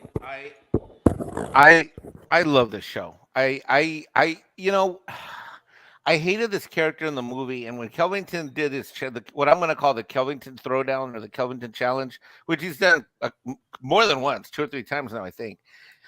And he said, you know, I'll pay for your HBO subscription if you don't like it. I'm like, damn, that's pretty like severe. I hated this character. I love this show. This last one, man, when I found out that he was the whole butterfly reveal when that first happened, and then learning about this, I really can't say that I can't really name a scene or two that I haven't liked. And, you know, that's really odd for me because even some of the parts that some people are calling it, oh, it's wokey because let's say there's a same-sex relationship here and there. It works. It works in the storyline. And you know what? It works in the sense of how life works. And I am just absolutely, I mean, I love Eagly. Eagly is like, I mean, this freaking Eagly. He reminds me of Bambino. Like you're sitting there doing something, and out comes Bambino out of nowhere. Out comes Eagly. Ah, you know, and the way they handle him, I just freaking love the show. I can't believe it. I have not laughed so hard, so often, back to back in a show, and I don't know. I don't even know when I have. I agree, Mike. It was hilarious. Yeah. Eagly is by far the one of the best heroes there. Kelvington is right, or was right, or is right, or whatever the right word is. Yeah, I mean, I love. I'm sorry, occasionally correct. I'm sorry to interrupt you, Gary. What were you going to say? I'm done talking, Gary. I'll pass the ball to you. No, I was just agreeing with you. I'm laughing out loud at this show, and again, like I said before, it's a show that my dad and I watch together, and that's very rare. You know, it reminds me. It's kind of like, you know, every once in a while we kick on Caddyshack or Vacation, and then when we're watching Peacemaker, it's the same kind of vibe. You know, we're just cracking up, laughing our asses off. It really is a funny, hysterical show. It's good. I like it. I didn't think I was going to like it either, but I like it. I really love it. And, you know, even the blonde, I forget what her name is, but, you know, she's been such a, you know, pain in the ass to him, but even she's coming around, you know. I think these characters, it's kind of mind-blowing to me, Kelvington, that these characters, it's such a goof. It's so much fun, but I feel like they've got, you know, character development. I feel like I know these guys now, and I'm really liking them. I'm not just laughing at them anymore. I'm actually liking them as characters. And that's amazing, given how goofy. Well, they all have character arcs, and they're showing them quite clearly. The particularly in this episode where you saw Peacemaker and Vigilante being left out of the loop, and they're like staring at the other members of the crew, like, what are you not telling us? Why aren't you telling us stuff? And they know, because they can't tell Peacemaker that Myrn is a butterfly, or he'll kill him. There won't be any, you know, there's very little any shades of gray for a Peacemaker.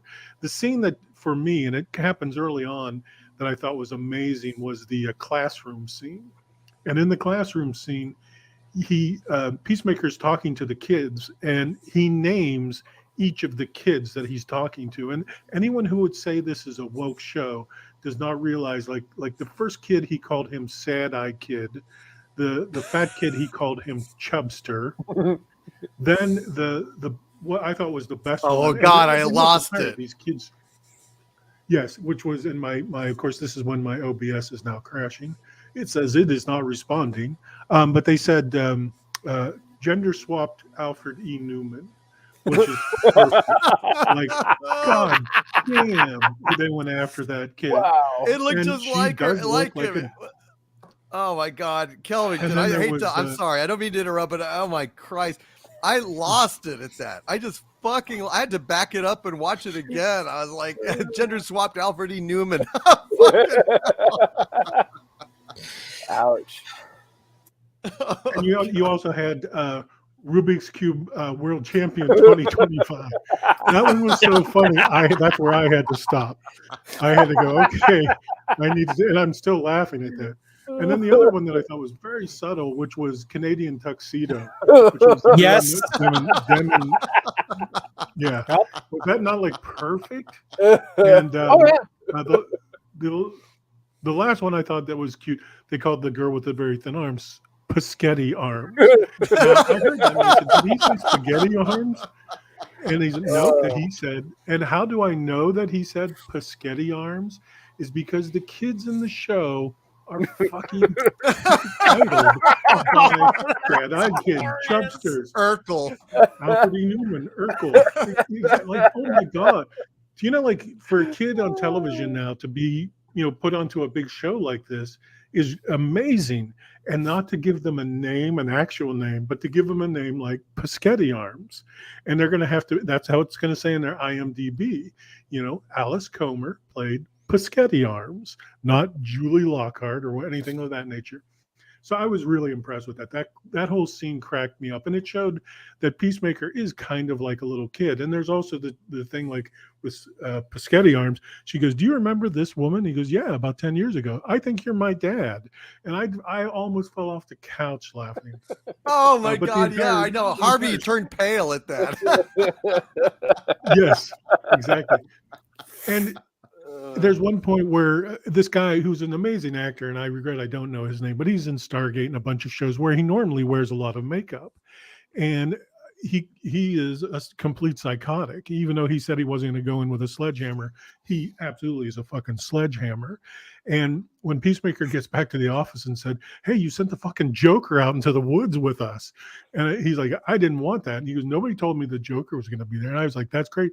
And later in the episode, when he becomes a butterfly, that's a Joker face. Like, that guy needs to be playing Jack Napier, the Joker. Oh yeah. Overall, this episode couldn't have been any better. We got to see, the start of the White Dragon. You get to see him in his outfit, getting, the outfit applied to him, and that was a very good scene. And then the entire rest of the episode, when they kill all the police officers and all the people in jail with butterflies, and they come in, and even people that you kind of like. The kind of dopey deputy sheriff, he gets killed bad. They all get killed. So I'm very curious to see where the next two episodes go. I can't kind of wait. But seeing him play the Motley Crue "Home Sweet Home," and he really did that. He really knows how to play the piano, and he did that. And the woman, they call her Amelia Harcourt as her character name. But that woman, who's Jennifer Holland, she actually is either married to or lives with James Gunn. And she's been putting behind the scenes photos up and videos up on her Instagram, and they've been really good. It's just a great show all the way around. And somebody was talking in the chat, talking about, so you like support a communist sympathizer about Peacemaker, and it's like, no, I don't. I separate the artist from the art. Otherwise, we wouldn't have any art. So I don't boycott shows just because of who makes them. If they're good shows, I watch them, and I let law enforcement and the greater public gestalt handle miscreants. But I'm not in that business. I care about good pop culture. I don't throw stones at sinners and stuff like that. Yeah, I mean, and I would just put this out there, right? I mean, look, from a Hollywood perspective, it kind of did look like China was going to be like the darling and here to stay for a while, right? And then everything suddenly pivots, and he's on the outs now with everybody because he went to the spot that he thought he was going to make his money on. I mean, he took a shot and missed. Let's see what he does in terms of actions from here, right? I mean, if that's, let's hope that we all get more than one mistake to make, right? Yeah. I love the show. Anybody else have anything to say to it before we go to some more of these super chats here? Well, I was just going to say, before Peacemaker, the last show I really had a good laugh at was Inside Job, which that's a great show. Yeah. Oh my goodness, it's amazing. Yes. And I hadn't laughed like that in probably a good 10 years until I saw Inside Job. And then I got Peacemaker and I was laughing like that again. So that's right. I just rewatched the whole damn thing the week before last. God, it's so good. Inside Job. You're right.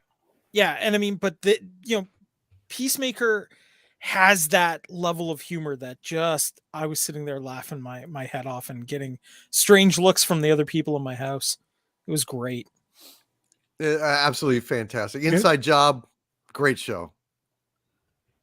Yes. And we got a Hamburglar reference this week, which in a million years I would never have thought was going to be in a show, is the Hamburglar. I know, man. It's just a great show, and I urge people to watch it because this is a special damn show. And they're basically, this is like an audition too, from what my sources have told me. Warner Brothers just said, okay, you know what? Let's experiment. Let's let James Gunn do whatever the hell he wants on Peacemaker, and let's see how it gets received. And they are considering basically letting him be basically the master of the universe of the DCU moving forward for all of the smaller characters, not Superman, Batman, or Wonder Woman, but the smaller characters like these, just turning them all over to James Gunn and letting him run with them. And I think that's an incredibly smart choice. This guy knows what he's doing. This guy remembers what fun is. And fun is the rarest thing in pop culture these days. You for quality, you've got quality, you've got earnestness, you've got this and that, but fun, just fun, good laughs, very rare. So God bless him. It doesn't get any more anti-woke than those nicknames of those goofy looking kids. No. That's not woke. That's no, why it's funny not. and good. Damn right, Gary. And I tell you, the fact that like they were talking about, the team is just shitting on Peacemaker and, treating him as a white male and, slamming him and he's just the butt of this and that. They're coming around and liking him. So that kind of rebuts that woke argument, right? I mean, the show ain't woke. Oh, yeah, absolutely. There's elements in it that sure, there's diversity and there's like little touches of wokeness, but then they make fun of wokeness too. So it's kind of balanced, it's pretty good. I'd also say that, like, if you were ever actually to meet a guy like Peacemaker, you'd probably shit on him pretty hard too. At least not while he was looking at you, but you would, right? I would. Like him. You would. I like him. I think he's cool. He's my kind of guy. He's a dork, but I like him. He's fun. I'd buy him a beer. Yeah, man. Wouldn't you like to hang out with Peacemaker and just chat? Fuck hang yeah. out, have a beer. Just like goof we'd around. sit down. He'd be like, "So what's it?" I mean, I can see him saying something like, "So what's it like to have skin that dark?" I don't know, Mr. Peacemaker, sir. Yeah. See, I don't know. In a universe where Peacemaker existed, I would hope that Margot Robbie's Harley Quinn existed, and I'd be after her. Yeah. Well, I don't know. I like the comic book Harley better, but yeah, she does an okay job. I don't know. Papa Delta Yankee says my wife described Peacemaker as though WWE had sex with a comic book, which I think pretty much is exactly it. I want his helmet. I like his helmet now. It's grown on me. I thought it was dorky as fuck. Which one? And also it doesn't matter. Just for looks. I know they don't work. No, they're all different. If you look at them, they're all shaped slightly differently. Really? I didn't notice this time around. Yeah. But anyway, I like it. Also, I got to learn how to do the fucking idiot dance at the opening start. credit dance. I've got to learn how to do that fucking. Yeah. Dance. Now that's something all of us should learn how to do, and we should do that with our cameras on that exactly. That's what I want to do. I want to do the stupid dance in a video as a tribute to them. I know it's going to maybe look retarded, but I love it. I just think it's a great show. Well, if we all shot it on green screen, I could put it together and make it look, I could put it in that background easily. And I can't believe other people have not done this yet. I mean, I'd be game. We should do it. I'm down. We should do it. I We can got to screen myself. Absolutely. Of course, we got to pick the right height of the camera. It's got to match so we can all be synced. You know what I mean? It'd be Right. tricky. Absolutely. Be tricky, but we could maybe do it. That'd be a lot of fun. All right, I think we should get to the rest of these super chats, don't you, Kelvington? Is the word Absolutely. given, Take it sir? home. Let's do it. The word is given. All right. Nicholas Horton with a £5 super chat. Thank you, Nicholas Horton says, if Ahsoka does appear, she'll be going by her alias of Fulcrum while working with Bail Organa during that time period. It will be very, very interesting to see Ahsoka's series when it comes to fruition, Nicholas Horton, assuming I'm still watching Star Wars after this next episode. They better do the right thing. They better do the right thing. I'm just saying, God damn it. We've been waiting and waiting and waiting, and we need a sign now. Oh Lord, oh Lords of Star Wars, we need a sign from on high. Bring it down from Mount Coruscant and bring us the 10 new Star Wars commandments, for God's sakes. We need hope. We need hope. Chubb Bista has joined the channel membership at the Dominion level. Thank you, Chubb Bista. Hail Chubb Bista. Thank you, my friend, and welcome to the channel. Jimmy D's RC with a $7.99 Australian super chat. Thank you, Jimmy D's RC. He says, I asked my kids about the mods. They reckon they're very cool. To me, their annoyance factor is on a par with Jar Jar marketing to children, right? Jeez, Jimmy D's RC. See, that's why I'm glad I don't have kids. If a kid said to me, I think that the mods are cool, I don't know. I don't know what I do. It would be bad. I think I'd send them to boarding school where they could get some discipline drummed into them or something. I'd say, what went wrong with you? I'd say to my kid, I don't even know who you are. It would be very dramatic. Thank you, Jimmy D's RC. I'm glad you didn't react like I would. That's why you have kids and I don't. Douchebag Kylo. I already read this, I think. Oh no, maybe I didn't. Douchebag Kylo had a channel member chat here. Has been a channel member of mine for 6 months. And he says, I know he won't, but I wish we could see Grogu take. Okay, I did read this. Thank you, Douchebag Kylo. Let's see. Aaron Pipes with a $5 super chat. Thank you. Aaron says, DC, have the spies hinted that the last 2 episodes of Boba Fett were put together at the last minute? Aaron Pipes, my spies have told me exactly.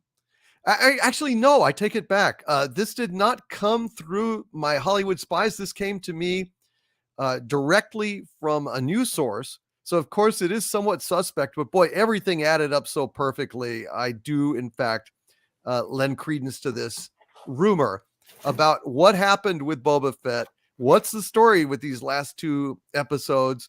What's going on with it? I'm going to have that video out hopefully tomorrow. So, Aaron, all your questions will be answered. Patience, young Jedi. It will be revealed. Omnissiah Sphinx with a $2 super chat. Thank you, Omnissiah Sphinx. Says, may the KK universe be buried like E.T. Atari. Damn right. And never found, though. They found the E.T. Ataris. I would never like them to find KK shit over there. Thank you very much, Omnissiah Sphinx. G Danger C 1988 with a $5 super chat. Thank you, G Danger C. Says, hail Doomcock and panel. Here's another $5 for constantly shitting on the sequel trilogy. Without respect, we reject, baby. Thank you, G Danger C 1988. I need no incentive to shit on the sequel trilogy. However, the super chat goes towards keeping the lights on around here, and I very, very much appreciate them. Thank you, G Danger C. That being said, if you could get $5 every time you shat on the Disney sequel trilogy, the robot army would be done by now. I know, man. I know. And I'd be eating a lot more fiber. And constantly. It's like dun dun dun dun dun dun dun dun, time to go and shit on the sequels, time to go and shit on the sequels and shit all over them. Kit Kat with a £5 super chat. Thank you, Kit Kat. Says, Grogu choosing the armor would definitely not preclude the erasure of the sequel trilogy. All sorts of plot twists and turns could then ensue. Well, yeah, Kit Kat. But the problem is, how long do we have to wait? And him turning back, blinking on the edge of the abyss and turning away instead of going ahead and taking that step into a better, larger universe, it's just too disheartening. Yes, of course. Of course. They could retcon everything up to the very, very last minute. But the minute that I see this shit heading straight for the goddamn sequel trilogy, I'm getting off the bus. So, it's time to put up or shut up. That's my opinion. Thank you, Kit Kat. Jeffrey Taylor with a $5 super chat. Thank you, Jeffrey. Says inside baseball from subject matter experts. Well done, folks. Thank you, Jeffrey. I'm glad that you are enjoying the show, and I hope that you will keep coming every Sunday night. God bless you. Thank you, Jeffrey Taylor, for that super chat. Appreciate the support. Saul Shymek with a $5 super chat. Thank you, Saul. Says, question, the 1979 film, The Black Hole from Disney, is it just me or is this film a Hammer horror film in space? I've only seen it twice, so I'm not an expert on The Black Hole, but boy, it does indeed.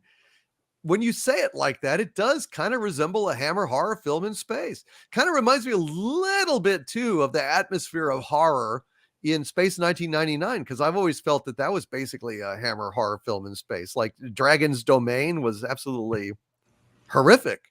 Anybody else a fan of The Black Hole, and do you think that it was a Hammer horror film in space? I'm a huge fan of that. Yeah, I think it was. I love that movie. It's really dark and scary. I saw it when I was a kid, and I was just mortified, especially when what happened to Anthony Perkins. But it totally has a horror undertone.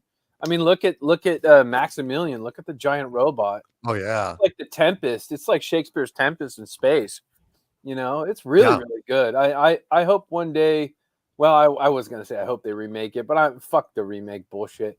I love it, and John Barry's score is unbeatable for the Black Hole.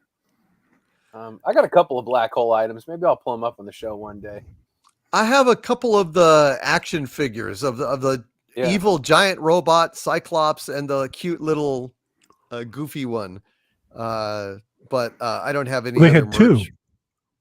Huh? They had one that was. They had two little robots. One was Roddy McDowell, and the other one was the amazing Slim Pickens. Shoot, go turn, General. That guy, and he was one of the robot voices in Black Hole. Yeah, you didn't realize that? Yeah, Roddy McDowell plays the one, and Slim Pickens plays the other. And it's one of the few voices I do. Slim Pickens.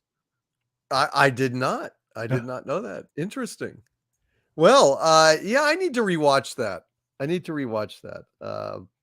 It's an interesting movie. The atmosphere of it is one of low-key dread, I think, throughout the whole thing.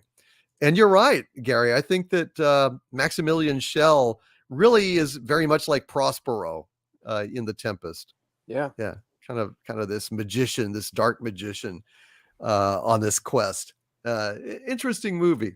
I have one of the guns. I have one of the double guns. No shit, really. Yeah, and what's really interesting, Kelvington, you'll like this, is I was looking at it and I kind of I was fixing it up. It was in really bad condition, and as you know, it's made out of dowels, wooden dowels, and then it's made out of dowels that are surrounding the dowels. And the dowels in the front are two small dowels here and one big one there, which reveal the mouse ears. So every time that firearm is pointed right at the camera, you see the mouse. You can see the mouse ears. That's how that hidden Mickey. They were plugging that everywhere, even right in the shots where the guns are. They still managed to get that in there. I thought that was kind of interesting from a design. That's awesome. Yeah. How weird. And on Space 1999, they had two crews. So every other episode had a different cast. So if you were Martin Mull or Martin Landau, you might have been episode 1, 3, and 5. And then the secondary cast was in episode 2, 4, and 6. Really? Yeah, go back and watch it. You'll be shocked. Like, wait, where's Martin Mull's character? Like, he might make a cameo in some of the secondary episodes, but they use two casts to save costs. That's pretty cool. Two casts. Go back and watch them. And when you watch them in order, production order, you'll see Martin Mull's in that first week and Barbara Bain. And then the second week, they have Tony and, all the people that were associated with him and the Australian guy. And occasionally they mix over, but very rarely. I'll be damned. And they were shooting them at the same time. Is that the idea? Yeah, that way they could save money, and they were only on sets. It was almost like what Sid and Marty Krofft did. And there's your robots from the Black Hole, by the way. Oh The yeah, broken those up are one those is are. Slim Pickens, and the clean one is Roddy McDowell. Mm-hmm. But the one I really like is the giant Cyclops. That's the scary one. Yeah. That one is freaky. But yeah, those are cute Maximilian. little, I guess concessions to the kids. They Right. couldn't have it be that dark and scary without a cute little It robot. really floating had a around. dark ending too, because normally that kind of Disney movie, the heroes would escape and survive, but at some point in the movie, they look at each other and they realize we're not making it out of this, and that's what makes it such a great ending. Like, well, I guess we're fucked. Let's just go, and then they go, and it's like, whoa, wow, that's fucking crazy. It was a great ending. I really liked that movie. I mean, it's it's got its technical flaws and stuff now, but I mean, Yeah, it's interesting. Yeah, it's really good. yeah. Let's see. Your Muslim uncle with $1.99 super chat. Thank you, my friend. Says, is our Max Rebo Mandalore? I don't think so, but nothing would surprise me. He should be dead right now, so pretty much anything he pulled, I would not be surprised. Jack White with a $5 super chat. Thank you, Jack White. Says, my lord, I should let you know that the final story arc adaptation of Bleach doesn't air until October. Well, that's okay. It's going to take me a while to get through the hundreds of episodes, so I'm not too worried about it. I'll look forward to it when it comes out, though. I'll tell you that. Infinite. Okay, I already read that one. No, I didn't. Infinite Wanderer with a $2 super chat. Thank you, my friend. Says Thrawn's not human. He's a different race than Cad Bane. Yes. Thank you, Infinite Wanderer. I think, I already read your super chat about that as well. And again, I want to welcome Mr. Evil 1 to the channel membership at the Dominion level. Thank you, Mr. Evil 1. Woo! Awesome to have you here. Awesome to have you here. A rabbit chicken welcome package is in the virtual mail. Fantastic Mexican Iron Man, sir. You are awesome. Just want to say, Kellington giving you a world of shit tonight, but you're all right in my book, brother. I love Kellington. I have I one love job, Kellington too. and that's to give people shit. It's true. And you do it well. You do it well. You wear it well. Let's see. I do what I can. Ray J's World with a $2 super chat. Thank you, Ray J's World. Says, Harvey, Kelvington's Grogu should meet each other. So like I would go and say, hi, Grogu. Hey, press the pretty red button. Oh, it's so pretty. Push it and you'll see Mando again. Kelvington, talk to Grogu not to do that, if you would, please. I will do so. I don't want that to happen. That's plausible. He's got his and own balls to play with. True. Let's see. All right, it just jumped on me. Hold on just a sec here. Sorry about that. Okay. JB at C with a $5 super chat. Thank you, JB at C. Says, I love Fifth Element. Wanted to love Valerian, but they should have swapped leads with the passengers. Any swaps that you think would improve the movie? I really wanted to love Valerian. I thought that the trailer looked mind-blowingly amazing, but somehow the implementation just didn't quite work. It was almost like him and the girl were more like brother and sister than romantically entangled, and I think it lost something in the translation there, JB at C. But Fifth Element was fantastic. I love the Fifth Element. Lilu, Corbin Dallas, and Ruby Rod. Fantastic movie. Does anybody here not love the Fifth Element? Love it. It's perfect. I think it's funny. Yeah, I think Great. Yeah, it's a fantastic movie. Yeah. God, I love the city with the flying calves. It's just fantastic. I love that movie. It really is very European in its sensibilities. It's just that crazy kind of European kind of anything can happen attitude, like Heavy Metal and Barbarella. This one, like Logic, logic. It's just a wacky, fun romp, and I love Fifth Element. Infinite Wanderer with a $5 super chat. Thank you, oh Infinite One. Says the problem with Star Wars is that there's a lot of near humans, Twi'leks, Marillions, Chiss, Arcanians, etc. I ran out of text for near Duros species. Fair enough, Infinite Wanderer. We did get the gist of your point, sir, and it was a good one. Thank you, Infinite Wanderer. Ray J's World with a $5 super chat. Thank you, Ray J's World. Says, I think she's the bestest ever. Should be an Nam arch nemesis character for you, DC. So she's the bestest ever. Should be actually the name of an arch nemesis, huh? Well, it kind of is. Kind of is. The name's KK. Also, I think that that applies to Alex Kurtzman, but don't quote me on that. Thank you, Ray J's World. I like that. The Lost Wanderer with a $5 super chat. Thank you, oh Lost One. Says Grogu takes the saber. Episode 3 and 4 of Mando, he senses Din in trouble and wants to leave to save his friend, a la Luke. Market and get saber and chain Grogu. Yeah, I could buy that.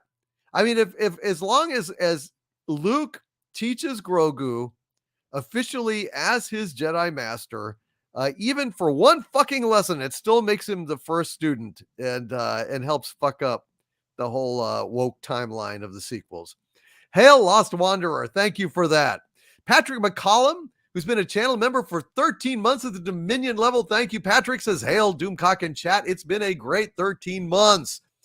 It has been, at least on this channel, not out in the real world. It's been a shit 13 months in the real world, but happy to have you here, man. A nice little shelter for geeks here. That's what I want my channel to be, an oasis for geeks, away from the insanity and politics of the so-called real world. It's much better here. And Mazarus with a $5 super chat. Thank you, Mazarus. Says, notice Luke doesn't seem to have considered that Grogu has enough life left to learn it all. Actually, he said that, didn't he, Mazarus? He does say in there that you do have enough of a life to do it all, but we don't. So I mean, he did, Mazarus. He did say that. He actually said it. So I don't know, man. He's got to choose the fucking lightsaber. That's all I'm saying. If he doesn't do that, then I got a problem. Bark Lounger with a $10 Canadian super chat. Thank you, Bark Lounger. Says, what if all of these Star Wars shows are actually a middle finger to us? Like channels like Emergency Awesome, Star Wars Theory, etc.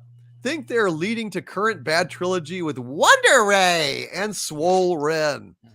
Well, that's the fucking problem, Bark Lounger. Now, I haven't thought that at all up until this point. I have had faith in Favreau and Filoni.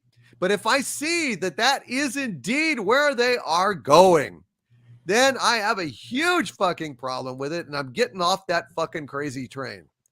That if it just leads straight into Kennedy's trilogy, no fucking thank you. I just want to go ahead and jump at the next exit, because I am not going to fucking ride that all the way there. Thank you, Bark Lounger. I hope that Emergency Awesome and Star Wars Theory are wrong, but only time will tell, and I think that time is growing short. Toddzilla with a $20 super chat. Thank you very much, Toddzilla, for that generosity, sir. And Toddzilla, my friend, says, DC, for years you held out hope for us fans. I think now we need to give you hope. I believe Cameron, Kelvington, and Douglas are right. He will still pick the armor, but they're going in the right direction. Don't give up. I don't know, man. I don't know. Mexican Iron Man. I am just going to tell you this. You got my cell number. You got my Twitter. You got my Discord. You got my email. When this thing goes down, I am available for you 24/7. If this thing goes down wrong for you, I am you got my cell phone. You text me, call me, DM me. I'm going to turn on my Discord. Hell, I'll even turn on WhatsApp if you need. Whatever it is, my StreamYard will be ready to go. You know, Oh. FaceTime, however you do, whatever happens on Wednesday, like I'm gonna instantly know that's the second that because I'm gonna stay up too and do this. So I'm gonna be watching it live. So just so you know, Okay. the second it happens, I am on. Mexican Iron Man is on standby for you. Awesome. I had a nightmare last night. One of the reasons I didn't get much sleep. Woke up in a cold sweat. I was lying there and I was about to watch this I was watching this episode. I had taped it and I got a phone call and I picked it up and I heard, "Have you seen chapter 7 of the book of Boba Fett?" And I said, "No, Andre, I've taped it. I haven't watched it yet." And he said, "Why don't you go watch it and we will wait here for you?" And I bolted up right in bed and there's a puddle on the pillow and my eyes were rolling around and I said, "My hair." I don't know why I said that, but I did. I don't know, man.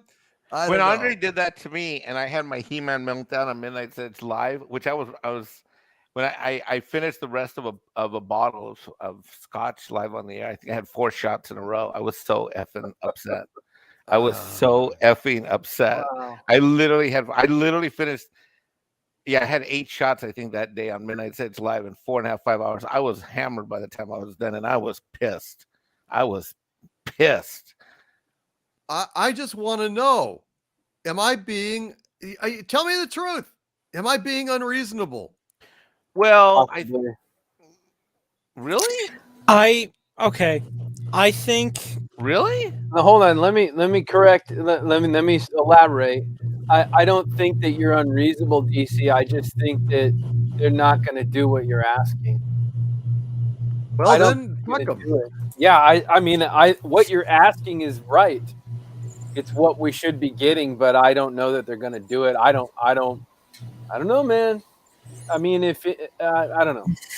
Yeah, honestly, I don't think we're going to see the result of that choice in this next episode. I really don't. But, you know, look, I think either, like, however this choice goes down, there's still potential. There's still hope. I'm going to keep the faith, regardless of what choice is made, and see how things play out. I mean, if it hits the point of all roads leading to the Last Jedi, that's when I'll dip out. But until we've got a definitive all roads lead to the sequel trilogy, I'm still in. You know what? I don't like cock teasers. I don't like cock teasers. Well, here's the thing. And here we are. We've been brought out here on this long, many cycles of dates. I have spent a lot of goddamn money. I haven't gotten to second base yet. And at some point, it's time to fucking deliver or move on. So, I mean, Jesus Christ, at this point, it's like the girl in question is in the passenger seat, and she has said, "I've got a surprise for you," and she pulls out this It's a box penis. of sheer nope. She pulls out this box of sheer lingerie, and she looks at me, and then the next thing is, does she say, "Okay, good night," and get out of the car and go in, or do I get to see her in the lingerie? The armor is her just getting out of the car after showing me the glimpse of the lingerie and goes into her house and says good night. The other one is actually I get to see her in the lingerie, and at long last my patience has been rewarded. But that's it. That's basically what we're at. I mean, what in Christ's name are we even doing? What the fuck are we actually doing? What was the whole point of going to see Luke? If he's just gonna go reset and piss on back to the Mandalorian and have the same fucking shit as we've had for 2 fucking seasons, I ask you, I'll say what advances the story better? I have another way to say this to the Disney folks that might be watching. Whereas you might know, let's just say that we're going to go with the armor thing. Whereas they might know that that's a plot twist hang up, and they might Disney. Whereas you guys might know where you're taking us please understand this. It's been a long voyage, and Doomcock is simply saying, you need to take us there now. Now. Like right now. I'll say this, DC. I did not expect the last 2 episodes of Boba Fett to be what they were. That was a total. That was a total. That came out of left field for me. So I don't know. Maybe they will. Maybe they will do something crazy. Maybe I'm just a total pessimistic schmuck. I don't know. But I mean, without Grogu being with Mandalorian, Mando's. That thing is everything to Mando. His story arc's complete once he drops off Grogu with Skywalker. That's it. I mean, what else did we get from Mando? What The else Darksaber ruling Mandalore. I mean, Jesus Christ, it's a huge destiny. Okay. That's a huge quest, and Grogu's just going to be a pain in the ass on that thing. I agree. But I mean, I'm just looking at it from the perspective of the character of the Mandalorian, which was that was it. Like that was his big decision. He's no longer, he gave up his lifestyle to save this kid, and now the kid has a life and has what the achievement was made for him. So yeah, okay, maybe there's something else in the lore that connects him to a different story, but Well, there is, right. Dude. I mean, yeah. Bo-Katan wants the Darksaber. Okay. I mean, whoever wields that Darksaber is basically, the ruler. So people are going to be coming for it. It's going to be basically like this, like the Maltese Falcon, where everybody fucking wants it. He already had to damn near kill a guy who tried to take it from him in chapter 5, and he's just got more of that shit. And he's also been kicked out of his order, so now he's got to go bathe in the living waters of Mandalore to be redeemed for taking off his helmet. Well, I mean, there's a lot that can go. I mean, okay, all right, all right. And also, I mean, I'm not arguing with you, man. I'm just saying, I'm just expressing. I know. My view. That's technical things that I don't know.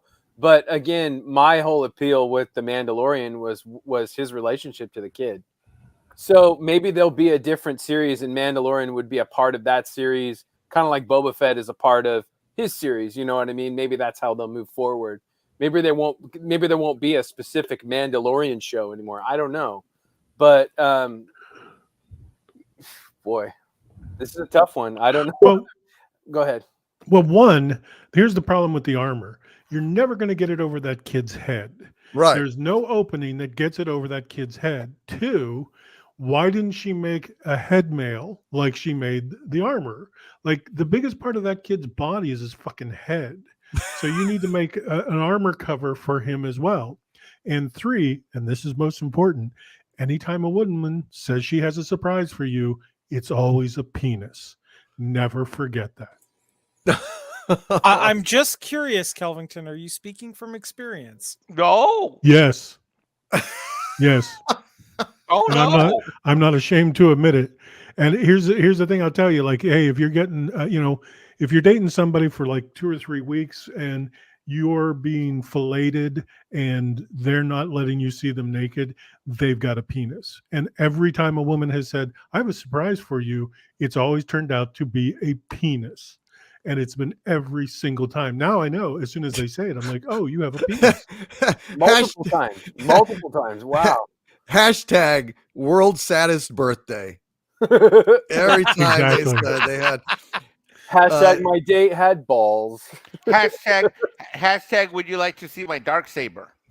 Yeah, exactly. There is no such thing as chicks with dicks. There are only guys with tits. Fair enough. Ray J's World with a $5 super chat. Thank you, Ray J's World. Says, DC, be careful what you say. If you keep saying erase Ray, else Ruin Johnson or Kathy Kennedy will sue you in anger, or you can send Harvey to destroy them. Well, that's the idea. That's what I am. I'm his doomsday machine.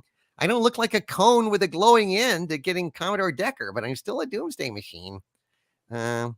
Looking forward to it. Back to you, Chet. Thank you, Harvey. Eric Carroll with a $5 super chat. Thank you, Eric. Says, there is no Star Trek after 2005. Damn right, Eric Carroll. Damn right. Thank you, sir, for that. And Jack White with a $5 super chat. Thank you, Jack.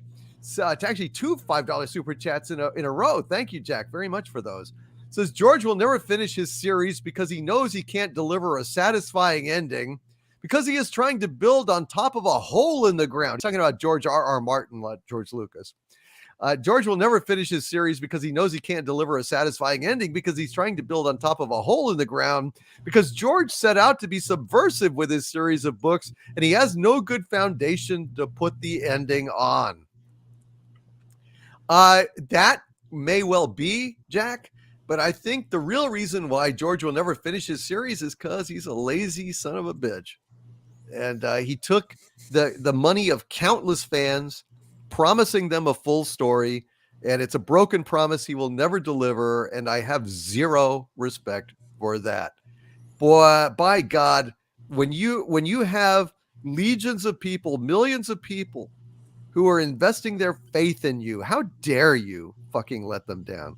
How dare you not finish the story that you set out to do? And it's not like you were paralyzed. It's not like there's some force majeure excuse, depression where you couldn't work. There's none of that because you put out other books, countless other books and scripts and other projects before you finished the fucking Game of Thrones Song of Ice and Fire series. You just fucking pissed it away. He's like, I don't give a shit. I've already got those rubes. Let me write something else. I'm going to take this script. I'm going to do this book. I'm going to edit this series. Fuck you. Every fucking project that you did instead of that, and you let good people down. I just find that contemptible. How dare you let those people down? Thank God I was never dumb enough to read your fucking books. I was dumb enough to watch your damn series, though, and it bit me in the fucking ass. I'll tell you that. Phantom Boomer with a $5 super chat. Thank you, Phantom Boomer, says hail. And I say hail to you, Phantom Boomer. Hail to you. Mercenary X21 with a $2 super chat. Sounds like there's some Frankenstein lab equipment. What is that sound? Like that might be the heater in my hotel room. I'm going to mute me. my mic and see if you still hear it. No, I don't hear it. Yeah, it must be the it's fine. It doesn't matter. It's just interesting. I wanted to make sure it wasn't me having the computer about to blow up or some shit. Mercenary X21 with a $2 super chat. Thank you, my friend. Says wokeness equals evil. Evil takes many forms. Yep. We're trying to track them all, but I do not believe Peacemaker is woke, though. I'll say that. And Andy Tara with a $5 super chat. Thank you, Andy, with a message for Gary. Andy says, hail Doomcock, my lord, and I would like to tell Gary how jealous I am of his props and always look forward to see what he adds. Yes, Gary, you've got a hell of a collection, my friend. Yeah, I put something new over here. What is it? That's the map from the Goonies. Ah, yes. Very well done. And you've got a complete set of the Goonies coins, too. I'm the only one that has a complete set. Screen coins, yeah. Screen used coins. Yeah. Yeah, they will be eventually going into the Astoria Film Museum. I'm going to donate them. How amazing. Dude, fantastic. That is super exciting. Someday I'll get to hold one. I'll come by and visit. I'll be able to touch one of the coins. That would be super cool. They're also used in Hook and the Addams Family. Oh, nice. Yeah. No shit. Yeah, they're probably in a couple other movies too, but they were made for Goonies. Fantastic, man. Fantastic. Ben Wade, the nice gunslinger, has some breaking news. Says breaking news, Spotify CEO sends letter to employees about Joe Rogan. Ah, God. Elvira. We hardly knew ye. God almighty, I can't believe it. Jack White with two $5 super chats in a row. Thank you, Jack White. Says, hey, Harvey, bad news for you. DNA test was done. You're the father. Prepare to start paying support. No. Those little hooligans that were on Gary Ambrosia's doorstep, they are frauds. They're not for me. They're from Harriet. That's right. Be careful what you say at this point, Harvey. I have retained an attorney. Shut up, man. Let me tell you something. They're from Harriet. Yeah, they're from Harriet. Harriet spit them out. It's not me. Sue her. Sue her for child support. You little bitch. What did you say, Harvey? Nothing, Harriet. Did you say something, Harvey? No. No, I didn't. Did I, guys? I heard nothing. I heard you say something. Somebody had to fertilize those eggs. Okay, Harry. Harry? Oh, don't call me Harry. All right, Harry. I'm going to call Gloria Allred. We'll be in touch. Son of a bitch. Thanks, Mexican Iron Man. Thanks for backing me up, asshole. Sorry, buddy. Okay. All right, you're on my list, dude. Green lives matter. You're on my list. Jack White, see what you started. Well, Harvey is trying to pass the buck on to Harriet, but we'll see if that works. I don't think so. I don't know. And Jack White with a $5 super chat says, "Oh, Mike, have you checked out One Piece or Yu Yu Hakusho yet? And Tom, check out those two series too. Have you seen either of those, Mexican Iron Man?" Not yet. They've been recommended by multiple people that are on my list right now. I am not sure when I'm going to get to them, but I'm trying. I'm working my way through. I got to get back to South Carolina so I can start watching stuff. It's a little harder to do stuff when you're on the road. Yeah, that's but I will tell you, I am shockingly surprised that I am enjoying as much anime as I am, because as someone who grew up from a different style comic book, and of course I have the entire Batman movie, animated movie collection and all that stuff, and I think I can almost recite all of the morning Justice League Saturday morning shows and all that. I'm really getting an appreciation for anime. So thank you to you and to everybody else that's given me great recommendations. And I am burning through them, and I can't wait to get a forum to talk about them. And I'm trying to get other people to watch them too. Because, but the thing about anime I've noticed is that once you get into that genre or a storyline, you kind of got to keep going with it to appreciate it, because they really are great storytellers, the people who put these animes together.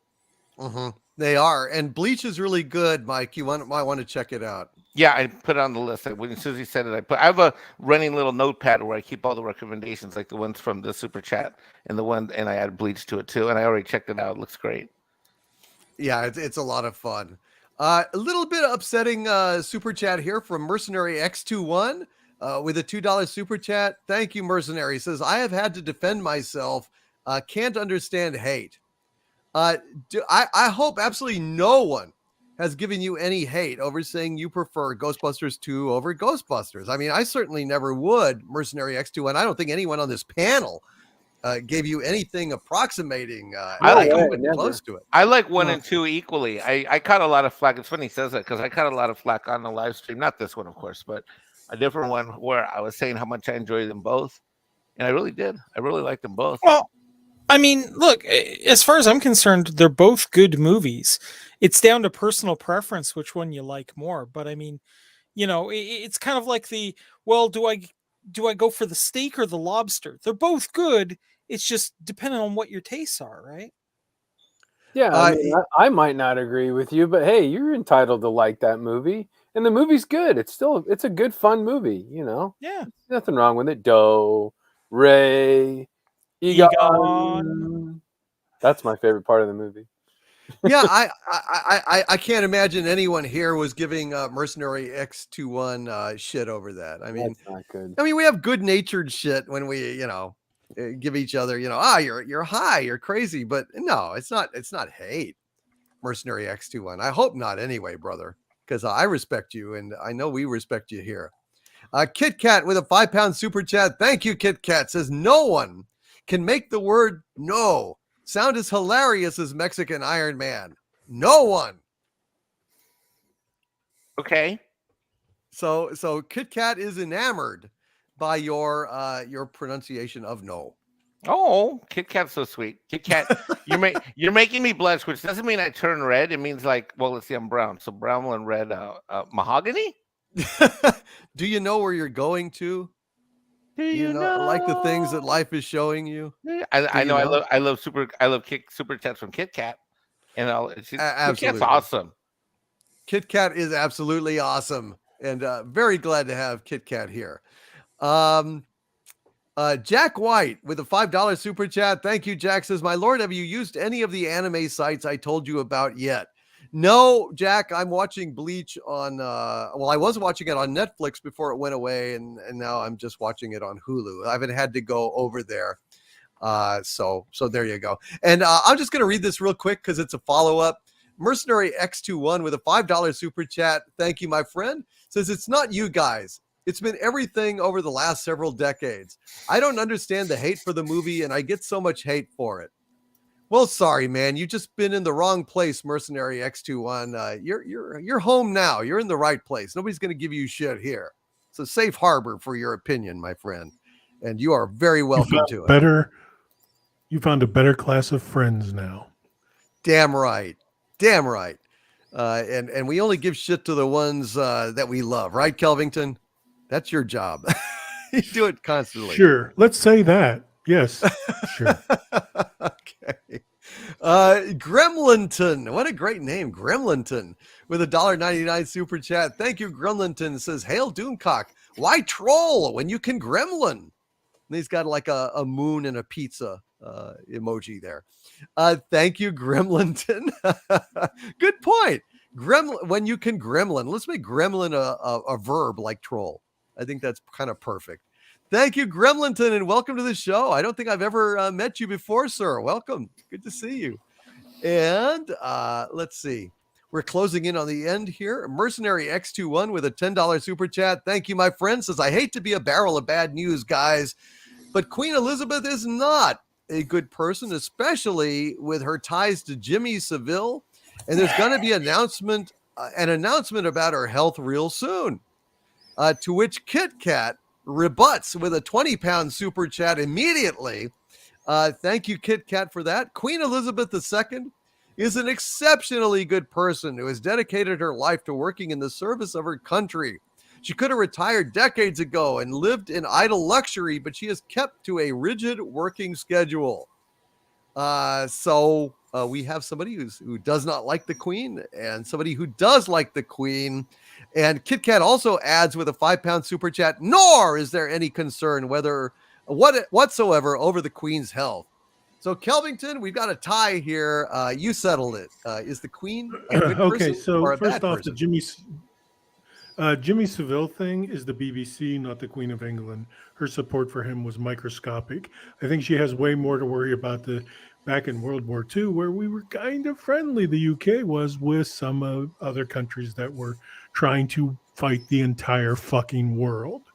And the other thing, she's 95. Guess what? Every day she wakes up is a health problem. Okay, so she's coming to the end. And Doomcock, I could tell you straight out, we've planned for the ending every single week. Yeah. I would also just add into the whole thing. Look, it doesn't matter the person you hold up as an example. Everybody has good or bad in their story. Moments that they're incredibly proud of that define them, and moments where maybe it didn't go so well. The key is really not whether they are a good person or live up to whatever ideals you put on them. It's what you can learn from the experiences that they've had. And I think we can definitely find positives and negatives in her life. I prefer to focus on the positives of them. And I think that's where I want to leave it. Fair enough. Well said. So I guess we're 1-1 on we're 50-50 on the Queen here, I guess. It's kind of neutral. I have no opinion because she hasn't been in any sci-fi stuff I like, so I don't know. That's right. The Queen? You mean Amidala? That's what I thought we were talking about, but what do I know? I'm Mexican. What Queen? What are we talking about? We're such geeks, and I love it. I love it. It's fantastic. Michael Smith with a $4.99 super chat. Thank you, Michael. Says, may the force be with you guys tonight. Thank you, Michael, and also with you. I hope Star Wars is headed in the right direction. Let it be the return of the Jedi. I would love that. I would love a new Jedi in the Order. But if Grogu turns away and pisses off to go play around with the Mandalorian's ball again. I think it's a step absolutely backwards, and I've got some problems. Thank you, Michael Smith. Fat Steven Seagal, who's been a channel member for 17 months now. Thank you, Fat Steven Seagal. Says 17 months. Do I get a cookie? Hashtag so tired. Hail. Hail, Fat Steven Seagal. You do get a cookie. In fact, you get 3 cookies. They will be sent to you as soon as possible. Hail, Fat Steven Seagal. You hungry, hungry fellow, you. And congratulations on 17 months, man. Really appreciate it.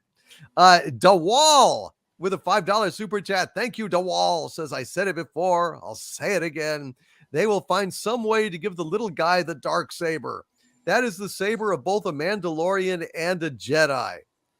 I would not be surprised. If there's any way to make that happen, I think that would be absolutely fantastic.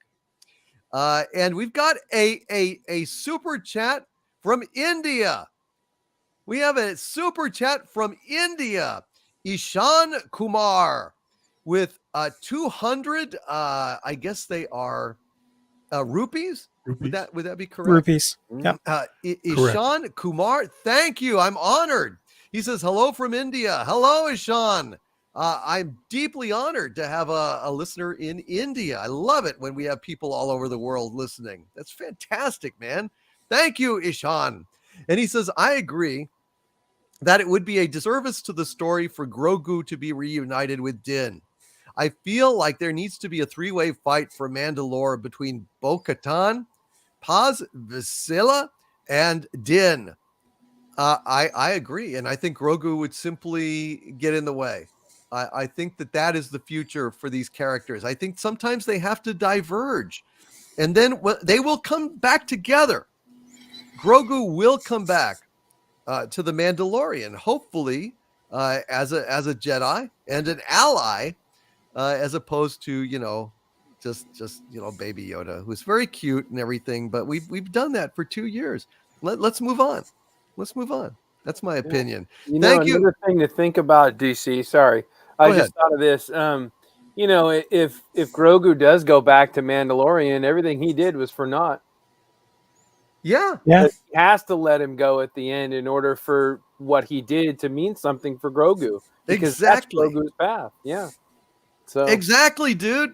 Yeah. I mean, it's really taking a step back, Gary. Yeah, that's the right thing for him to do. So. Sacrifice is hard. Yep. And it also makes the scene where Din watched him on the hill and sadly turned away and left. It's like, he's following right after you. I mean, it just strips all of the emotional resonance and the character growth, and we're just gonna fucking put him in a different spaceship and have them going and having adventures again. Yeah, really? It's like Bergman going with Bogart. Yes, exactly, dude. Exactly. Yeah. That's what I'm saying. It's not just retconning the Disney sequel trilogy, Gary, but it's also taking a step back from all the great movement that they've had. Yeah. Yep. So we will know in 50 hours. Oh my God. Really? Is it that soon?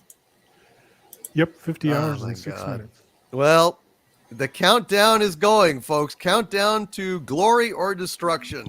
It's like that old Series 24. Doot doot, doot doot, doot doot, doot doot. Because I know this one. When this thing goes down, if it goes down wrong, I'm instantly gonna play that music. Ding dong, ding dong, ding dong. And I just envision Doomcock just grabbing something and throwing it across the room. Yeah. I'm sure. Somebody call Jack Bauer and tell him to get over to Lucasfilm. He'll straighten his shit out right now. That's right. Yeah, He'll man. be shocking his dead heart back into beating like he was in that one episode where they stopped his heart and he's It just went ding dong, ding dong. The last episode 7 of Boba Fett dropped today. My name is Doomcock. This is the longest day of my life. And I will know that the episode is dropped because exactly at the finish point, I will be hearing screams from Xanadu that are either screams of joy or screams of pain, but there will be screaming. I am sure of this. Oh my God! Look at Kelvington go. Yep. There it is. What? What? Ding dong, ding dong, ding dong, Oh, there we ding are. dong. Yeah, yeah. Oh man. The other, it's kind of like Grogu's gonna take the fucking chainmail, and we're gonna hear. Ba, ba, boo, ba. And then we'll just see R2 in the background making the noise. Yeah. I hope Grogu grabs the armor. If he grabs the armor, I hope he suddenly like crumbles into dust, like in Indiana Jones and the Temple of Doom, and Last Crusade, and Luke says, "You chose poorly." I highly recommend you have your mask ready and you have a StreamYard session open and you instantly record your reaction, whatever happens. Yeah, I might. Well, I want to. I don't know how to do it without having the audio bleed into the recording. You know, I don't want to. I want to watch it on my big screen TV with the full sound cranked up and everything. And put on some earphones. Yeah, but I don't want to. I don't want to listen. No, but just record immediately after then. Like No, have it just your voice. I mean, your that's reaction. what I'll do. I mean, not that's live. what I'll do. I mean, just as soon as it's done, just turn it on and go. Your first 5-10 minute reaction, whatever that is, because that's going to be unfiltered and probably the most comprehensive. Yeah. I guess I will. I'll just fucking turn it on and either praise or rant, and just straight up. I'm Just so gonna straight up. pray that night. Like I might even have to get Yassine, Muslim uncle involved, Cameron, the Sufi master, Sheikh. I mean, Well, all I can say, Mike, is when one deity may be enough for you, but I'm going to be praying to all of them. Pray for Doomcock. Hashtag pray for Doomcock as this thing. Yeah. Sounds like Harvey better be waiting in the wings on Wednesday. I'm gonna be all limbered up. I'm gonna be like, exercising, watching Olivia Newton-John's "Let's Get Physical" music. I'm gonna be in my leotards, like I can't wait to destroy the world. Okay, Doomcock, push a button. Oh Christ! Planet Mars. He's gonna be so pissed when he finds out that all that button does is drop a bunch of streamers. And like little confetti hats. You're on my shit list, right next to Mexican Iron Man now, dude. So, dude, I was ever off your shit list? What did I do? You're on double secret probation, asshole. That's right. Double secret probation. Oh dear, that's not good. Hashtag pray for Doomcock. Amen. Planet Mars a go-go with a $2 super sticker of the invisible. No, it's a super chat written in invisible runes that only appear at under a full moon on midnight summer's eve.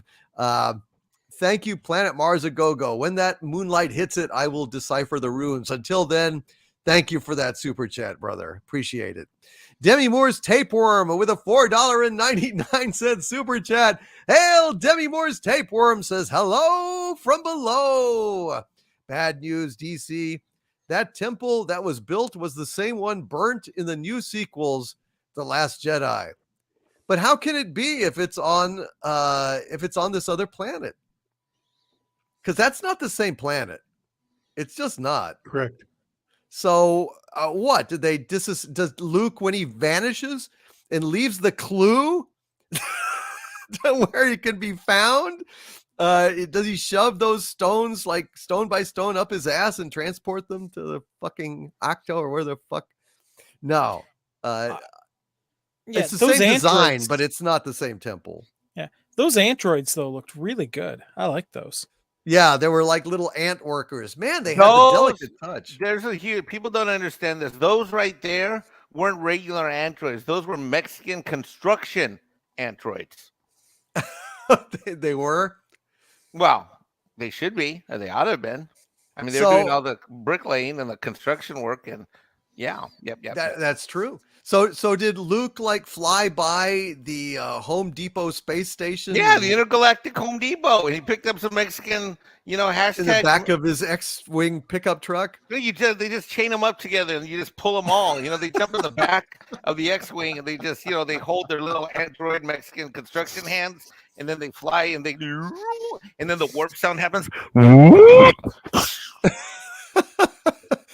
So Kelvington, in your copious spare time, I want you to edit that episode to put sombreros on each and every one of those ant workers, so that But they Mexican came Iron from Man. Boston Dynamics. They're Boston Dynamic robots. They'll have to have Boston accents.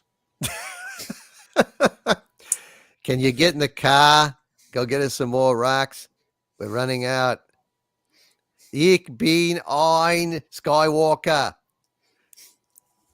Sorry, inside joke. Ben Wade, the nice gunslinger, with a $10 super chat. Thank you, Ben. Says Peacemaker proves that DC can be saved. We need someone to come in and tie up all those loose continuity shows, etc. We need to save DC. DC can be saved by the right writers and or producers. Sounds good to me. I mean, I think James Gunn can make anything better. Honestly, I can't think of a thing that James Gunn couldn't make better. If they put him on a Star Wars movie, I'd be fucking over the moon. Mexican soap opera? Yes. Oh God, yeah. Oh my God. Well, there's nothing wrong with Mexican soap operas right now. No, but he'd make I'm them not saying better. there's anything bad with them. I'm saying they're great. And how would he improve upon them? That's the real question. Oh Christ! It would be like a talking tortilla, and No, we got the right mix of, like, scantily clad drama with weapons and most dramas. We're good in the soap opera department. Yep. It would be a music thing he would add. Oh God, yeah. The opening with dancing and maracas, and it would be fantastic. And before I forget, yeah. Before I forget, if you have not seen it yet, go watch the Pam and Tommy miniseries, because in episode 2 we get full frontal of the guy who they thought would play Skywalker, that Sean Sebastian, with a prosthetic penis, which is huge, and it talks, and it is worth every minute of screen time to watch a 10.5-inch long penis talk. So it's worth it. I had totally forgotten about that Sunny Side Up thing. Oh Why my can't God. I just look down and have a conversation? Hold on. Hey, Alfredo. Alfredo, what are you doing down there? I'm kind of busy right now, senor. Okay, well, he doesn't want to talk. That's right. All right. Every time I try to talk to my penis, I say, "Hey man, how's it going?" He says, "I don't have any time for this shit right now." And it's just like, it's like, we either fuck or shut up. He's a no business, no nonsense kind of an appendage, but we don't have conversations too much. I'll just say that. Play with it, pal. Don't talk to it. Jesus. Mercenary X21 with a $5 super chat. Hail, Mercenary X21 says, it's not you guys. Oh, I already read that one. Yeah, and I'm sorry, man. You shouldn't get any hate for loving Ghostbusters too. That's crazy. Michael Smith with a $4.99 super chat. Thank you, Michael. Says, my lord, you are right. Bleach is a good series. I can also recommend you some other things as well, sir. Please check out Inuyasha, and so is Gundam. Thank you, Michael Smith. Appreciate those suggestions. Inuyasha and Gundam. I've never heard of Inuyasha. I'll look into it, but I do have Gundam on my radar, and I'm going to watch it. Silent Run 86 with a $5 super chat. Thank you, Silent Run. Says, what do you think if Leia asks for Luke's help and Jaina and Jason Solo comes down the ramp instead of Ben? Then it's saved. Then Grogu can do whatever the fuck he wants. I still think it would be a story mistake. But yeah, I mean, if that happens, I will lose my shit, because Jason Solo is let me just tell you, Jason Solo is my favorite character across the entire universe of all time. Wow, seriously? Yeah. I mean, that's tough, but I just find it a fascinating arc that he had as a storyline. It's I listen, I just need to know that they're seriously going to take this step. If they're not going to take this step, let us know now so we can get off the train. Okay? Because I'm sorry. If the fucking sequel trilogy stands, then we're out. I'm out anyway. I've said it from the start. It has to go or I go. That's it. There is no fucking middle ground. You cannot have that violation of Luke Skywalker, in fact, Han Solo, Leia, the whole fucking 9 yards of it. I cannot fucking live with it. So if you want all of us that feel like I do, that are speaking through my voice, to stick with this, you got to give us something. And it better be soon. Better be soon. Cash Kester, who's been a channel member for 27 months. Thank you, Cash. Says, just sitting here playing old school Castlevania and listening to you guys. Just wanted to say hail to all. Hail, Cash Kester. Enjoy your old school Castlevania. And Mercenary X21, thank you for the $5 super chat. Says, if you can't show the video tonight, I understand. I can be patient. Wait for next time. Yeah, we'll make it happen, Mercenary X21. I needed to get that to Kelvington and wasn't able to do so. He's in a hotel, so we'll make it happen next time. I'll show it to him and make sure that it's something that we can show. Thank you, Mercenary X21. Sean Carter with a $5 super chat. Thank you, Sean. Says, I think Grogu will pick Mando and Mando will bring him back and say no. That would be heartwarming. What, Grogu... Sean, Grogu picks Mando, and then Mando says, and flies his ass right back to Luke Skywalker? I don't know, man. Heartwarming, I don't know. I'd have to see how it was executed, Sean. Maybe in your mind you're seeing it better than I am, but I'd have to see the execution, my friend. Thank you, Sean. Cardinal Sin with a $50 super chat of superlative generosity. Hail, Gil. Hail to Cardinal Sin, my dear friend. You subscribe, please subscribe to Cardinal Sin's channel. He does all sorts of paranormal and geek stuff. Does midnight to noon live streams, like 12-hour live streams. He's a great guy. And he's landed some pretty major interviews among some leading novelists, authors, documentarians in the not just in paranormal, but in sci-fi in general. Yeah, he's landed some killer interviews. He does some great stuff. Hail Cardinal Sin. He says, hail Mexican Iron Man, my hero, and hail Doomcock. So he was hailing you, Mexican Iron Man. Hail. He's a fan of yours. Hail. Hail. And Craig Rowe Jr. with a $5 super chat. Thank you, Craig. Says, Raised by Wolves is too good to be real. Holy shit. I know it's Star Wars hype, but I like smart sci-fi. Boy, I don't know. I never really watched Raised by Wolves. I don't know. It just was under my radar. So I should really watch it, huh? Is it really good? Oh, yeah. It's very well done. And the lead actress, I think her name is Amanda Holland. She's in this outfit along with the guy who plays quote unquote father. And it's this outfit, like if she ate a walnut, she'd look pregnant. It's so close. It makes the 7 and 9 outfit look loose and baggy. And I don't know how they get in and out of it. I kind of think they gored it where if she's facing the camera, the zipper's in the back. If she's away from the camera, the zipper's in the front. It's the only thing that makes sense, but it's amazing. I always figured they had painted it on. That would be nice. That would be hot. But she doesn't have details like a human woman, so it wouldn't work well to paint it on. But we do see her CGI naked a few times in the series. Netflix or Amazon? HBO. Oh. I'll check it out, man. I'll check it out. So it's really, really good. Yes. Okay, I'll check it out. Ellington's never wrong about this stuff. No, he's not. He's got great. Well, I'm taste.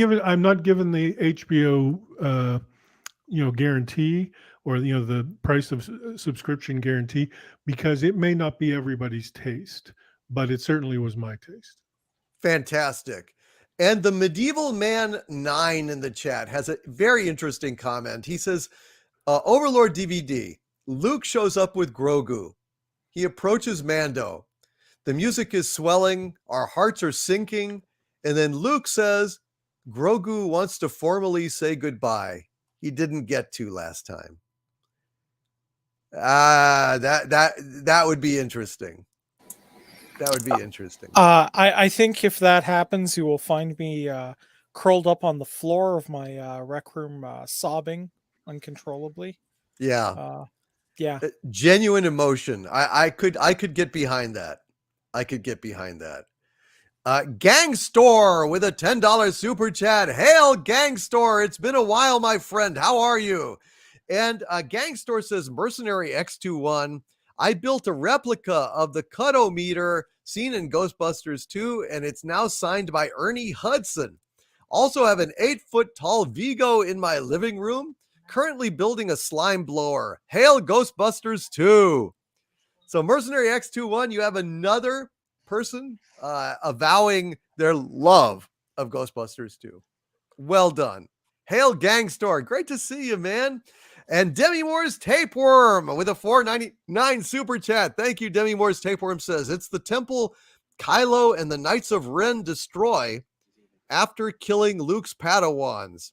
Someone already did a comparison pic side by side, and he's got a frowny face.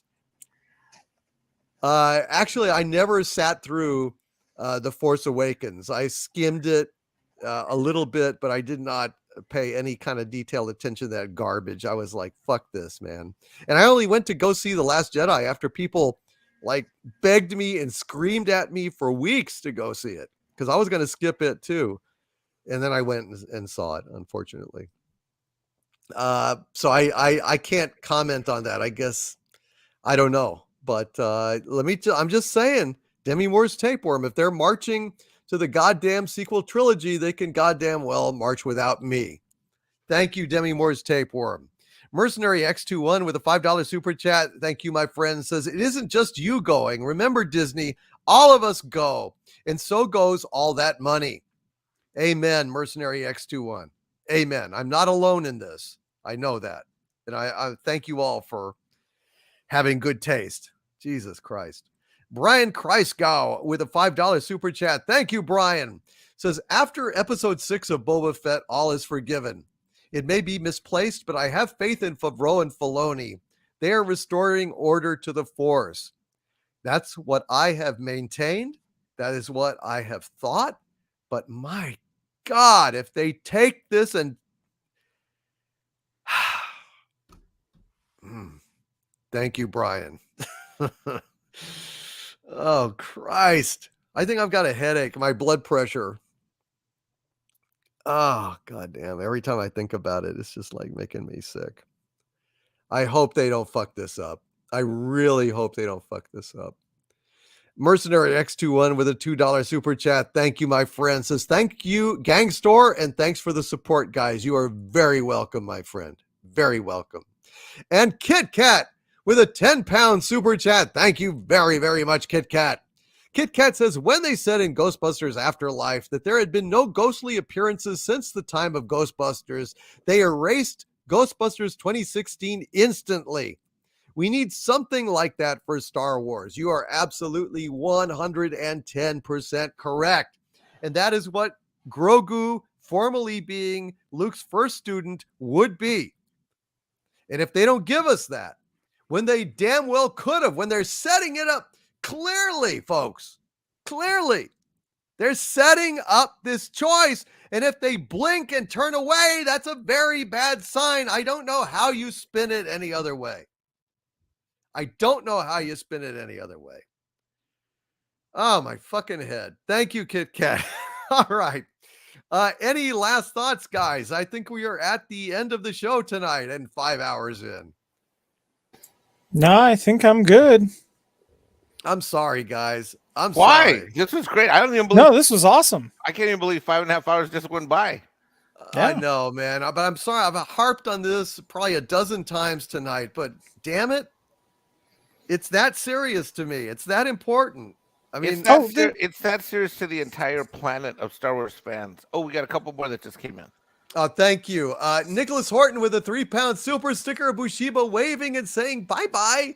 That always gets me, man. That always gets me. It's like Grogu like waving bye-bye at the end of a live stream. I get all choked up and sentimental. Thank you, Nicholas Horton. I really appreciate you, brother. You know that. And Big Dave K. Hail to Big Dave K with a $5 super chat. Thank you, Dave. Says, ahoy, DC and crew. For future reference, Should I worry about spoilers? I usually lag behind watching these things. Now sing some ink spots for us.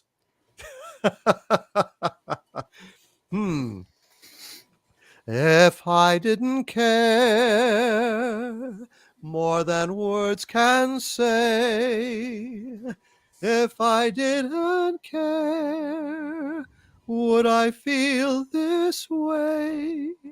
Anyway, hail Big Dave K. Just a little bit of ink spots for you by request. God bless you guys. Anything you'd like to plug, gentlemen? Gary, anything? The Bunny Rescue? Anything on the Bunny Ranch front? Yeah, the Bunny Ranch, boy. Oof. Wouldn't that be great? That. No, the bunnytrailrescue.com. Hopefully the wrenches can put a link in.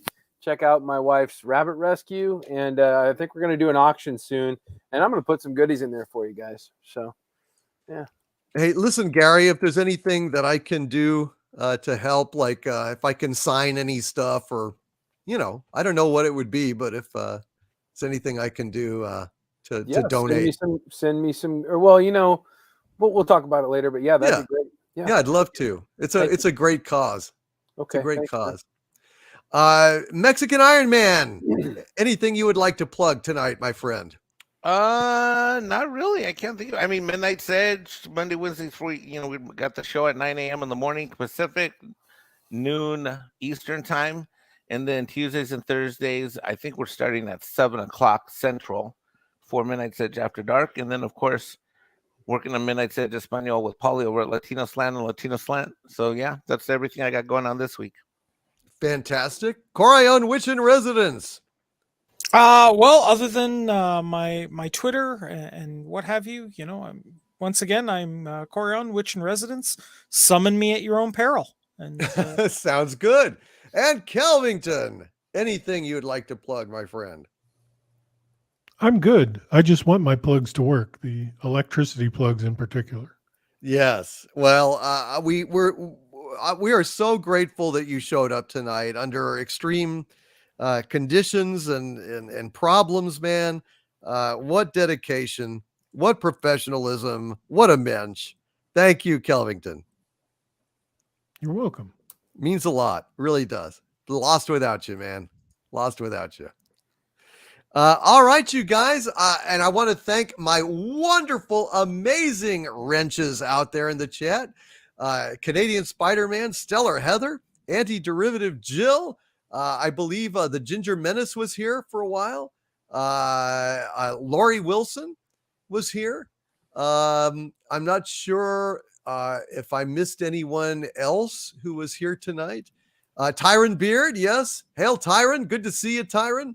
And let's see. Everyone else who is here or not. Big Daddy MRI, of course, was here. Love you, Big Daddy. Thank you for being here and taking the time when, you've been dealing with what you're dealing with. God bless you, brother. Y'all are amazing. And thanks to everyone here that tuned in on Sunday. Hopefully you will come back next Sunday for now. Next Sunday is the Super Bowl, correct? I mean, the whatever it is, the big game, whatever you want to call it. The Supper Bowl is what we call it. We're going to have it the Supper Bowl edition. We're going to have an afternoon edition of Pop Culture Breakdown Live. It will start at 2 o'clock Central and end about 5 o'clock Central before the big game. So we will Sweet. Yeah, so everyone can watch, and we're not going to compete with a big game. And I'll be rooting for the Bengals. Me too. Against the damn Rams. So, although Corion, you like the Rams for some reason, I don't know. Yeah, I mean, I've watched them play this year. I feel like they've got a better shot.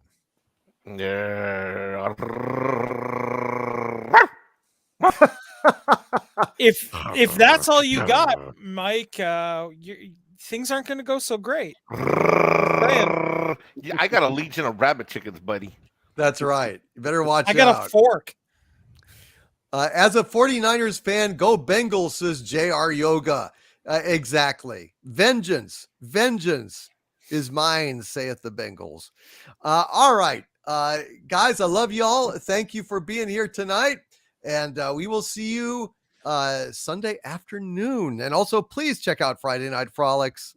We have a lot of fun over there. And God knows that will be probably the live stream where I will be ranting insanely about Grogu's choice if he chooses wrongly.